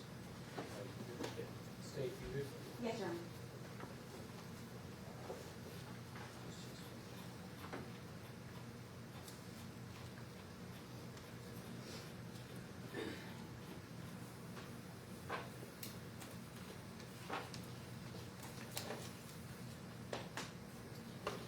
Okay, let me go back on the record. This is on the FT docket on the top of page 4. State versus Dennis, I've got Ms. Buckaloo, Ms. Collins, Mr. Griffith, present for the state. I've got Mr. Yelsey, Mr. Anderson, present for Mr. Dennis, who likewise is present. Mr. Anderson, you're telling me we're going forward without Ms. Liberty, without Mr. Benjamin, and without Mr. Pickens today, is that correct? Yes. So, in preparation for the 2 days of all pending motions, I was going to put on the record, I know that the defense wants me to take one of these out of order. I think they're probably correct about that, but let me just put on the record real quick, everything that I've read in preparation for the all pending motions that I gave you all day today and all day tomorrow for. I endeavored to try to read everything in the electronic file, all filings and any authority cited therein that took place since the mistrial was declared in Mr. Denton's previous trial, which was July 22nd, 2023. So these are all the pleadings that I read that were filed by the defense. I did read also all the orders that Judge Murphy entered, so I do realize some of these may be new, but in the abundance of caution, so I will be prepared. I nevertheless did read all of them. As we go through them, I'm sure you all will let me know if it's something that I need to resolve or it's something that's already been resolved. The defense, and I'll do these in chronological. I read the defense motion to compel Brady material that was electronically filed August 23rd, 2023. I read the defense motion to compel discovery that was electronically filed August 31st, 2023. I read the defense motion for discovery of prosecutorial investigations and prospective jurors electronically filed September 6th, 2023. Defense motion for disclosure of penalty phase evidence electronically filed September 13th, 2023. The defense's motion in limine regarding phone, social media, and business records electronically filed September 21st, 2023. Defendant Jamel Deming's motion in limine to exclude certain testimony of Detective Mark Moretti regarding Apple Health Phenomenon electronically filed October 4th, 2023. Defense motion to exclude testimony of defendant's alleged gang affiliation electronically filed October 4th, 2023. Defendant Jamel Deming's response to state's motion to quash subpoenas and or for protective orders and for an order to compel witnesses to be deposed and to attend hearing electronically filed October 4th, 2023. Defendant Jamel Deming's motion to compel discovery electronically filed October 4th, 2023. Defendant Jamel Deming's motion in limine to exclude certain testimony of Detective Mark Moretti along with cell hawk, call, data, record, mapping, and Google Maps electronically filed October 5th, 2023.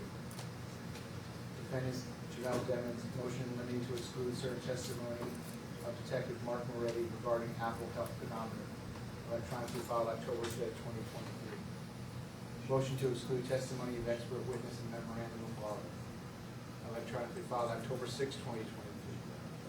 Response to state's motion to quash a memorandum of law electronically filed October 9th, 2023. Memorandum Ray, ASA, Christine Bradley testified electronically filed October 9th, 2023.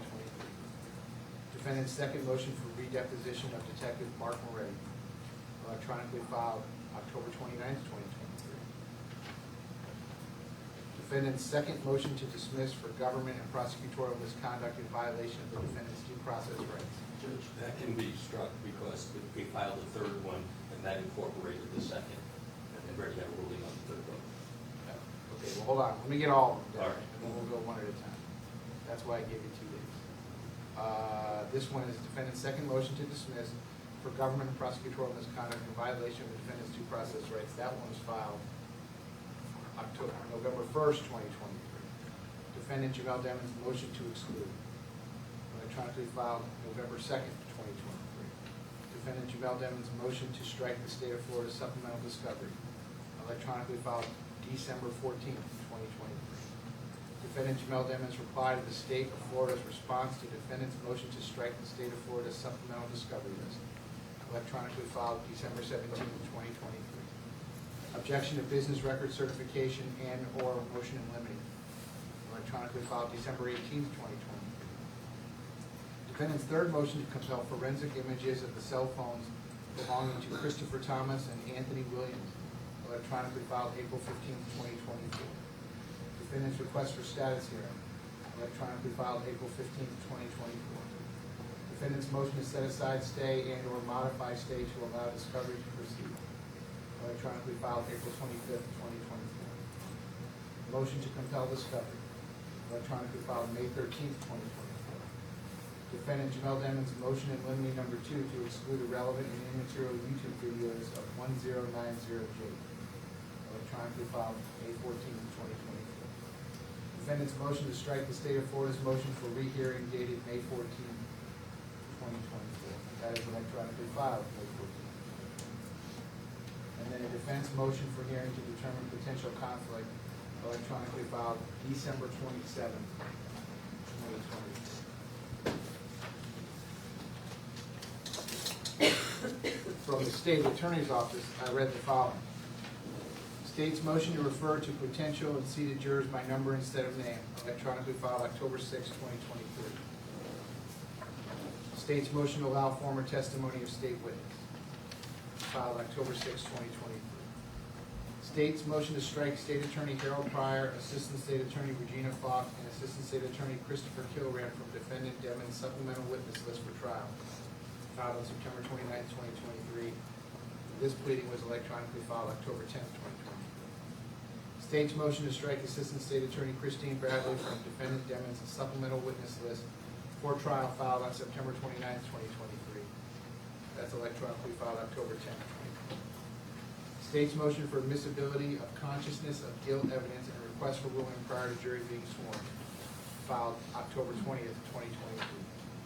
State's motion to withdraw State's motion to strike ASA Christine Bradley from Defendant Demon's supplemental witness list for trial, filed on September 29, 2023. That is electronically filed on October 25th.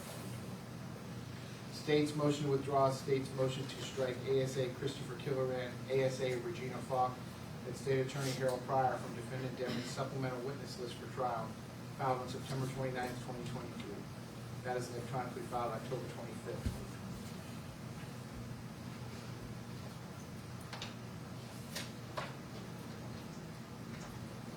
State's motion to withdraw State's motion to strike ASA Christopher Killoran, ASA Regina Falk, and State Attorney Harold Pryor from Defendant Demon's supplemental witness list for trial, filed on September 23, 2023. This is not a duplicate. This is an additional document, also filed on October 25th, 2023. State's board memorandum of law, electronically filed October 30th, 2023. State's response to defendant's motion to redepose Detective Mark Moretti, electronically filed October. Are you ready for me to go on the record? Yes. Yes, sir. Yeah, as soon as I get Mr. Court for it. State, you ready? Yes, sir. Okay. We're waiting for the court reporter. We didn't start yet.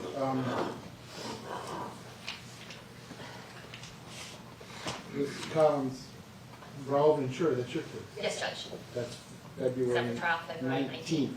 Yes. Okay. Just so happens. Okay.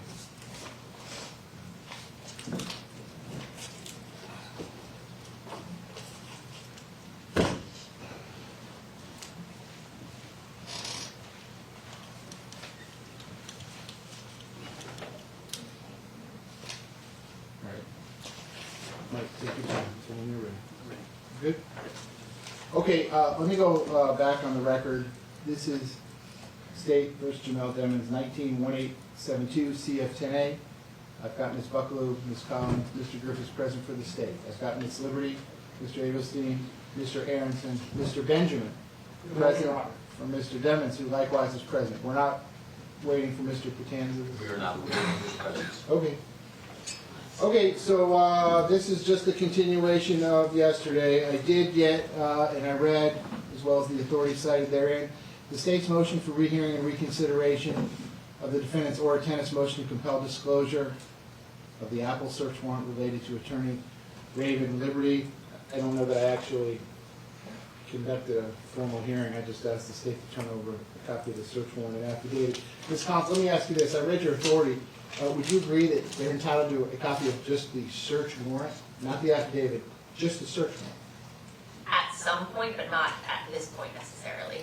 Well, can you explain that to me? Because if I sign a search warrant for someone's home, and BSO goes to their home and executes the search warrant, and they're there, they give them a copy of the search warrant.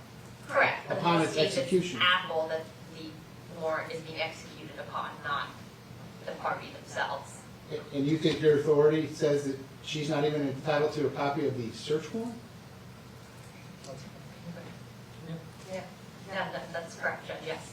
That's your position? Yes, Judge. Okay. Okay, well, over the state's objection, I'm ordering you to turn over a copy of the search warrant. I'll put that in a written form today, so you can litigate that as you see fit, but I certainly think she's entitled to a copy of the search warrant. Probably that's it at this point. So, defense, I'm happy to hear anything you want to tell me, but based on our discussion yesterday, I think where we're at is I need to give you a date very soon in the future, a date in February, which is what we're looking at. And at that point in time, you're going to have to come back in here and tell me, and I'm going to have a discussion with Mr. Devins. I'm going to start that discussion this morning so he understands that he's the captain of the ship. This is his decision, but he's going to have to tell me if he wants Ms. Liberty to continue to be his lawyer or not. He's going to have to tell me if he wants all of you to continue to be his lawyers or not, or he's going to have to tell me that he's going to seek other counsel, but I think that needs to happen sooner rather than later. We concur with that issue. I'm confused, and I apologize to the court. Is the court entertaining this motion for reconsideration and not? There was no motion or ruling. I think she's entitled to I think, listen, Mr. Devins is entitled to heightened due process. The state Yes. is seeking the death penalty. It is very clear that one of his lawyers is under investigation right now. Okay. He is entitled to have as much information as I have the ability to give him before he has to make a decision. Is there a conflict of interest? Does he want to waive that conflict of interest and continue with that lawyer as part of his representation? Or does he not? Does he want the lawyer to withdraw? And again, the Florida Supreme Court has been very clear on this. He's the captain of the ship. Absolutely. He makes this decision. So if there was, again, I'll repeat what I said, I think, to Mr. Aronson yesterday, if you all had some other authority that says I have some additional power to assist in the fact-finding here, I would hear what the state has to say about it, but I would probably be inclined to do that. But my inherent authority, or citing the U.S. Constitution, although I very strongly believe in the U.S. Constitution, this is I'm not involved in this. The underlying facts that are going to make a determination is whether there's a conflict and what Mr. Devins wants to do. This is completely 100% a decision between himself and his lawyers. I don't have anything to do We're with it. not disputing that. So I don't know what else I can do at this point. You've asked me to press pause on all these motions. I'll press pause. I'm not going to move this trial date. This trial is going forward in September. So if Judge. these motions are heard next month, or they're heard in March, or they're heard in August, or they're heard contemporaneously during his trial, which again would not be the Correct. most ideal way to do things, if that's what ends up happening, that's what ends up happening. But the one thing I can tell you is not going to happen is someone that has been in custody for 2,160 days, his trial is not going to be delayed under any circumstances. So that being said, what else would you like me to do this morning? Well, a couple things. Since the state filed a motion for rehearing, there are misstatements in their motion that need to be corrected. Since we received this early this morning and saw it for the first time, we did not file any written plea response. And if I may, just go through the corrections that we saw. It's on number 1, it says the search warrant was issued in December of 2024. It was 23, not 24, a year earlier. We agree with that, Judge, that way up. In paragraph number 2, they said that the state disclosed an ongoing investigation to Miss Liberty. That is absolutely untrue. We learned of it through Apple. They confirmed it yesterday for the first time, over a year after the search warrant was executed. Paragraph number 5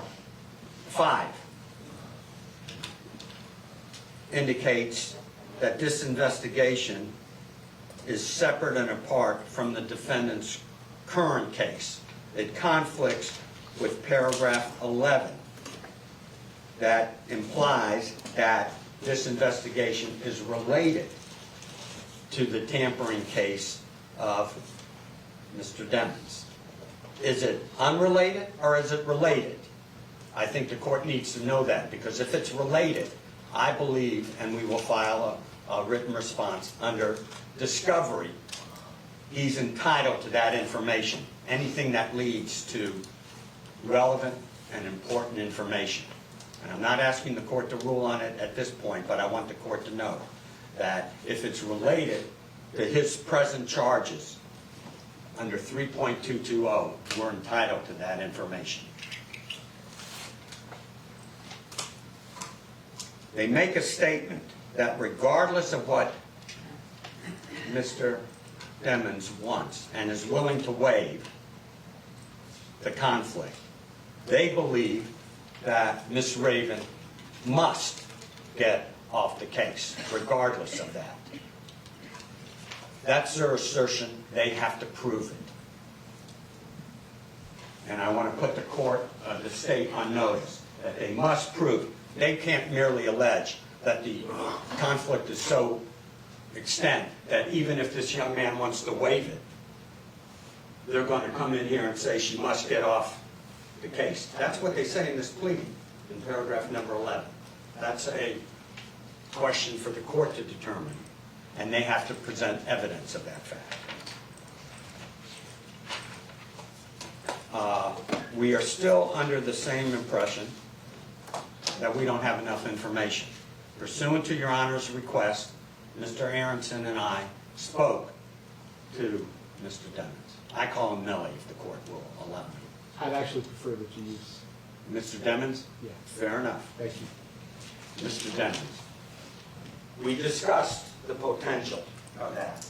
And if the court accepts my representation, or the court can inquire from him, he informed us that he doesn't have enough information to make that decision.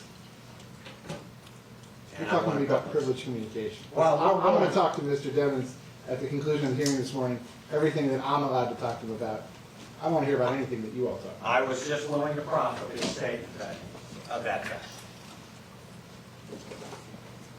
And we would, of course, ask the court to deny their motion for rehearing and rule consistently with what you ruled yesterday, that they not only have to produce the search warrant, but the affidavit.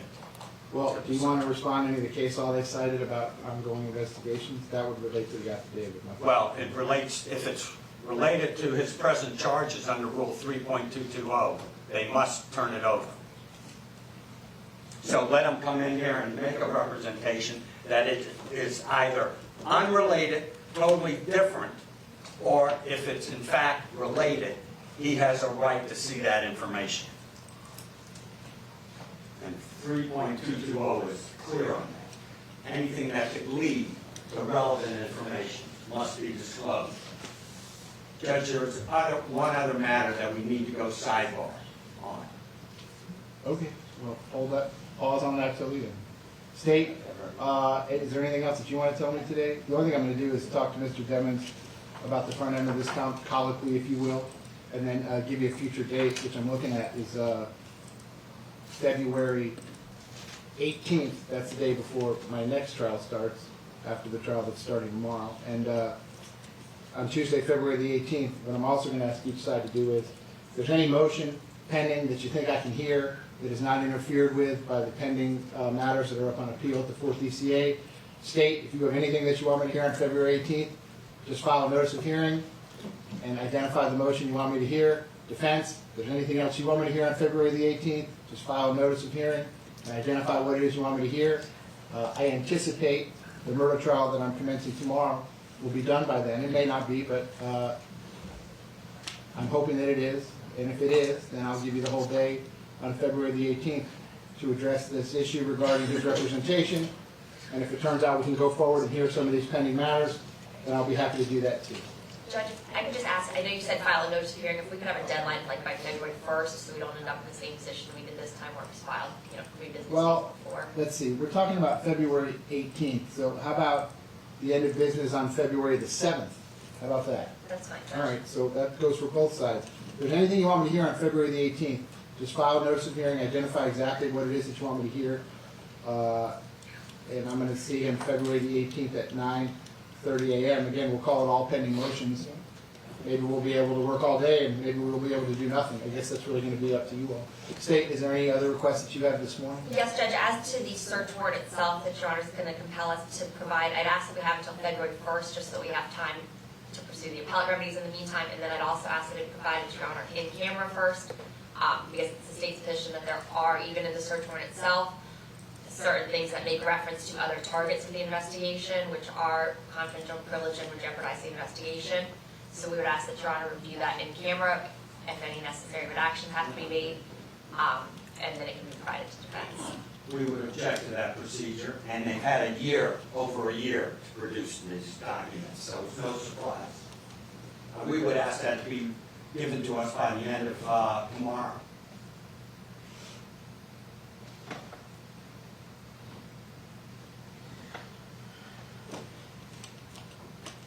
Okay, so listen, over the defense objection, State, this is what I'll do.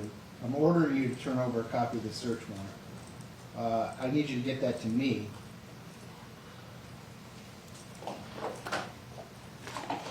A week from today, that's January 14th.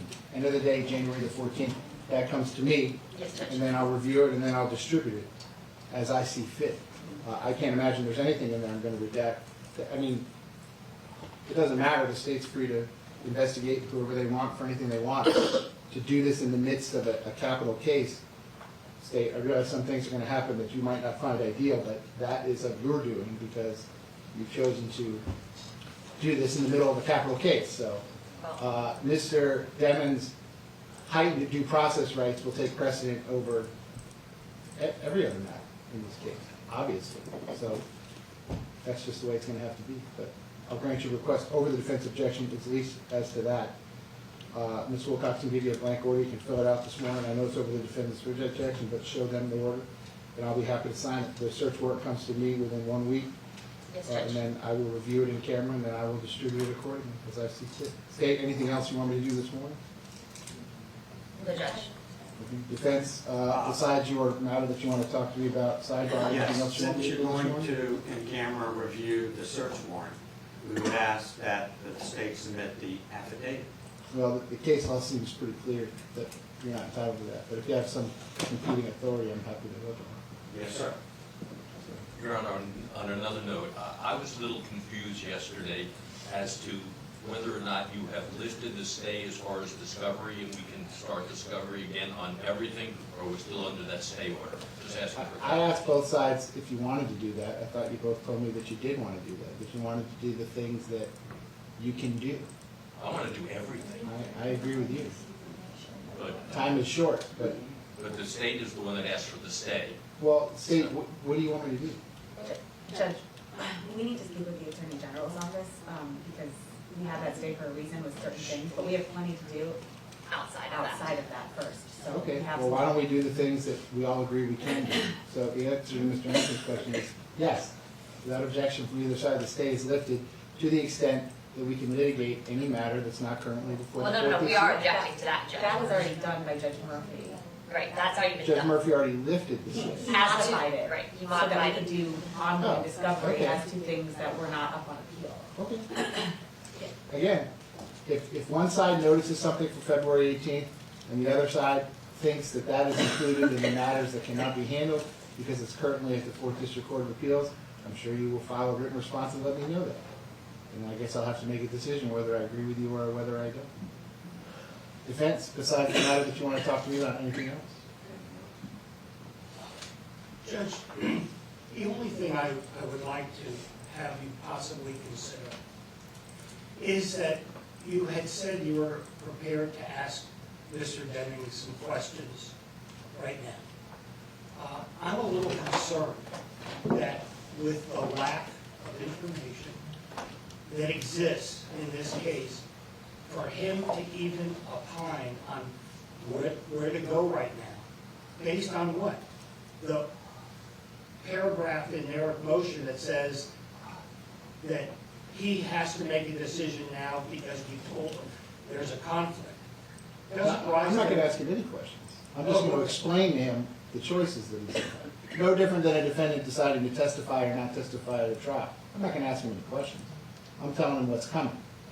Because at some point, he is gonna have to tell me what he wants me to do. And of course, we're gonna object at this point, and until the time that he's fully informed as to what there is that may be a conflict, he is in no position to answer, to make an opinion as to whether. I'm not asking his opinion. You're objecting to me talking to your client about his rights?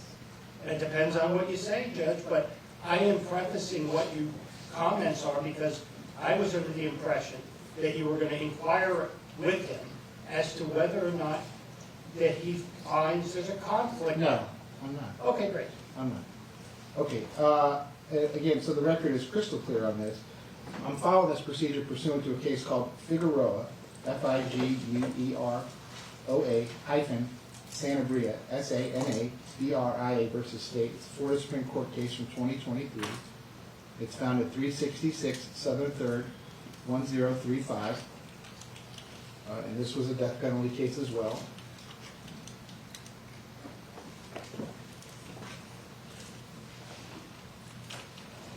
I'll quote what the Florida Supreme Court quotes. In all criminal prosecutions, the accused shall enjoy the right to have the assistance of counsel for his defense. All competent defendants have the right to control their own destinies.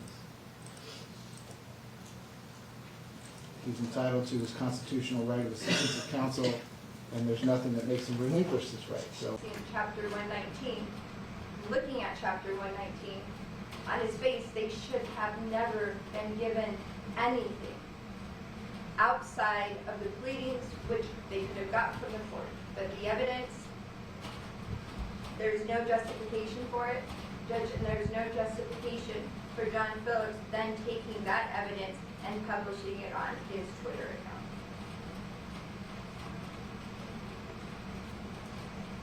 And that's not further argument. I would ask that, I need Mr. Phillips to basically testify, so it's, I think Crawford, what's in this letter. I think we need Mr. Phillips here to tell us who exactly in the state attorney's office did he make this agreement with, because that's unclear. And I think we need to clearly know what steps the state attorney took in making sure that the evidence was not released, and what steps the state attorney took in deciding what was going to be provided to them, specifically under Chapter 119, because I believe we have a violation here. So, listen, I'm gonna hear what Mr. Klinger has to say, but say I agree. Why shouldn't this be in front of Judge State? The order in this case that you're alleging was vomit to the rule. Because it's this case that the state attorney is part of, it's this case that we have Well, I'm the gonna talk to Sixth the state Amendment attorney, but interest. how do I get to Mr. Phillips? He's not part of it. You're talking to me about he violated an order in CAC 20-17725. I'm not saying whether he did or whether he didn't, but let's say he did. That's in the purview of Judge Davis, right? Mr. My co-counsel's reminding me that at hearing, we thought you had directed the state attorney to have Mr. Phillips here, and it was agreed that he would be here. I asked if anyone put him on notice, but you're asking for a rule to show cause. It's no different than if a witness fails to appear at a deposition, you have to subpoena them. That's why over there in front of Judge Davis is different than over here. But you're talking about a violation of a rule that was signed, an order that's signed in a civil case. But, all right, pause on that. Go ahead, Mr. Klinger. Your response, you don't represent Mr. Phillips, but only as it relates to the state attorney. Yes. Go ahead. Good morning, sir. First of all, answer the question that defense counsel has posed, I am the one who negotiated with the two civil attorneys on how to handle their voluminous request for public record. Now, at the top of page 3 of my response is a litany of Florida statutes and case law, and they basically stand for the fact that once discovery is given out in a case, that discovery becomes a public record, subject to exemptions and redactions. So, in other words, in the statute actually says to the effect of paperwork given to the defendant, papers given to the defendant are public record. So, the state being faced with a huge amount of discovery that the defense needed because the trial, they had been set earlier this year. I believe that one was set, first it was set this summer, then maybe it was set for last winter. And they needed their discovery, or they needed at least the public records from the state. We were honest with them. We said it would take a very long time because there's thousands, if not hundreds of thousands of pages of discovery, especially with the phone dollars that have to be reviewed. So, following a procedure that we used in State versus Nicholas Cruz and State versus Scott Peterson, two other cases in this courthouse that had enormous amounts of discovery, we negotiated with the civil attorneys that they would be able to get the discovery unredacted, but it would have to be under protective order. How we have, it's not going out to the public. It stays within the people working with the attorneys' firms, the families, and the people in the courtroom. That it had to be protected, just as it was in Peterson and as it was in Cruz. And that was the gist of our. So I think at that point, what happens next with the agreement, how it gets handled, how it comes to why Judge Rodriguez later on signs an order saying that the defense motion to strike the original order from former Judge Lynn. So all questions of the civil court and probably an evidentiary hearing of the civil court to see whether or not the orders were violated. When it comes to this court and you're looking at the state attorney's office did absolutely nothing to put anything out to the public. It was supposed to be on strict protective order. Autopsy photographs. Autopsy photographs are special, and so when you look at the entire package that comes from the MD's office, that never went out. It didn't go out. It did go out in discovery to the defense, but it did not go out as a public record, and it did not go out underneath that protective order. Although I can't say with 100% certainty, again, something maybe in the civil court was supposed to happen. There is a investigative report inside the discovery of this case that was done by Mr. Bradley Astor, lead detective complied, wherein they put together a recreation of crimes and how the bullets were shot, who had to be where in order for the bullets to go in whatever direction, or if they hit from whatever direction. And it appears that some of those autopsy reports autopsy pictures, made it into that particular document. And that was under the protective order. So, again, I think that is why this is better off being heard in the civil court and flushed out as to why that what Ms. Brady presented, the online, is why it was online. I don't see how the state should be held, Mr. Breyer or the office or myself should be held accountable for something that we did everything we could to prevent from happening. May I respond? So what I was looking for under Chapter 119, and thanks Mr. Klinger for letting me know, I'm going to call Mr. Klinger at the next hearing when Mr. Phillips is here. If they authored this agreement, and his argument is that we had to turn this over pursuant to 119. So again, going to 119, it's under here, I believe it's subsection 5D, goes on to talk about what active is. So the noted in subsection of 2, criminal investigation information shall be considered active as long as related to an ongoing investigation, which is continuing with a reasonable good faith anticipation of securing an arrest or prosecution in the foreseeable future. In addition, criminal intelligence and criminal investigative information shall be considered active while such information is directly related to pending prosecution or appeals.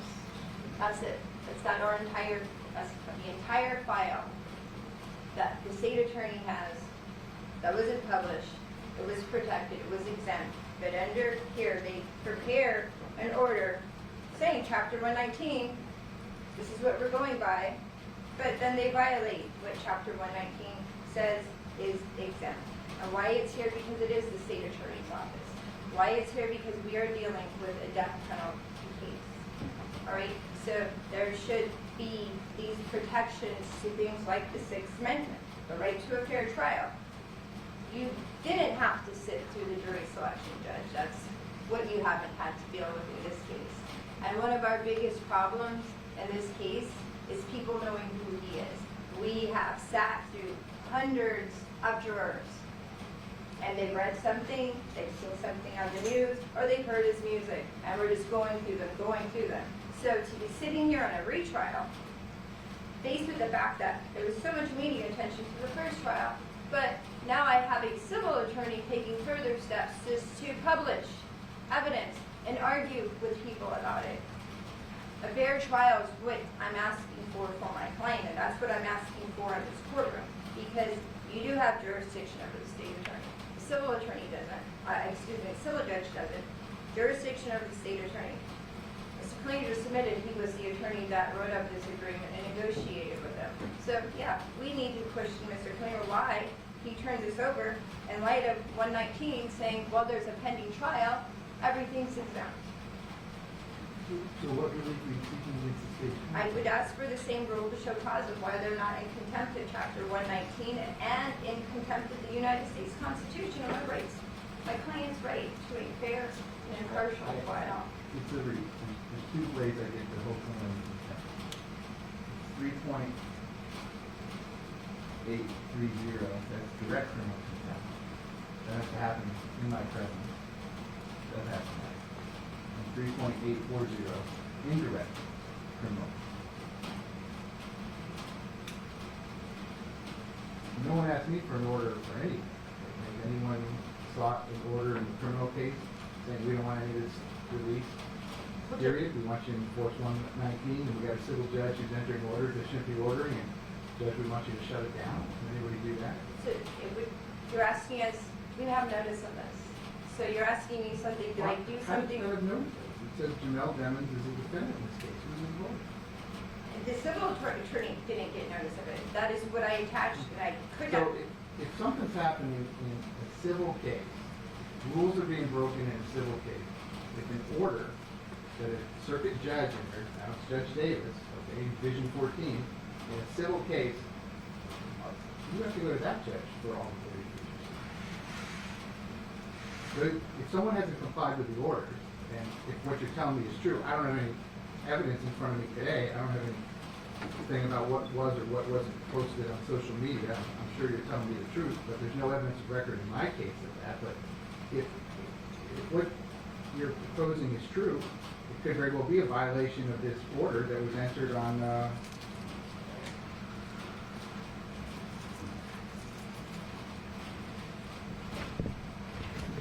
I'm not saying they violated that order. well, the order says that this is all confidential except for the 9 parties listed in the order, and social media is not one of the 9 parties, so for me, like, it is, but you gotta go see Judge Davis about that. I didn't order anybody to do anything. So if I may, I believe my motion is in order for a rule to show cause against the state attorney and John Phillips, but I was asking for under that rule initially under indirect, because I have to ask the court for it, which would then, I would then get the order under that rule, laying out the different things, and then I would have to serve it on both Mr. Phillips and So John. you're telling me what you're alleging they violated is the Constitution and the bar rule? 2 bar rules, Judge, in the publication, but that's with Mr. Phillips. All right, that's What my, are you saying to the state attorney? the state attorney, the simple, agreeing, You serve a witness for a depo, they don't come to the depo. You come and say, Judge, I want an order to show cause. Tell the person, come to the court and tell me, why didn't you answer the subpoena? Why didn't you come to court? So what is it that you want the order to show cause? I want to an say order the state? to show cause against the state of why they negotiated an agreement in violation of chapter 119, turning over confidential information in this file while a death penalty trial was pending. That's what they're saying. But then he's gonna say he doesn't have jurisdiction over the state attorney. Listen, I'm not gonna speak for another circuit judge. You're asking me to conduct a contempt hearing based on a violation of an order that another circuit judge entered. So you gotta go talk to that circuit judge. And as far as a violation of the bar rules, that's not incumbent on me to investigate or anyone else. Anybody can file a bar complaint. If you all think that the state attorney's office is violating the bar rules, we'll file a bar complaint. You can do that today. And we take a 5-minute recess. Sure. 5-minute recess. Let me know when you're ready to go back on the record.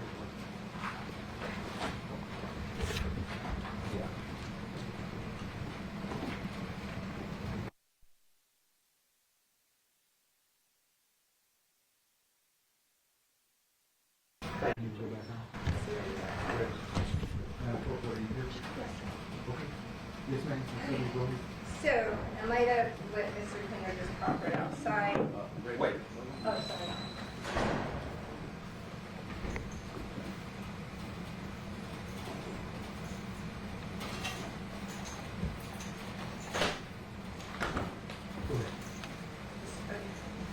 In light of what Mr.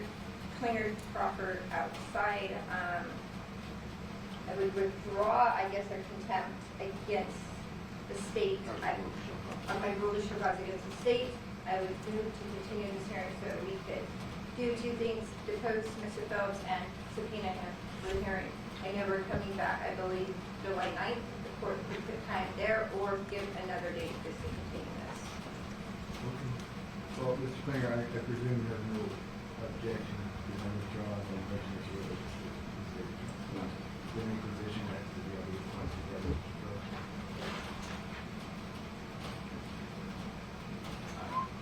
As was cited in my response, I would just. I agree. So, this is what I'm going to do. Okay, and again, first, and I appreciate the parties talking it over, and I appreciate the professionalism as well. Based on the agreement of the parties on the written order today, the defense is withdrawing the motion for order to show cause as relates to the attorney bail at Friday. But we need two separate orders, and then an order after that, that they're withdrawing the motion for order to show cause against the office for our state attorney bail at Friday. As to the pending motion against John Phillips, respectfully, I'm going to deny it without prejudice for you to address it in front of Judge Davis in case number 20, CAC 20-17706.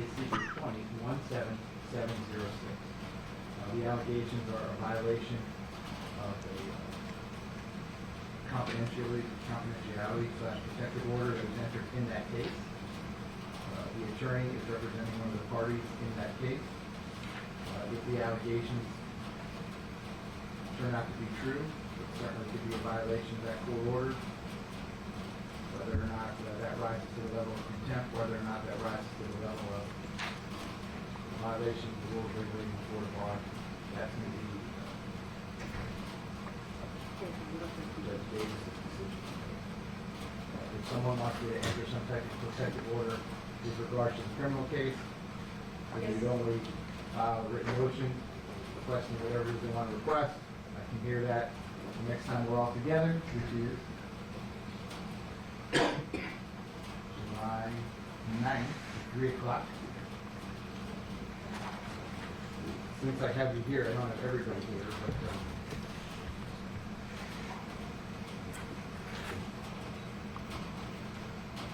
I may be able to start that hearing earlier in the day if you all want me to, and you probably can brief it.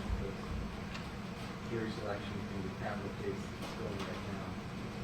On that day, it's going to right now. But right now, it remains set July 9th.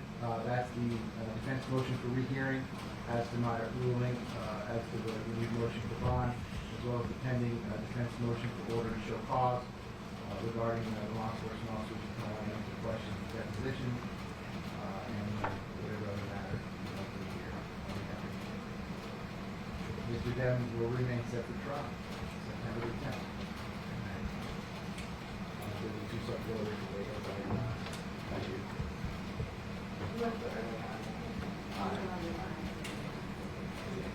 So Judge, the defense really regular earlier on the night. I mean, I know we need Mr. Collins, we need Mr. Griffiths, but if you all get together and tell me that you want to come at 9:30 in the morning instead, we just triple check that. I know we're not going to have jurors here that day.